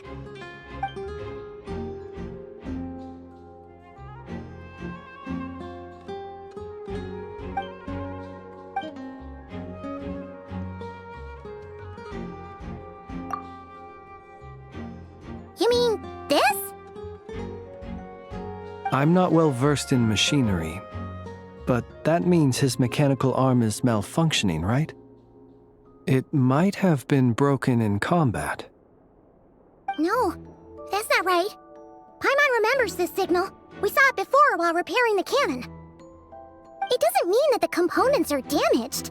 It just means that they're due for regular maintenance, so the device has stopped operating. But the real problem is that... Yeah, he even helped us find the maintenance port. It could still be a coincidence, but considering it hasn't been long at all since we were repairing that cannon... The Sosi you met could have been Rerir in disguise. In other words, he played the Sergeant Major before disguising himself as me. That's right! If only there were some way to prove it. You mean Hintsa? We had a short chat with him once at the tavern, but it's so late. Guess it'll have to wait till tomorrow. I know where he lives. The situation is critical, so let us now take up the role of uninvited guests ourselves. Ah, yes. And one more thing. Remember to pick me up by the window.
Oh, it's you two.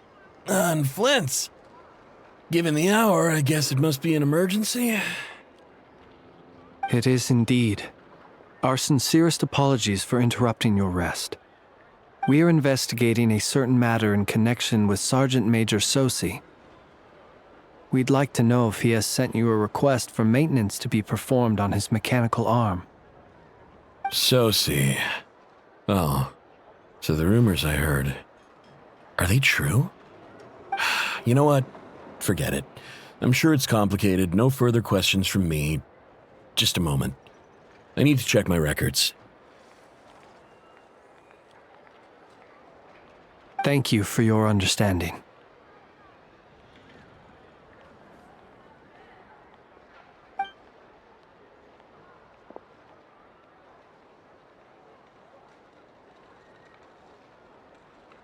Got it. 8 days ago, he came to request a round of regular maintenance. But as it happened, I had run out of the required components. His mechanical arm is especially sophisticated, having been designed by Aino personally. The parts, too, could only be made by her. As such, they usually take several days to arrive. In fact, this time, he even asked me if we could push his request forward.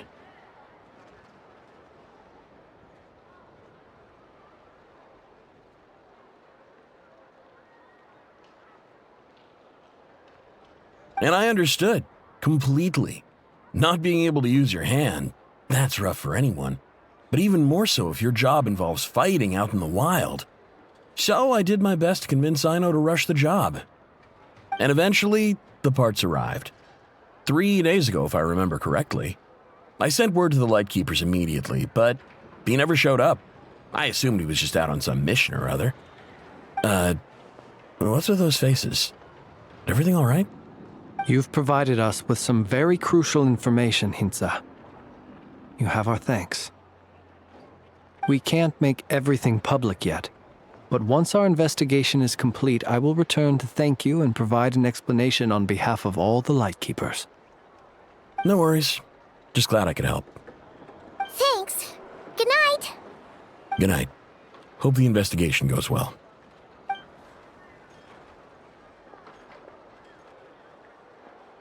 It seems that it is as we guessed. The Sergeant Major Sosi you encountered while repairing the cannon was actually Rerir in disguise. 8 days ago, he had yet to act, but at some point after that, he attacked and imprisoned the Sergeant Major. With the immense gap in strength between them, the job was finished in a single blow. And thus Rerir had no opportunity to discover the malfunctioning mechanical arm. Perhaps his mastery of shapeshifting extends only to outward form, and not therefore to complex internal mechanisms. Hence his oversight of the uniquely mechanical traits of the Sergeant Major's arm, and in turn, this flaw in his disguise.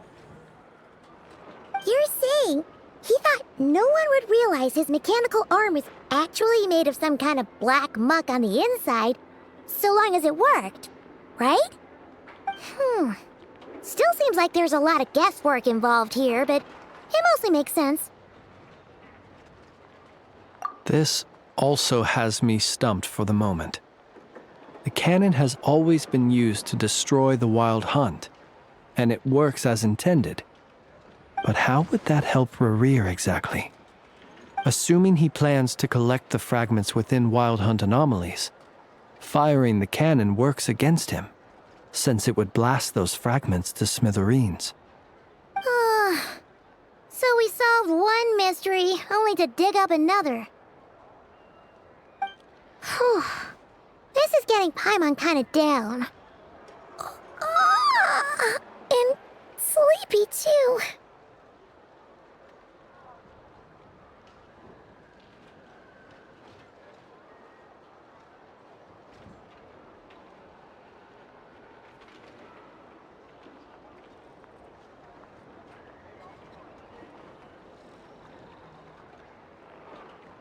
Yes, I'd say it is high time we took a break. Seems like there's a lot left to investigate. We'll have to fight Rerir eventually. And we'll do a poor job if we're not well rested.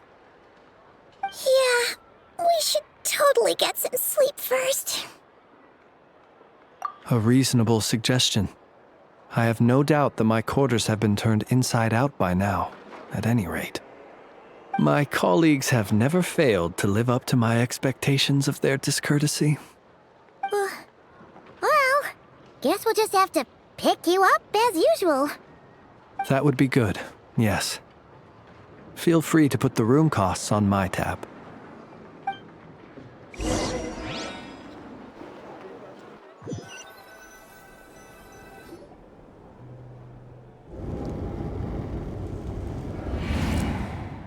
Phew, back inside. We can finally take a breather. Okay, Paimon.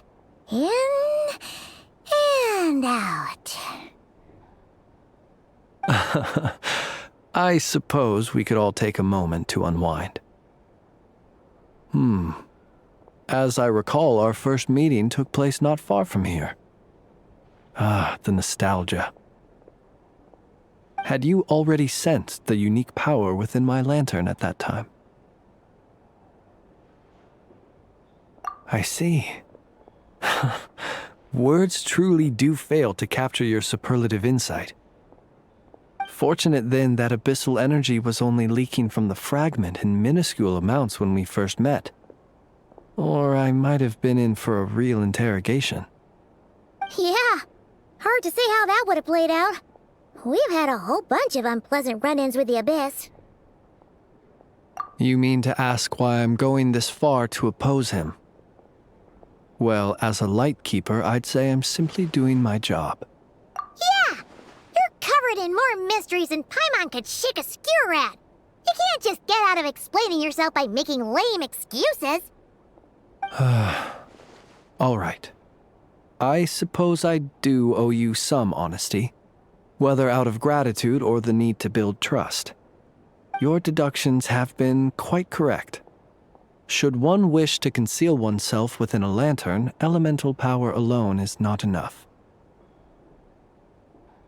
You know humans well, and naturally you understand their limits.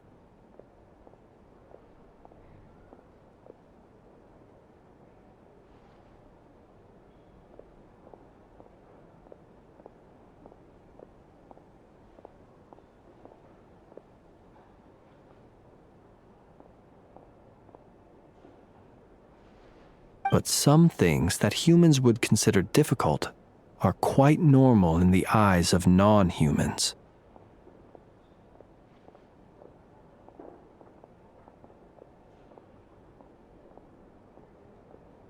So, you mean you're one of the latter? Have you heard of how Snezhnaya was once the realm of the Fae? This race is no longer of any importance, but they still exist, as evidenced by the fact that I am standing before you. We've heard some scattered legends, but that's all Paimon thought there was to it.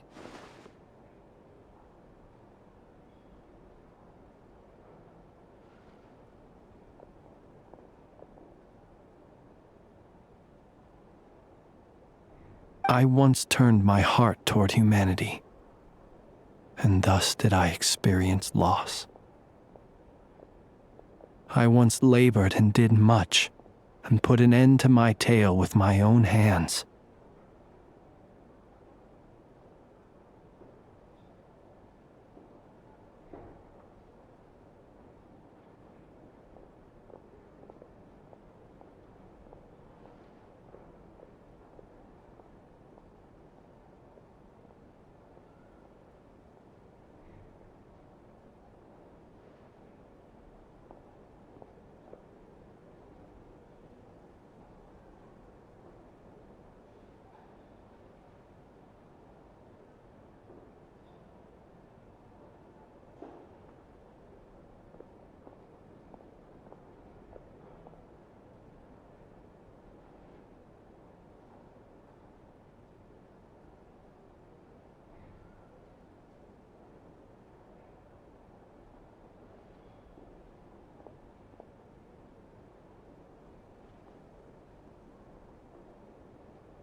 When you realize you are floating in the middle of a vast ocean, you cannot help but feel that swimming in any direction would be equally meaningless.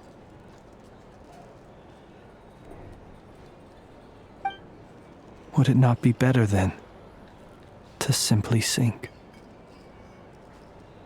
But before I could sink to truly lightless depths, chance had it that I should be awakened by a band of Ratniki.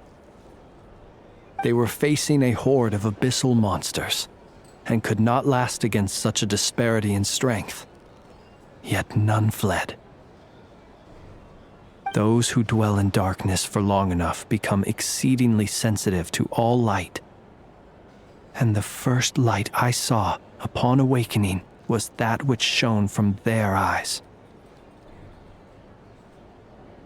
Is that why you chose to help them? Perhaps I was moved by their valor. Perhaps I simply saw my past self in them, and was moved to action for the first time in a long, long while. But I was freshly awoken, and my powers were limited. I could not prevent casualties altogether. The survivors and I buried the fallen heroes. That was the origin of the final night cemetery.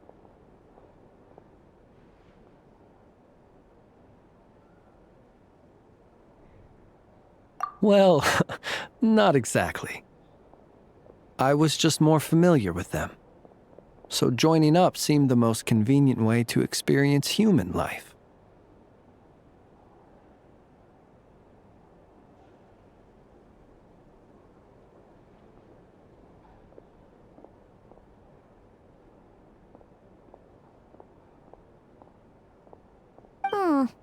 Doesn't sound too believable. Well, I believe it. Besides, I'm well past the age when one might believe in things that must be done. Nonetheless, there are still some things I will not allow to happen. The chaos that Rerir has been stirring up is one of them. Tomorrow I shall go and check our records to see if I can find any connection between the Wild Hunt, Rerir, and the cannon. Will you need us to get you where you need to be? Oh, I'll be fine. I keep a backup copy at my residence in case of emergencies. Can you even go back there right now? Won't there be Ratniki watching it? Thanks for the reminder. I believe they'll have checked my place, but they won't have stayed. All things are ranked according to their priority, and we lack the manpower for such an open-ended stakeout. And even if someone is waiting, I have ways around that. I am the master of my own house, after all. All right then, we'll trust you. We sure ended up chatting for a while, huh? Paimon's super tired now. But, you know, feels like we can breathe easier, now that we know you better. I didn't take you for the cautious sort. Anyway, I hope you'll help me keep this a secret. I'd prefer others not to know about my past unless strictly necessary. Nor do I want to attract more trouble on account of being a fae. Paimon's lips are sealed too. All right. Thanks again for your help. Good night, you two. Finally, we can rest. Let's go get some sleep. There's tons to do tomorrow.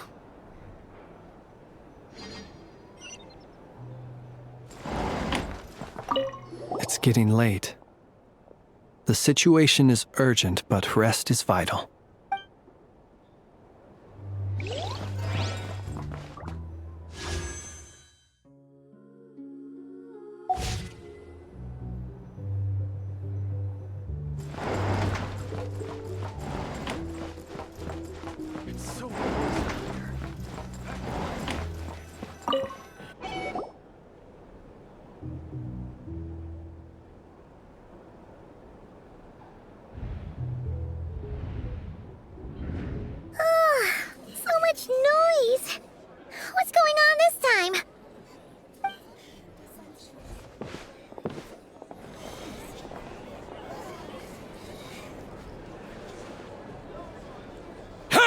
Where's Flint's?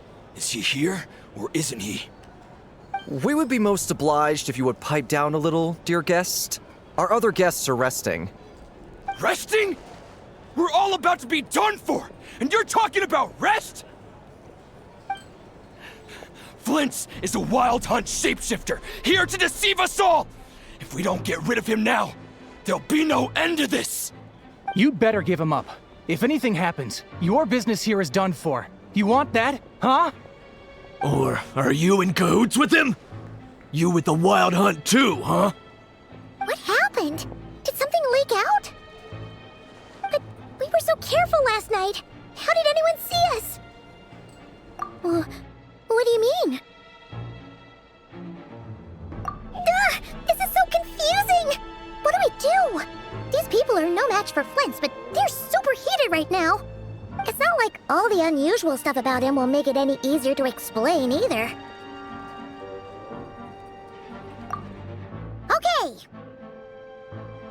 Hey! Let us in now! My apologies. My apologies. Hold on! Calm down, everyone! What in Tevat is the meaning of this racket? Are you intent on depriving both the Voynich Guild and the Curatorium of Secrets of even a moment's rest? Boss, do we really have to entertain people who don't respect the rules? Call a few of your boys and have them thrown out. And what hole did you crawl out of? A watering hole, of course. The one you've just disturbed. A place to get a moment's respite from all the recent unhappiness, and to escape from all this talk of the wild hunt, or strange ghosts and phantoms. Who'd have guessed people like you would come bursting in, shrieking louder than any ghoul? This is a matter of utmost importance. We've got solid evidence. All we need now is to confront Flint's face to face. Exactly. And you sure don't look like an impartial party either, Nefer. Oh, don't I now? How about this then, boss? Let them do their search. If they find their man, they can have their little chat. But if they don't, then they owe everyone here an apology, as well as compensation for all the racket they've caused. Wait, it's... All right. I suppose that's the only way. If we don't let them in now, they'll be back sooner or later. What a mess. Oh, all right then. Well, I'd say that sounds like an impartial proposal. What say you? Or are you suddenly unsure of yourselves? Come on, everyone! Move it!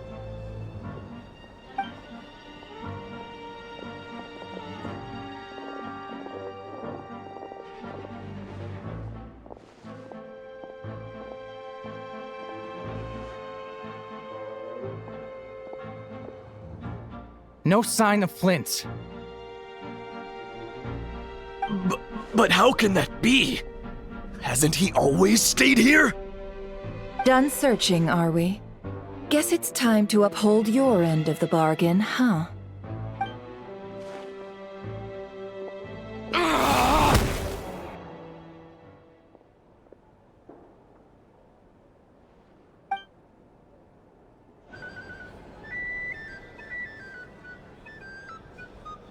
So, Paimon, you've been waiting to ask me something, haven't you?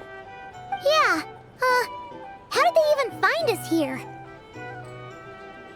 My inside man with the Lightkeepers informed me that you paid the crime scene a late-night visit. I surmise that you must have rendezvoused with Flint's and obtained some new information. Then, early this morning, a group of people gathered at the town gates, news spreading amongst them that the wild hunt could disguise itself by taking on familiar faces. Everyone started throwing out the names of possible suspects. No one, seemingly, was exempt. And amidst it all, Flint's name started gaining more and more traction. I'm sure his solitary lifestyle may have played a part, but I wouldn't discount Rerir throwing fuel on the fire in secret.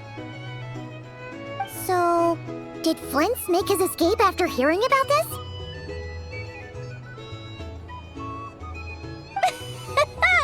And that's where I Yehoda, the quick-witted, fleet-footed backbone of the curatorium, got my chance to shine.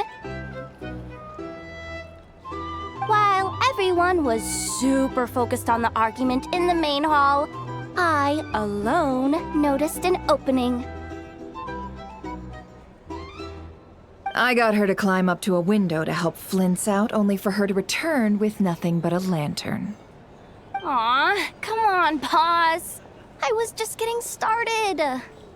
We initially intended to bring Flint's back to the curatorium and wait those people out, but I never expected this to be all that was left.